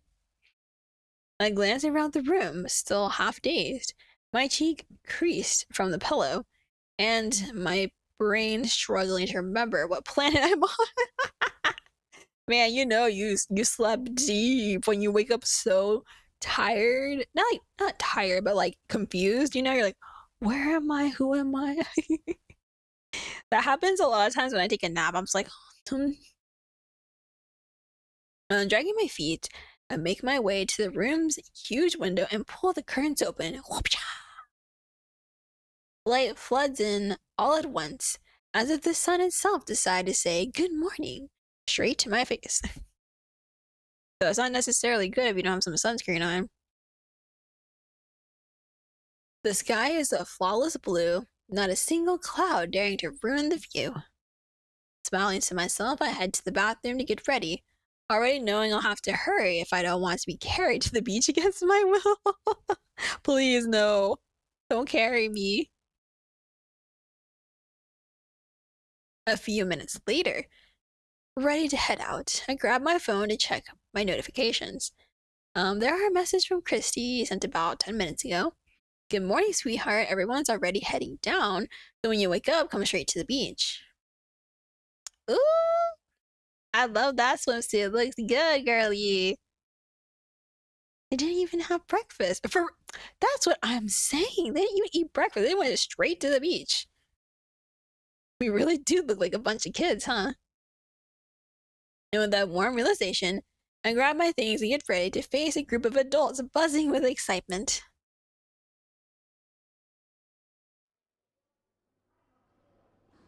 I ride the elevator down, still fixing my hair with my hands. The hotel main lobby is crowded, but not in the chaotic way of busy streets. It's a gentle kind of movement, as if everyone there were floating through an endless day off. The sticky, unmistakable vacation vibe clings to me instantly. Without even thinking about it, my feet carry me outside.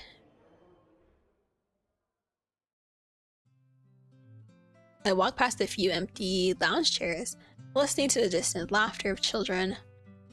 The sound fills the air with warmth, and everywhere I look, I see nothing but relaxed, happy faces. Happies. Before long, I reach the small walk that marks the edge of the hotel grounds. What a beautiful view. The sand, bathed in the freshly awakened sunlight, is a completely different color from yesterday. It's amazing how something as simple as sunrise can change everything. The salty scent in the air, the gentle warmth on my skin, the brighter colors, even the energy feels different. And best of all, the beach isn't crowded at all. Ayy, that's what's up. A few people walking, others sitting there and here and there, but nothing that gets in the way of my total freedom. Freedom! Just me and an entire paradise begging to be explored. There are so many possibilities that almost makes me dizzy. I feel like a kid standing in front of a massive table full of colorful sweets, wanting to grab everything at once before someone says it's over. I glance to the side and notice the kiosk is already open, sending out that irresistible aroma of fresh coffee. So many options. Where do I even start? Ooh.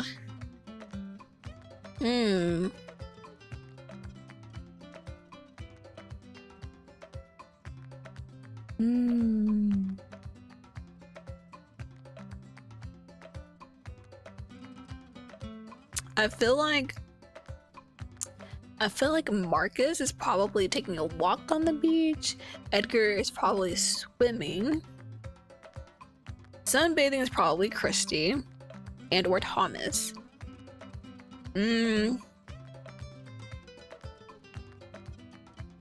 But since it's first thing in the morning, and we haven't even had breakfast yet, man, at least let me have some coffee, you know?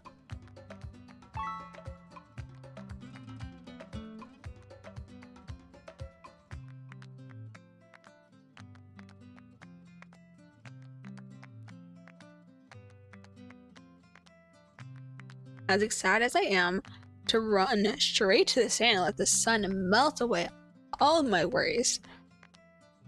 My stomach is screaming for a different kind of attention. Everyone dashed out of the rooms without eating a thing. I'm sure it'll lead to a collective bad mood later. I know this makes me sound like a grumpy old woman, but I'm not stepping onto the beach without a coffee first. Laughing at my own overly responsive thoughts, I turn toward the nearest kiosk. I walk across the white tiles, the pool's reflection flickering across my face in the sunlight. The heat is already absurd for such an early hour, but honestly, even that doesn't ruin my good mood. Don't let it get you down. A little further ahead, at the end of the hotel, the wooden kiosk appears like a small private oasis. It's all designed in light wood tones and woven straw, with decorative details ranging from seashells to stylized bayous? Oyos. I guess bayous. I have no idea.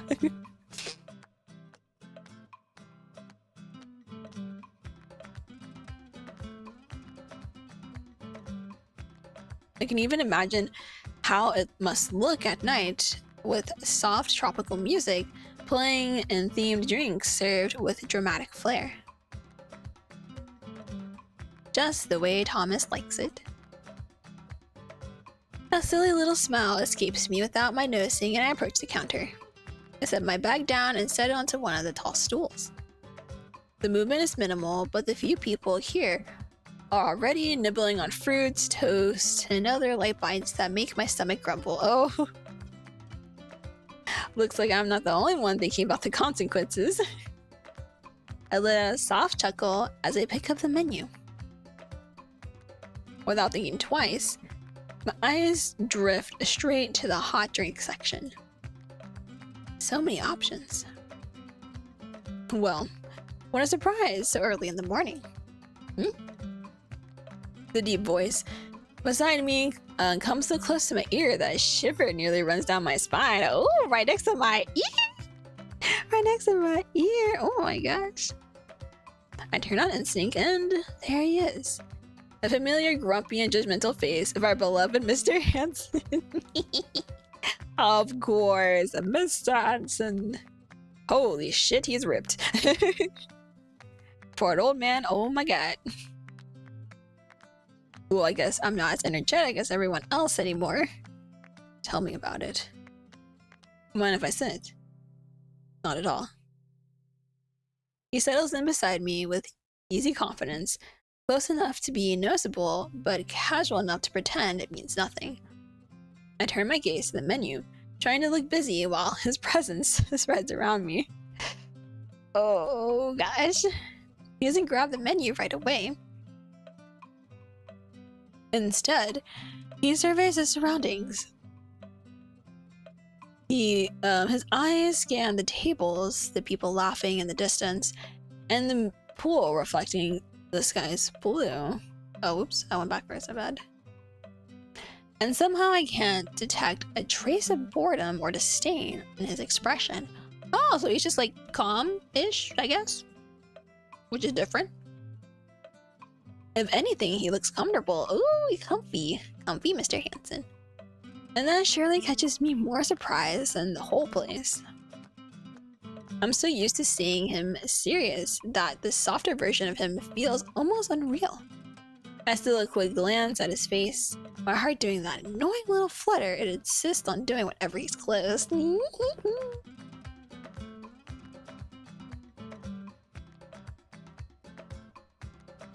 I try to stop myself, but my thoughts escape before I can hold them back. Is it that me, or is this place not as bad as you expected? Why are you asking me that? Well, you don't look bored at all. I would dare say you're quite comfortable right now. Say, did Thomas pick the right place for us? A bit over the top, but nothing that surprises me coming from him. Yeah, I'd say I'd agree with that. but it's not as terrible as I imagined. Oh, that's new. So you're really admitting coming here with us wasn't such a bad idea? I didn't say that.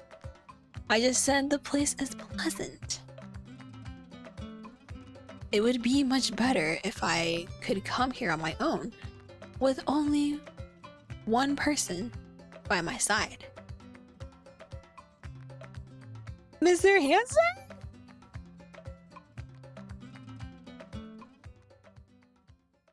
My heart skips wildly, then stumbles over itself, and my brain completely short circuits. Same girl, same. For a split second, I'm not even sure how to breathe. When she said that, I didn't even know I was holding my breath. I was like, breathe. Whoa, shit. I was holding my breath. I was so shocked I hold my own breath. Oh my god. He didn't say any names. Not a single hint. And yet the possibility that he might be talking about me crashes onto my thoughts all at once. What is it? Did I say something wrong? No, of course not. No, why are you blushing so hard this time? I'm not blushing, it's just hot. It's just hot. You're hot. What? I was expecting a better answer from you. An honest answer. Fuck me. Do I really need to say that? You already know what I'm thinking. I can't be sure if you don't tell me. Why is he torturing me this early in the day? I'm still waiting. I know, I wasn't expecting that the person you mentioned would be me. Now that sounds more like you. He leans in slightly, closing the distance between. Man, my neighbors must hate me. His voice drops to a lower, gentler tone, sending a shiver down my spine. And that faint smile stays right there, like he knows exactly what he's doing to me. There's no one else I'd want to be here with. Goodbye, cruel world. I'm gone. Bye. Peace out. My face instantly heats up, and I'm sure I look like I might actually combust on the spot. He lets out a low laugh at my reaction. Not teasing, just warm like the kind that sends butterflies crashing wildly inside my stomach.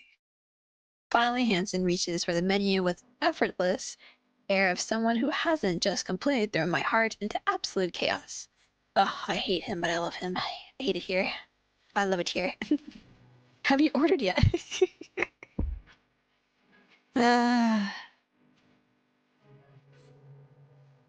No, I was deciding, but I think I'll get a coffee. I'll join you then. Let me take care of it. Ooh, you buying coffee. Coffee date. Not really, but coffee breakfast. With an almost imperceptible gesture. Oh, imperceptible gesture. Hansen raises his hand to call the waiter.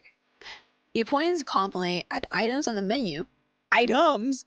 Sir, what are you ordering? Thought we're just getting coffee. What is this?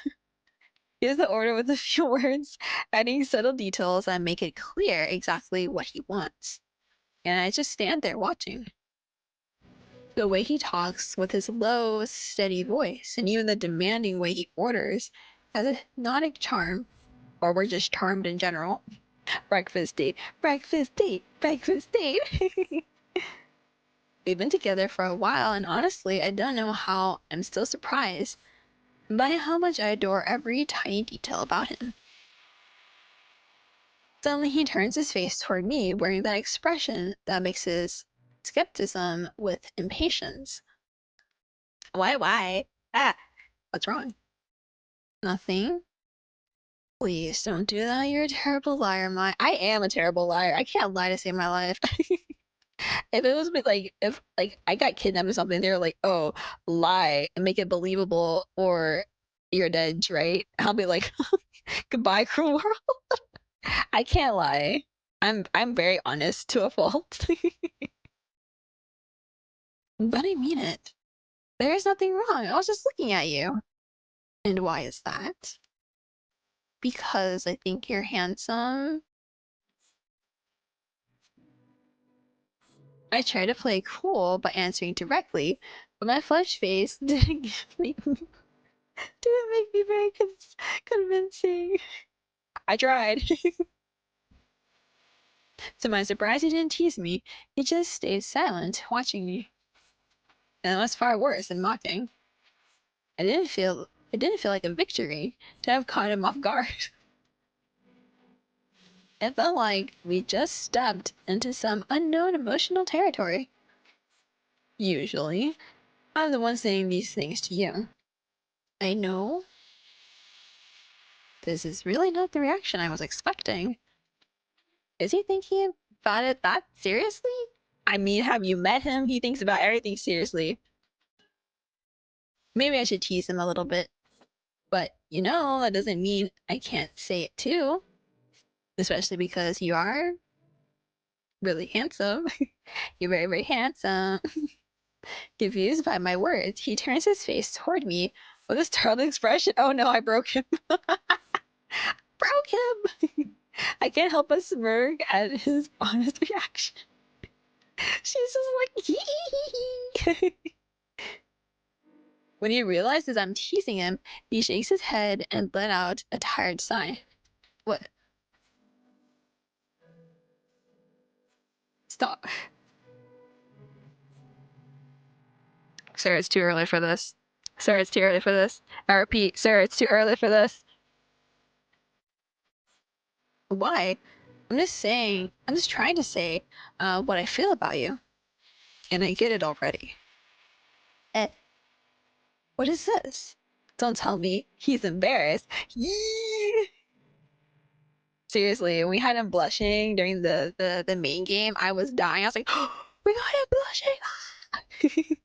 It was the same with Ray, because it's like the two guys are just they're very similar but also very different. For a moment, he looked almost uncomfortable, shifting slightly in his seat, as if unsure of where to put his hands or where to look. Oh, that's so cute though. But then I noticed it. Just beneath his eyes is a faint, shy, and completely unexpected blush. And that was the exact moment I realized Hanson had layers I hadn't even begun to explore yet. The thought made my heart squeeze in the best way possible. Are you having fun? Yes, I am. Mr. Hanson, you're really sweet. Okay, enough. Never! Never! I'm aware of what you're doing, and I'm not falling for that. What do you mean? Don't play innocent with me, miss. I know how naughty you are. I mean, when we were talking to Christy, she's like, ooh, you guys are naughty. Ooh. And I was like, Christy. And if you keep looking at me like that, I swear I'll make you redder than this place in places that people can't see. Mr. Hanson in the public! In the public! Sir, we are in public. Sir, we are in public. There are children around. Sorry, Mr. Hanson. I'll stop. That was fast. Try to resist a little bit more next time. It'll be fun. This man in public stuff. I can't. Sometimes I just forget I can't be playing around with him. Here are your drinks, darlings. Enjoy it. Ah, thank you. Just in time to save me, our drinks arrived, sliding onto the counter right in front of us. After everything Hansen had just said, the warm cups felt like a welcome distraction. I take a quick glance at our orders, and I can't help but smile. He was he ordered a simple, black, straightforward coffee, exactly like him. I don't know, I could never drink like straight black coffee. I need a little something.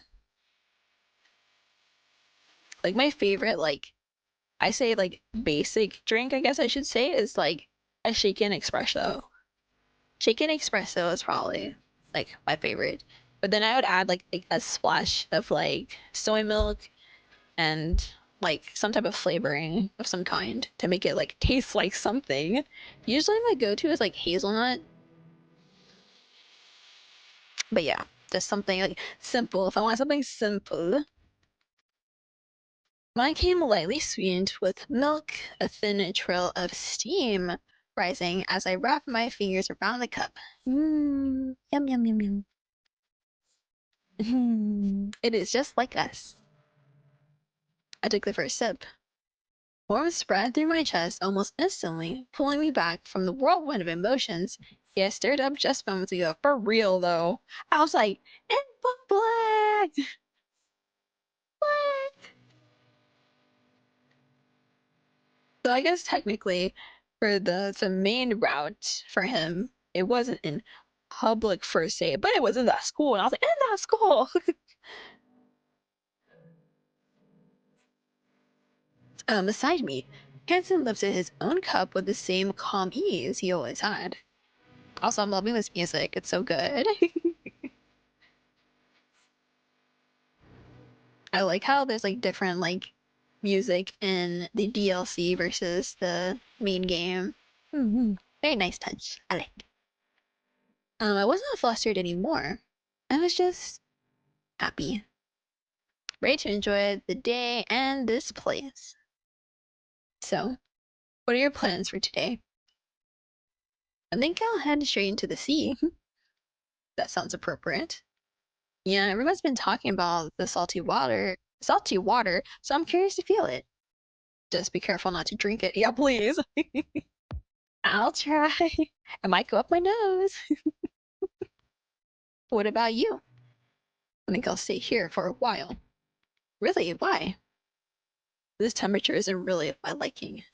It's probably really hot, huh? Oh, right. He said it before. He's the winter type of person. Same. I don't like summer. I hate it. It's so friggin' hot. This heat must be really tough on him.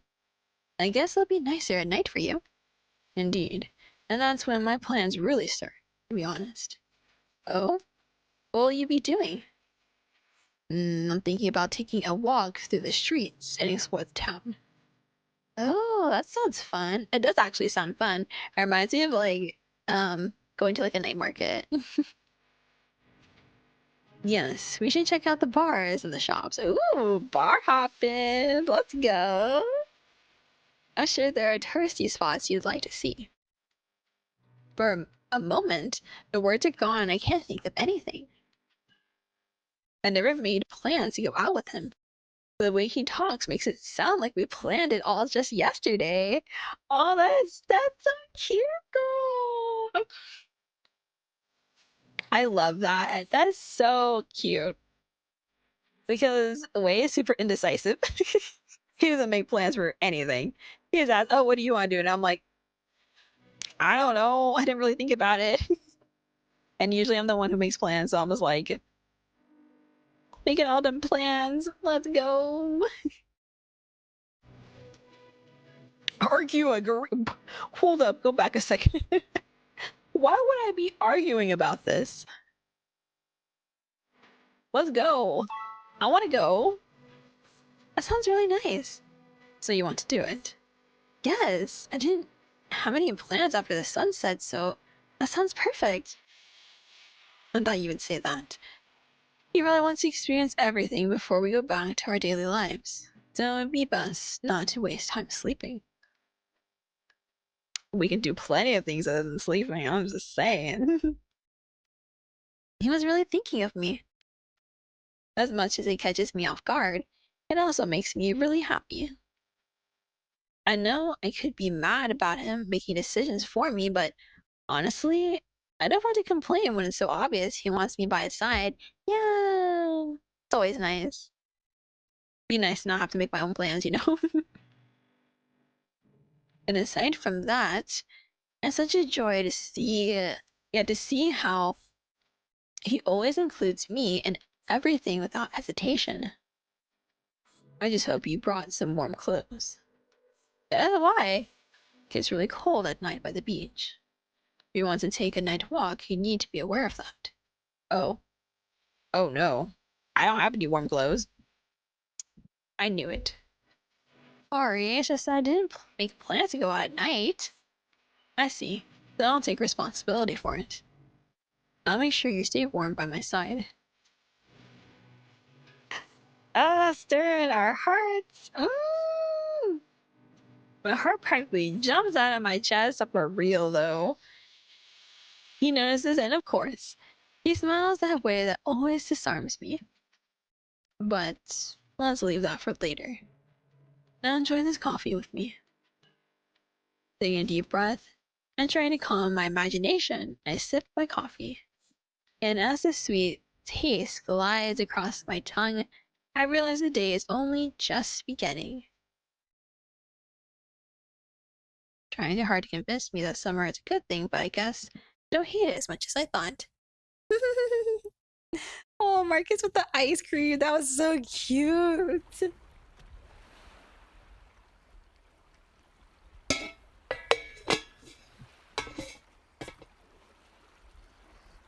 Oh, forgot how heavy my water bottle is. I almost dropped it just now. After exploring and enjoying every corner of the place, exhaustion finally caught up with me. Oh no. I gotta take a nap. My feet were begging for a break and my mind was craving something cold. Ooh, get some ice cream. I decided it was time to head back to the hotel and rest a bit before night comes. I should check out the drinks on the kiosk. Thomas mentioned the hotel is famous for that, and it would be a shame not to taste it. I was already imagining myself sitting comfortably, savoring something sweet and cold, when something made me stop. Stop being such babies! A loud, clearly annoyed voice sliced through my thoughts like a merciless pair of scissors. That's Christy.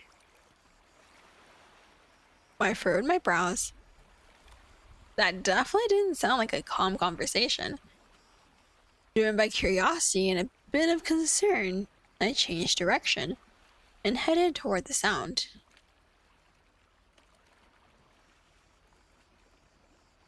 It didn't take long for me to reach the source of the shouting. With every step, the voices become clearer, and the scene is definitely more chaotic than I expected. In the middle of a sunlit sand court, just as the sun begins to dip toward the horizon, I spot a fairly familiar group. Sitting comfortably in beach chairs, with not a single worry on their shoulders or radiance. Relaxed, they seem completely oblivious to the world around them, except for the judging glances they throw at the others nearby. And it's right there that I find the eye of the storm. Christy stands in front of Leonard and Mike, arms crossed, with a glare sharp enough to cut steel. The two lean forward as if they're one step away from kneeling and begging for forgiveness. A little farther off, Marcus and Edgar watch the scene, struggling to stifle their laughter. Meanwhile, Thomas, with all the goodwill in the world, squeezes himself between them, trying to calm things down.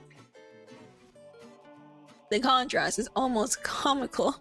I can't even decide whether to laugh, just watch, or run before getting sucked into the middle of this mess. What's going on here? Then when my voice cuts through, the conversation stops instantly. Everyone turns nearly at the same time, and the tense expressions melt into surprised smiles. Oh, Leonardo with this shirt. I knew he's gonna wear one of these shirts. Oh my god, Mike. Mike looks like a standard beach bro, like when he's like wearing this. Oh, Christy's swimsuit. Oh my god, so cute. I love the colors. Ugh, I still can't get over Edgar's little pony here. Little pony. And he is hairy everywhere else. Okay, I see. Because I was like, his arms are really hairy, so he must be hairy everywhere else. I'm like, yes, he is. And Marcus got abs for days. I'm sorry, I'm in the way. Abs for days. But yeah, look at them abs. Abs for days. Abs for days. Put a little cursor over his E. Which makes sense because his arms are huge. And I'm like, oh my gosh. And let me go back down here and put myself back up. Bloop.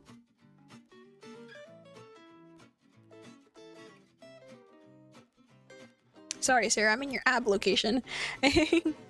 Yeah, it looks so nice. It's silly, but seeing the reactions makes my heart skip with joy. It's nothing, Mai. It's just that these two are scared to play with me. But I'm not scared, baby. Yes, you are. Okay, I'm more confused now. Well, to make it short, we decided to play volleyball, and Christy and Marcus ended up as captains. I mean, that makes sense. Yeah, exactly. Now it makes sense. But why are you too scared to play with her? I'd be way more scared to play against her. Exactly what I said. You guys talk like you've never seen her freak out and yell at everyone on her team. Oh. I see your part. I see your point, Leonard. Okay. Yeah, right. But it's better than getting hit in the face by her serve. Right? Easy for you to say. You're not the ones who have to hear complaints and... Oh, bro said, You shouldn't have said that. Silence falls heavy in the air. Mike's laugh fades away. Fades slowly, disappearing completely along with his voice. It takes him a few seconds to realize what he almost said. And when he does, it's already too late. Christy stands with her arms crossed, clearly daring him to continue. Mike looks at us, begging for help with his eyes, but we're all stepped backwards, forming a small group ready to watch the disaster unfold. They're like, you're on your own, bro. What do you mean by that? Nothing, babe. It's not easy to deal with stuff. What stuff? Like frustration, right? It's an annoying feeling, isn't it? Uh-oh, he just called you unbearable. Edgar, stop adding fire to this flame. Stop this. Stop adding more fumes. Edgar is terrible. He just called you unbearable, Christy. That's not it. I'm just saying, you take the game way too seriously and then you... and then you get frustrated? Damn, he called you annoying and a sore loser. Edgar, stop! You're gonna make them get a divorce. Wow, Christy. I wouldn't stand for it. Edgar, please stop. Okay, Mike, stop explaining yourself. You're only making it worse. Thank you, babe. The thing is, these two slackers don't want to play on my team, and I need someone to help me go against those other two slackers over there. What about Thomas? He said he wants to be the referee. I think he doesn't want to get dragged into this mess. Best decision. But if it goes like this, we won't play at all. Well, what if I play? I'd love to join your team, Christy. Really? Yes, I was actually going to rest at the hotel, but this looks way more fun. Perfect, then. I want to pick my team again. What? What? No. It's not fair. She wasn't here when I picked Edgar. Marcus. I didn't expect you to kick me out over it, girl. You should have known. Shut up, you do worse. Maybe. You guys are unbelievable. But this is not happening, Marcus. You chose Edgar, and I had no one to choose. That's not right. Right or not, I don't care. My girl stays with me. And we're going to win and rub it in your faces. I'll cheer for you, my love. You better. Then I'll cheer for my. Thanks. Hey Lars, Ray, you're cheering for us, got it? On the other side of the court, Lawrence rolls his eyes, completely uninterested, while Ray gives a thumbs up, clearly clueless about what was just said. Why do they seem like the parents? Like when they're like the other ones are the kids, and Hanson and Ray are the parents. Oh my gosh. Christy's just like ready to rumble, and then MC's is over here like, hello, hi, I'm just here to have fun. All right, are we settled? Yes. Then start. The rest of the afternoon was all about diving into the sand, running to keep the ball from falling, yelling at each other, and laughing endlessly. It was a perfect way to close out that amazing afternoon.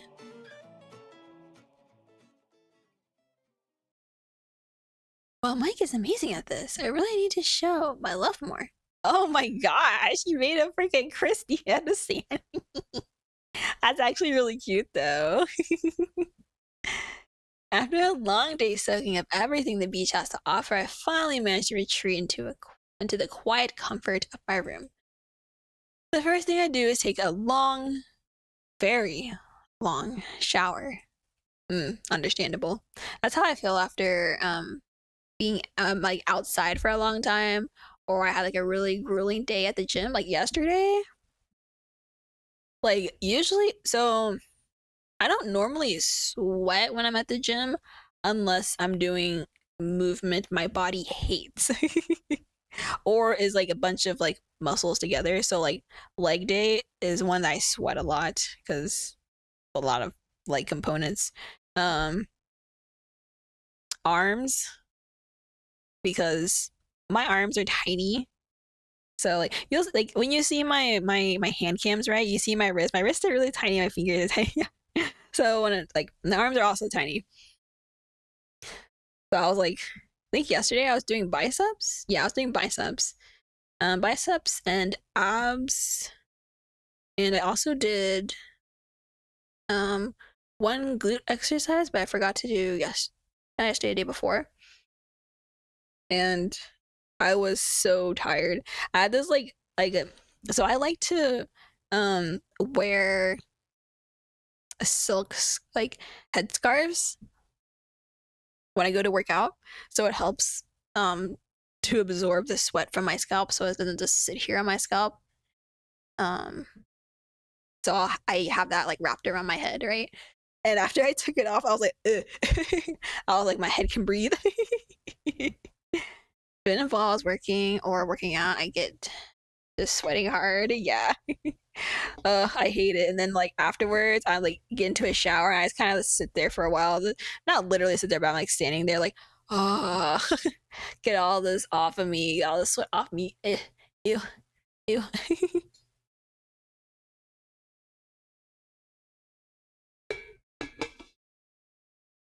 And then afterwards, put on some lotion. I'm like, ah, yeah. I do need to find a new like a body oil thing though. I haven't found one that I actually like.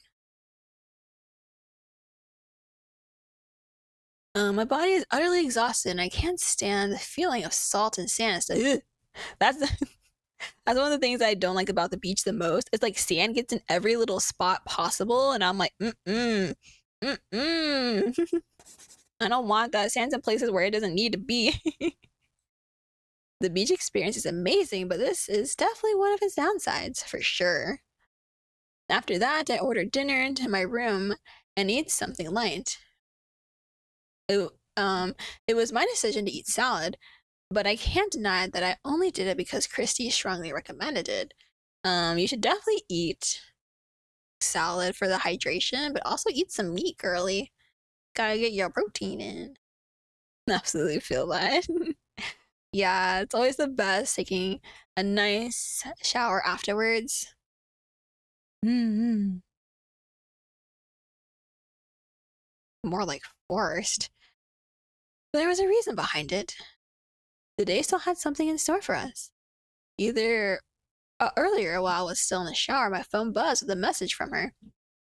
They were playing a bonfire at the beach, roasting marshmallows like something straight out of a movie. Wait, no, we have plans with Mr. Hansen. I agreed immediately. There was no way I'd say no. It was one of those things I'd always dreamed of as a teenager, something that somehow never became real. Now standing in front of the mirror, I take one last look at my dress. I adjust the strap, take a deep breath, and offer my reflection a small, hopeful smile.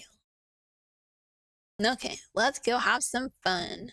But what about Mr. Hansen and going to go look at the markets and stuff? Ah. Oh, this is gonna be like later? The night outside the hotel feels completely different from what I saw during the day. That looks very nice and pretty though.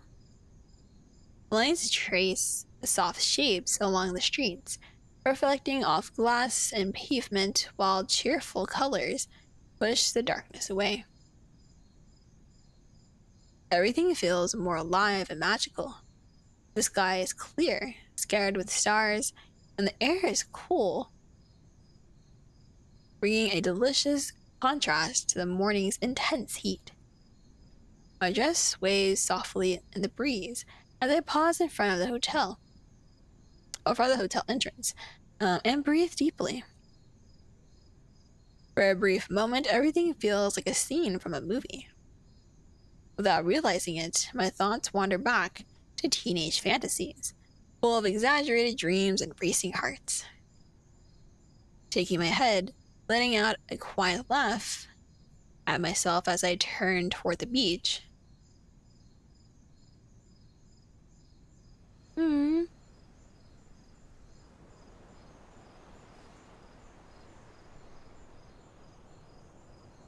I thought the beach would be cooler with the breeze coming in from the front of the hotel, but I didn't expect it to be this cold. The contrast is immediately almost shocking, making my skin prickle all at once. Still, it's a curious kind of cold, one that sharpens your senses and makes you feel more alive. Deep down, I realized that's exactly what I was hoping for. Up ahead, safely behind the waves, a small group moves about on the sand. They talk, laugh, and shuffle things into place, working together to coax the bonfire to life while shielding the flames from the stubborn wind. Oh, Jess, thank you for hydrate.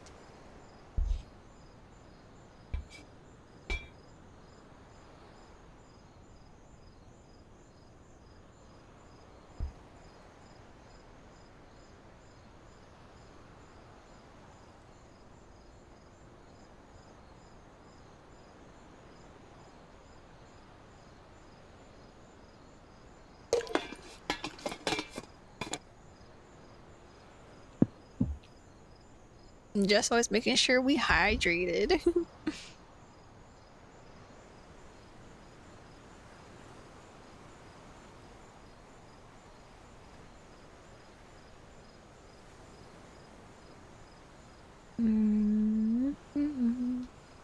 Okay, there we go.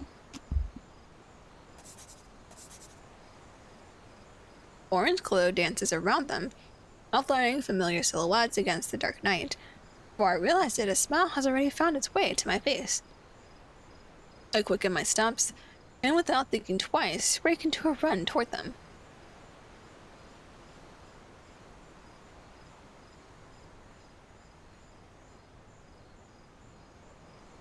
My dress swaying with each stride, the cold air against my face, and that silly, unmistakable excitement of knowing something good is about to happen. There she is.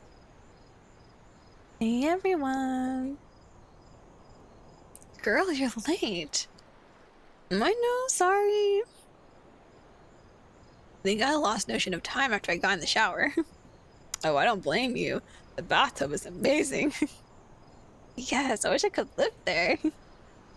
Yeah, also don't feel bad for being late. You're not the only one. Oh, really? Is it Thomas again? Yes, he was in the shower when I left the room. Oh no. Ugh, couldn't. Why couldn't you guys do that earlier? We were playing volleyball with you. I got here on time. Yeah, and where's Mike? Is he? Shut up. He is not in the shower. I asked him to get some pillows and blanket and pillows for us. That's why he's late. Right. What about Leo? He was busy staring at his camera when we left. Hope we didn't spend the whole day taking weird photos of people. We're talking about Leo, not you. Damn. Oh, look who's talking. Are you the one pulling out the phone to take pictures of people sleeping? For real, she took pictures of me sleeping on the way here. Yeah, that's right. Maybe I did. But mine was looking too cute to ignore. Yeah, true. Everyone saw that? Oh my gosh. Oh, you should be on my side. We are.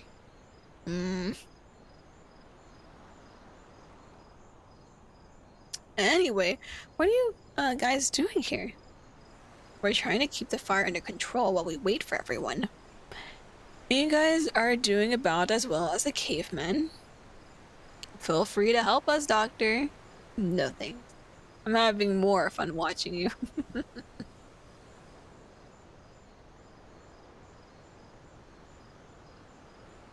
As if putting up with the aesthetic man complaining about everything wasn't enough. Now we've got another old man who thinks he's funny. At least I'm making people smile. Ooh. Talking about it. I should go back there. Who's coming to help me? Go on, Edgar. Bye-bye. What? Why me? You know you can do it. Yeah, but we like it better when you do it. I have a feeling that's not true and you're only trying to ditch work. I would never. Sure. You guys should be glad I am here. What would you all do without me? There are so many things I could say about them, but I'm holding back. Yeah, I'll bite my tongue too, or he'll never leave. They keep mumbling to each other while Edgar leans lazily against Marcus as they make their way toward the bonfire. The warm light flickers across familiar faces, laughter rising and fading with the night breeze. Moments like this feel unique every time it happens. It's really good to have everyone together like this. My gaze drifts from one silhouette to another, counting without meaning to, until a small, quiet realization settles in. Someone is missing. Where's Mr. Hanson? No idea. Ray? Crackers. What? He went out to buy crackers for us to eat with the marshmallows.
Here we go.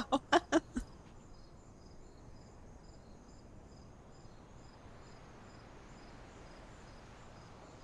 thought we agreed on roasting marshmallows tonight. Yes, we did. So why did you bring it? Come on, Edgar, use your brain. Oh, don't tell me.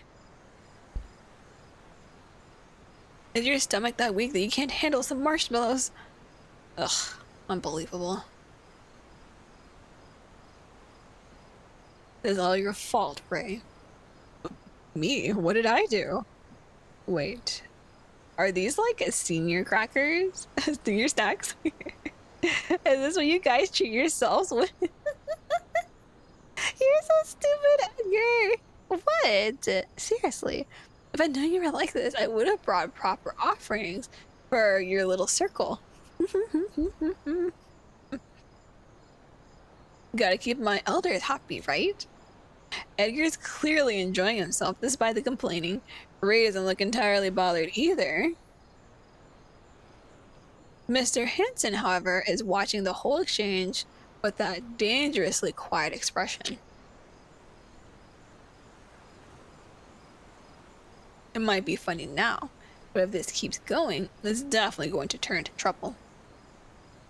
You got it all wrong, Edgar. I asked him to bring these. Let's go, girly. Yo.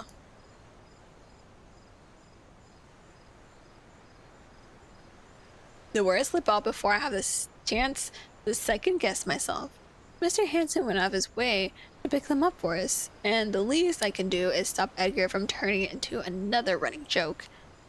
For a brief second, all eyes land on me, but what I enjoy most is the flicker of surprise on Hanson's face, like he wasn't expecting anyone to step in for him.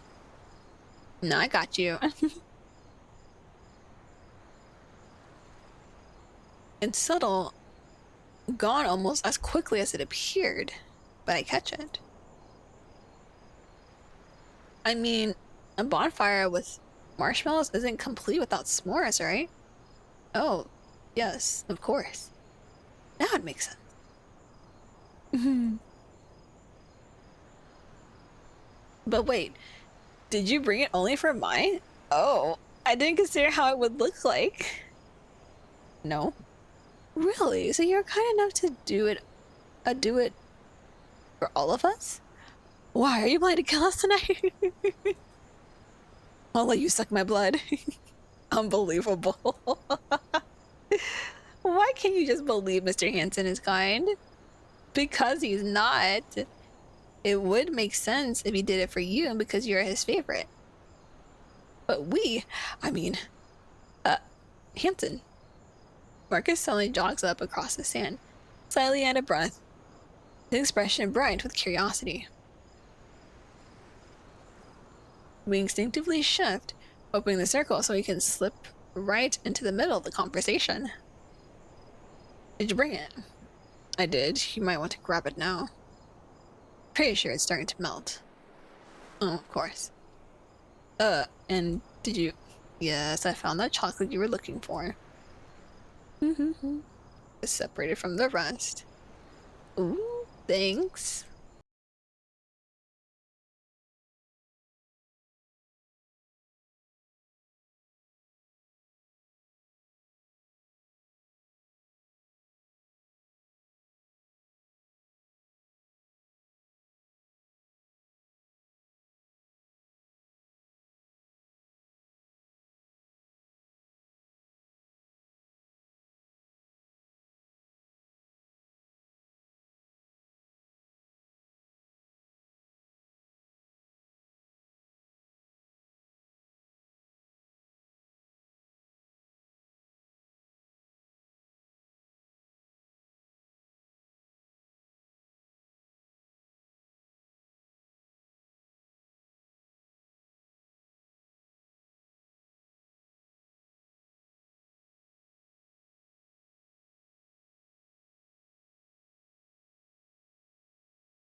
Hold on.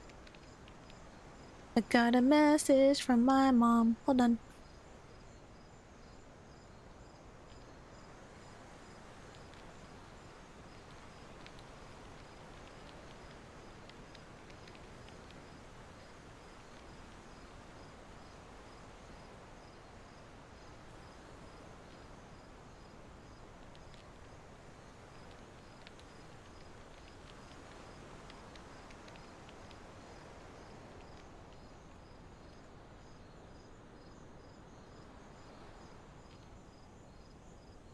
My mom just wants me to call her later. So I'll call her later.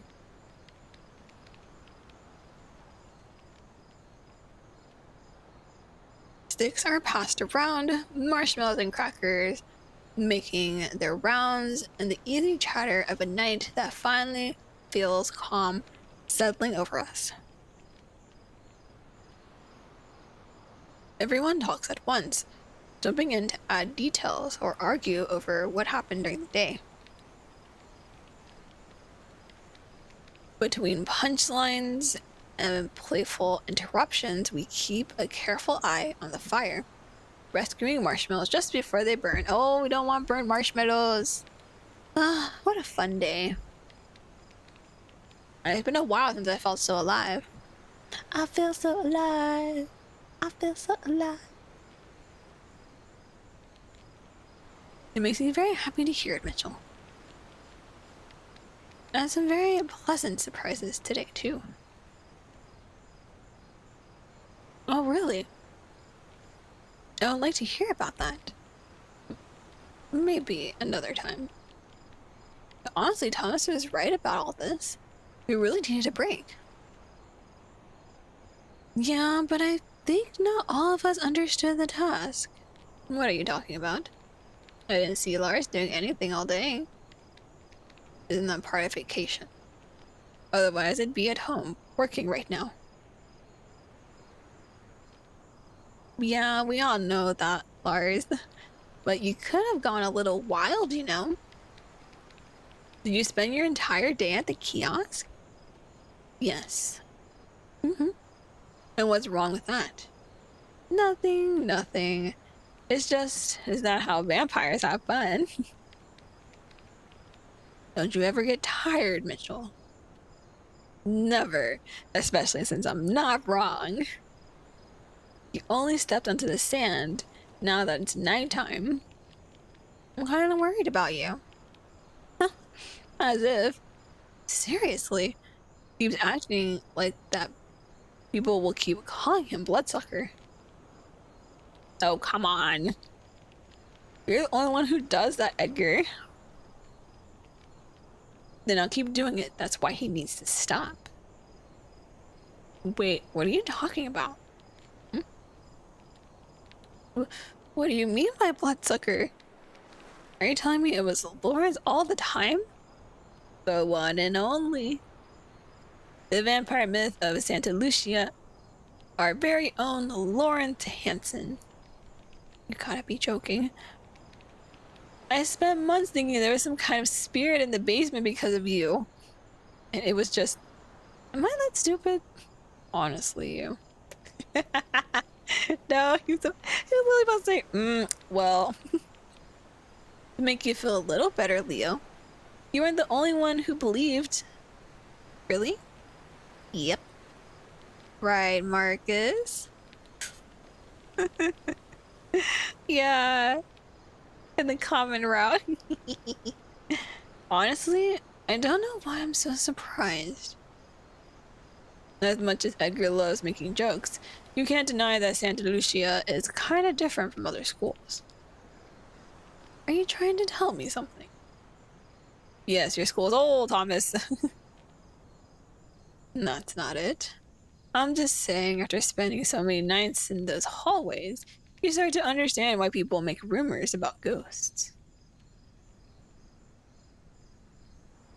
So, I understand why you would be so worried. I wasn't worried before. Oh, really? Well, sorry, my bad. Wait a minute, you can't just start and say my bad and just end it. Now I want to hear about it. What? No, we don't need that. Poor Leo. Yeah, can we get back to talking about marshmallows? I like that topic better. Come on, you two, don't be like that. It won't be a good vacation without spooky stories on bonfire. That's true. I'm with her. Come on, Ray. You spent way too many nights alone at the school. You must have seen something weird. Yeah, I did. But I'm not sure everyone will handle that. They will. I promise I'll share a bed with you two if it's too scary. Oh, shut up. For the love of God. All right, all right. Then listen carefully because this one night actually had me worried. As soon as he says that, the circle tightens without anyone noticing. Some people start eating faster, as if bracing themselves, while others lean forward with bright, eager smiles, thrilled by the promise of a good scare. Ray watches us for a moment, clearly savoring the attention, a lazy smile tugging on his lips. Then, with the fire crackling softly beside us, he finally begins to tell the story. I remember this one night I was alone in my office going over a report.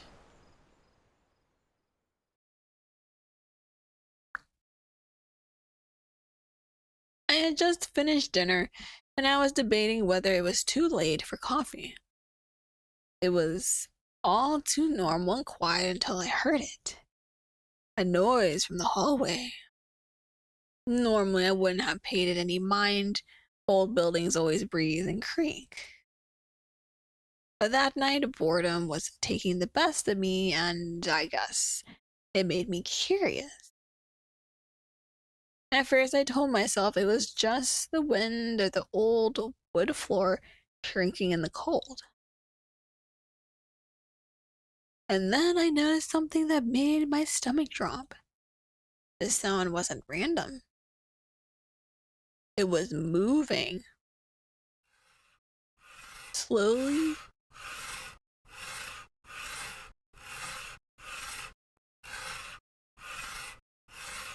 What is that?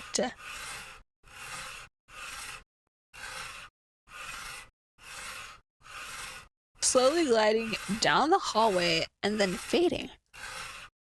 And I just sat there listening and trying to understand what was happening outside.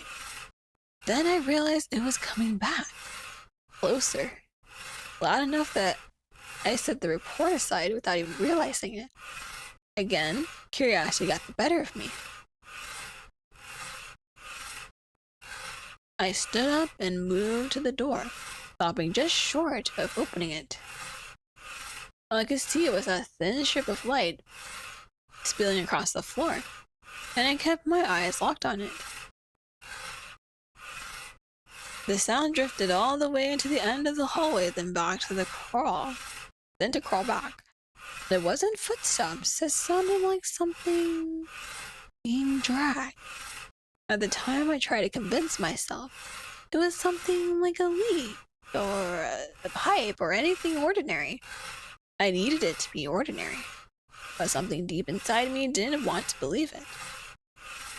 So I finally opened the door.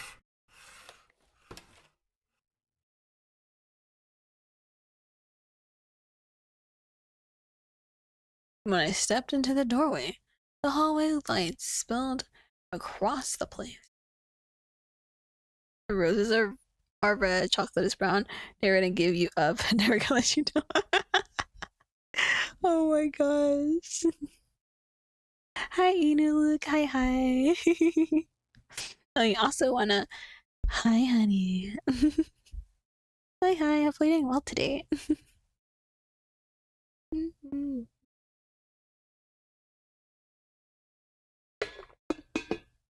We're romancing some hot teachers at the beach. We finished the base game and now we're doing the beach DLC. And one of the boyos is telling a spooky story. Cause you can't have the beach episode without a spooky story. I'm comfy. Oh, gotta get comfy. Gotta get comfy for this ghost story, I guess. I don't know. I don't know how Ray's gonna make this scary, but we'll see.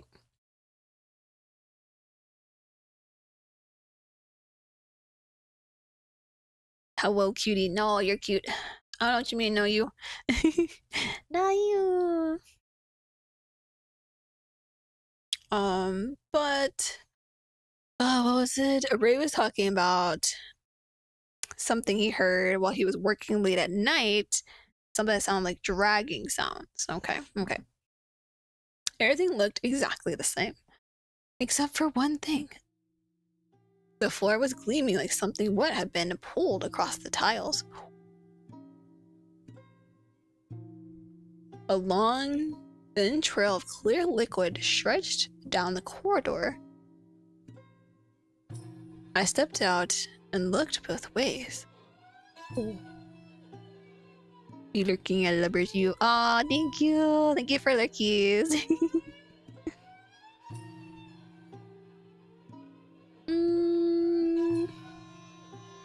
It sounds so creepy.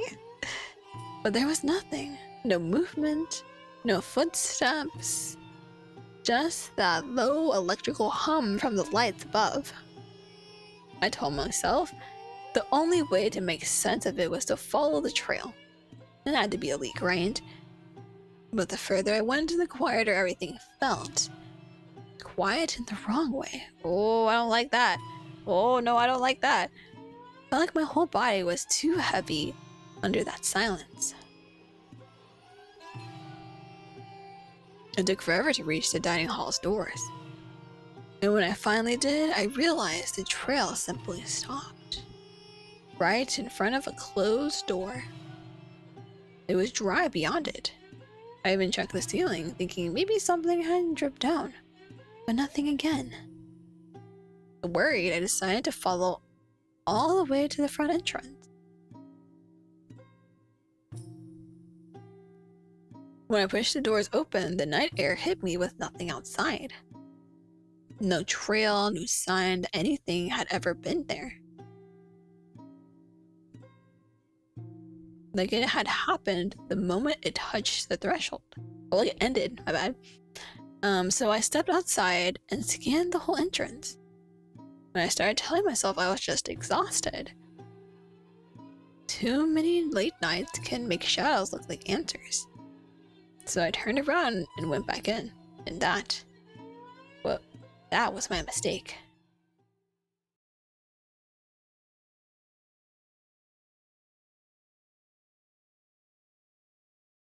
What is that?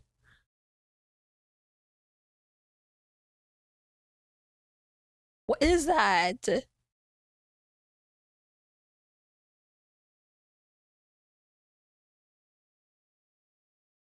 As soon as I stepped back inside and closed the doors, I heard someone call my name.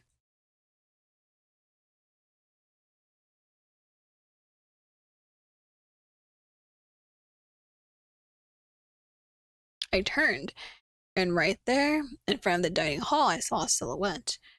I couldn't understand it too well, and it was too far to make out any details. But it looked like a woman. And I'm not superstitious. So I did the only thing that felt logical at the time. I tried to talk to her. My phone was still in my office, and I needed to know I wasn't about to walk into something worse. So I started asking questions. Hey, are you boss? This is a private establishment. You really shouldn't be here. Do you need help? I'm a doctor. I won't hurt you. I did everything to break the silence, but she didn't move. Didn't answer. She just stood there, facing me. And for some reason, the idea of turning my back on her felt unbearable. Really, I don't know why, but running didn't even feel like an option. So I decided to move. Every step toward my office felt heavy, like the floor was trying to hold me in place. When I finally reached my door, right as my hand touched the handle, she spoke.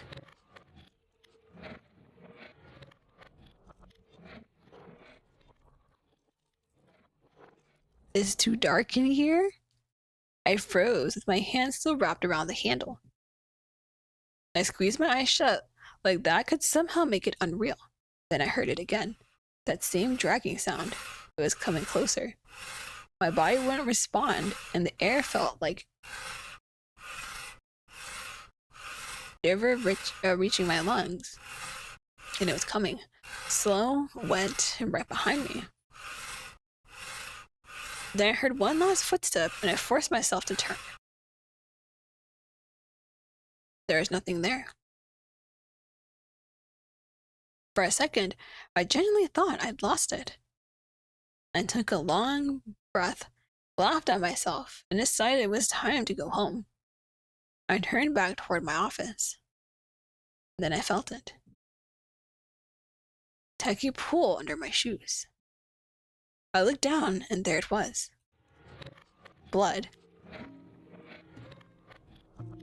Oh, hell no. Ain't no way. Bye. Bye.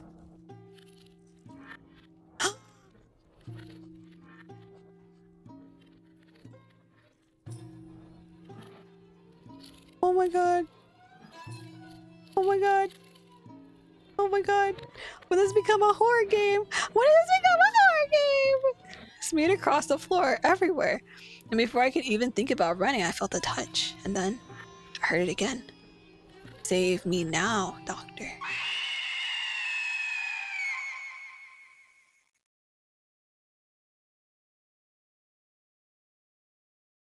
And then I heard Lars's voice telling me to wake up. So I can't really tell you if it was really happening or it was just a dream. Get out of here, right? So how was it? Did you like it? For a split second, no one says anything. The only sound is the fire crackling and the distant waves. Like the whole world paused for us, or with us. What? That was... I didn't expect that. Hey, you're the ones who asked for a story. Yeah. Well, I guess we were all sleeping together tonight, right, my friend? Well, I guess we were all sleeping. We are sleeping all together tonight, right, my friends? I'm not sleeping tonight. I'm not going back to school.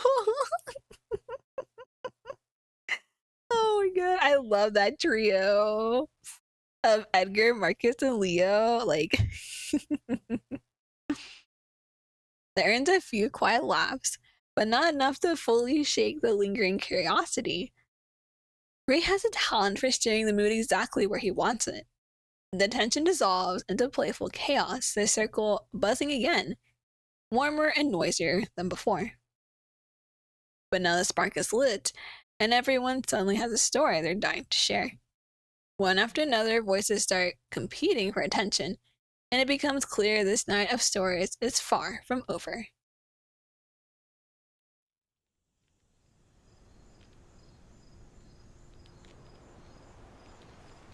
By the time the marshmallows start to disappear and the drinks run low, the night settles into a softer rhythm. We drift apart naturally, just following whatever feels right. Some wander down the beach, their voices fading into the sound of the waves.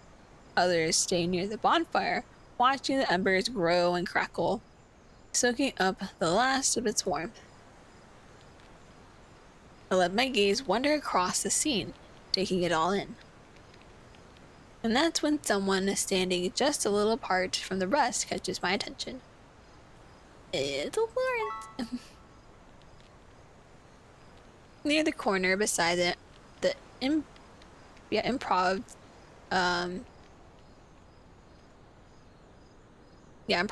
table, crowded with snacks and half-empty cups, a tall figure stands slightly apart from the noise. Even from a distance, the tired set of his shoulders gives him away.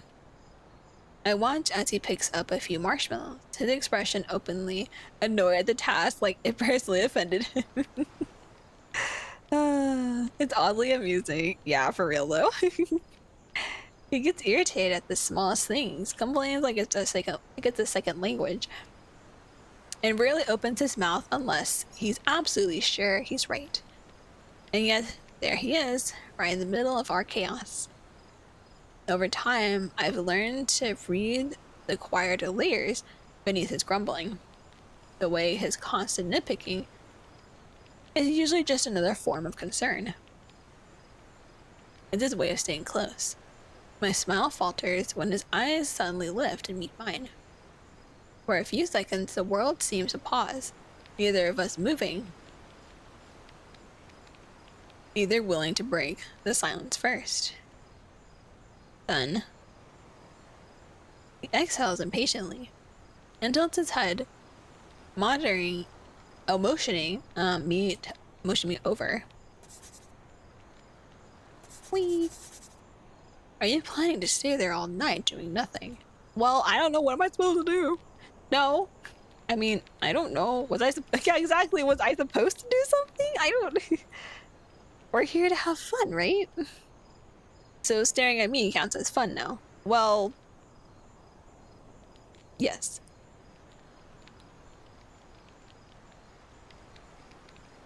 Okay. Fair point. Then stop lurking. Stop lurking and help me finish these last s'mores. Really?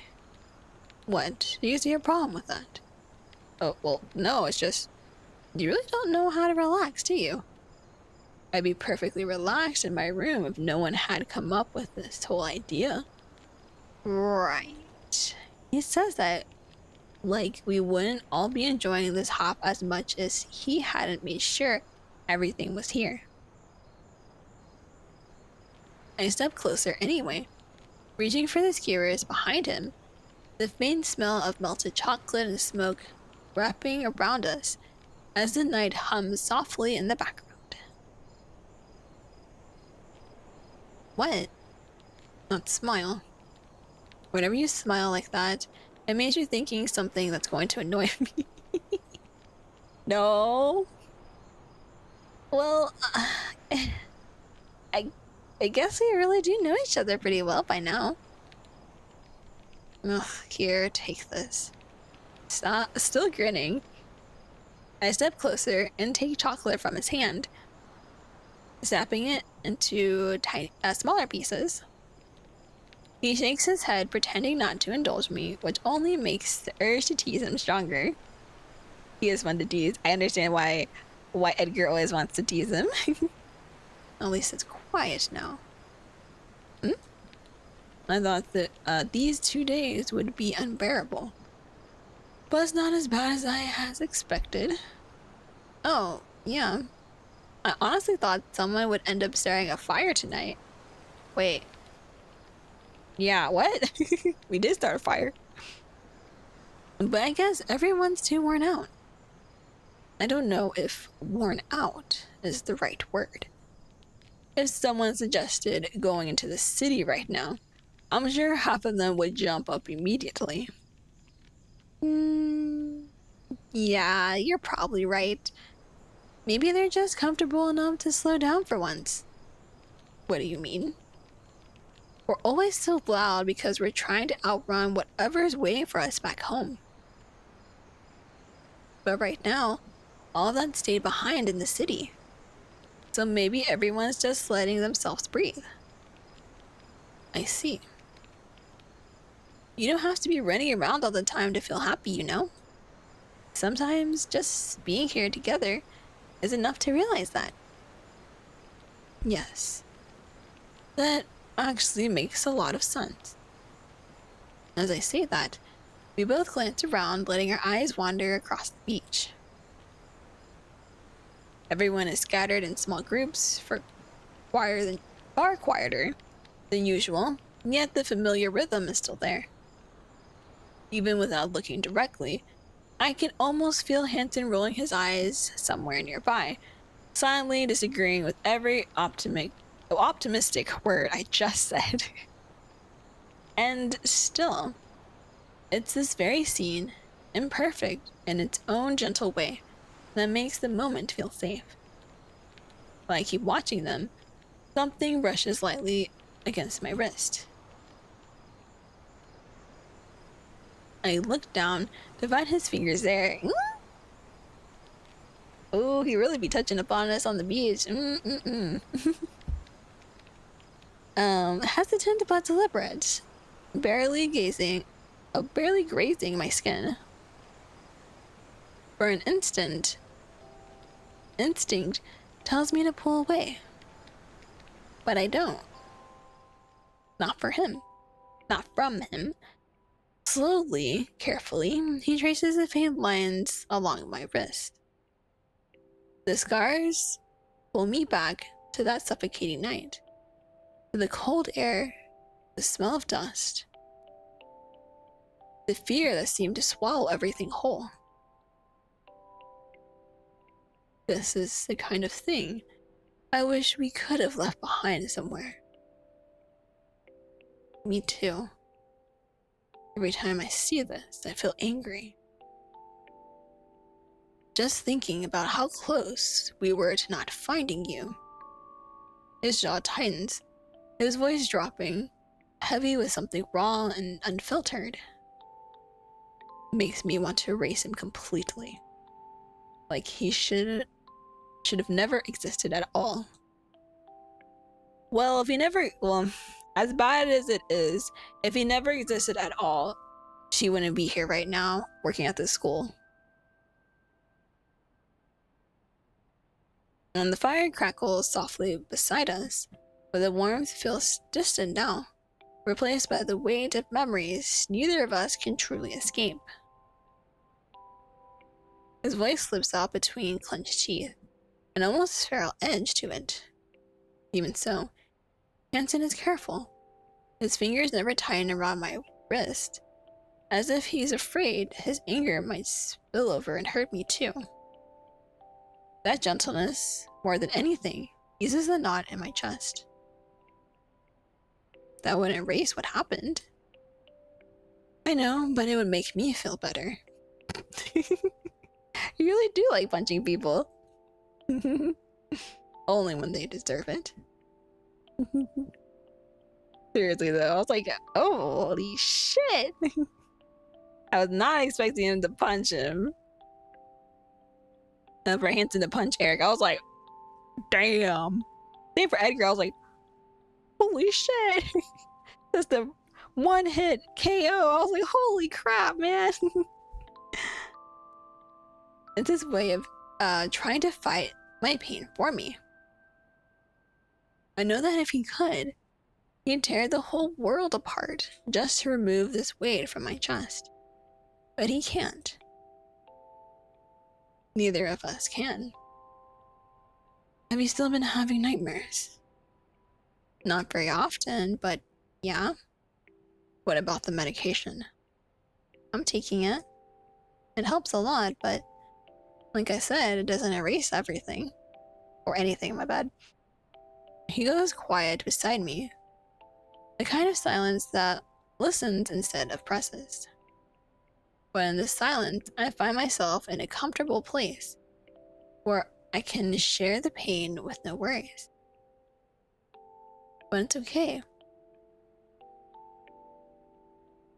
I'm learning to deal with it the best I can. How is it? Well, I have scars and memories that still hurt sometimes, but they also remind me that I survived. That I'm here, living a life I actually love. I'm a survivor. I see. Of course, I wish none of it had happened, but in the end, it also shaped me, and I don't hate the person I became. So I try to hold on to that. For a moment, neither of us says anything. The noise of the others drifts back in, and somehow it all feels softer now. You know, I never thought I'd feel fragile around someone. Huh? The word hits me completely off guard. Fragile is the last thing I'd ever associate with them. The surprise on my face is impossible to hide now, but as expected, it doesn't bother him. You always manage to surprise me, Mai. That's one of the reasons I fell in love with you. My heart stumbles over itself, heat rushing to my face before I can even think of a reply. I know we can't change the past, but I can promise you something better ahead. That much I swear. I won't let anyone hurt you again. There's no hesitation in his voice, and it reminds me that this strong determination is one of the reasons why I became so strong. I can look at my past, my present, and even my future with no fear because this man taught me to keep my head high. His thumb brushes lightly over my wrist. Not to check the scars this time, but simply to hold my hand. Oh, more hand holding. Now let's finish this before Marcus shows up crying about the chocolate. Yes, my chocolate now, Marcus. The heaviness melts into a soft laugh between us, the knife wrapping around the promise he just made. The night stretches on, slow and gentle, wrapped into the sound of waves and distant laughter. There's nothing extraordinary happening, no big revelations, no dramatic turns, just this simple, fleeting happiness we're sharing under the open sky. And as I am here, surrounded by the people who somehow became my world, I realize this is the kind of memory that stays. No matter where life takes us tonight, next words. No matter where life takes us next, tonight will always feel like home.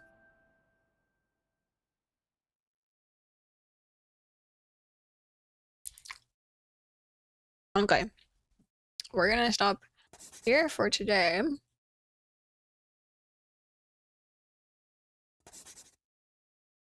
Just as I don't know how much more there will be.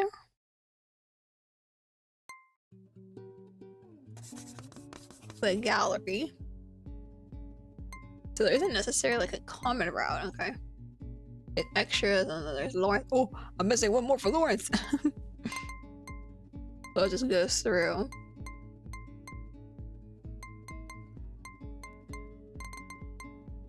Okay, gotcha. I was trying to see, I was like, where we be? Oh, here. Let's find someone to read.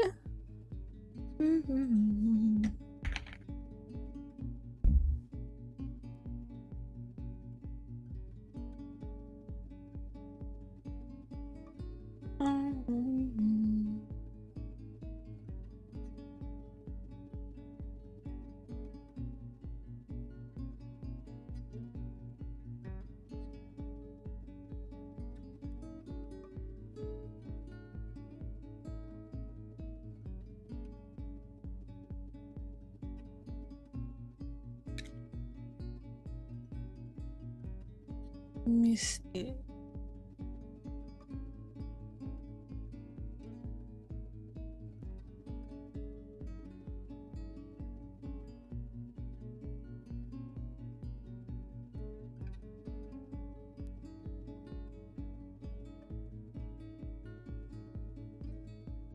Is ending soon. Alice came back from her break. Haha, fantastic. I was like, who do I rate? I'm like, she just came back from her break. Fantastic. Okay, cool. I'm gonna read Alice. So here are the socials. If you want to follow any of those, let us score if you want to come hang out with us. Let's read. Let's diamond read. Where is the read message? I can copy this and then paste that when we get into Alice's chat. Thanks for joining. Hopefully you had fun. We beat the base game and started the beach DLC.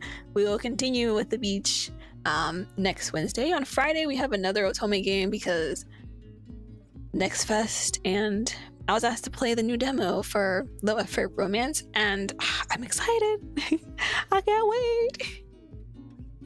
So I can't wait to see you on Friday while we see what's new in the new demo for Low Effort Romance.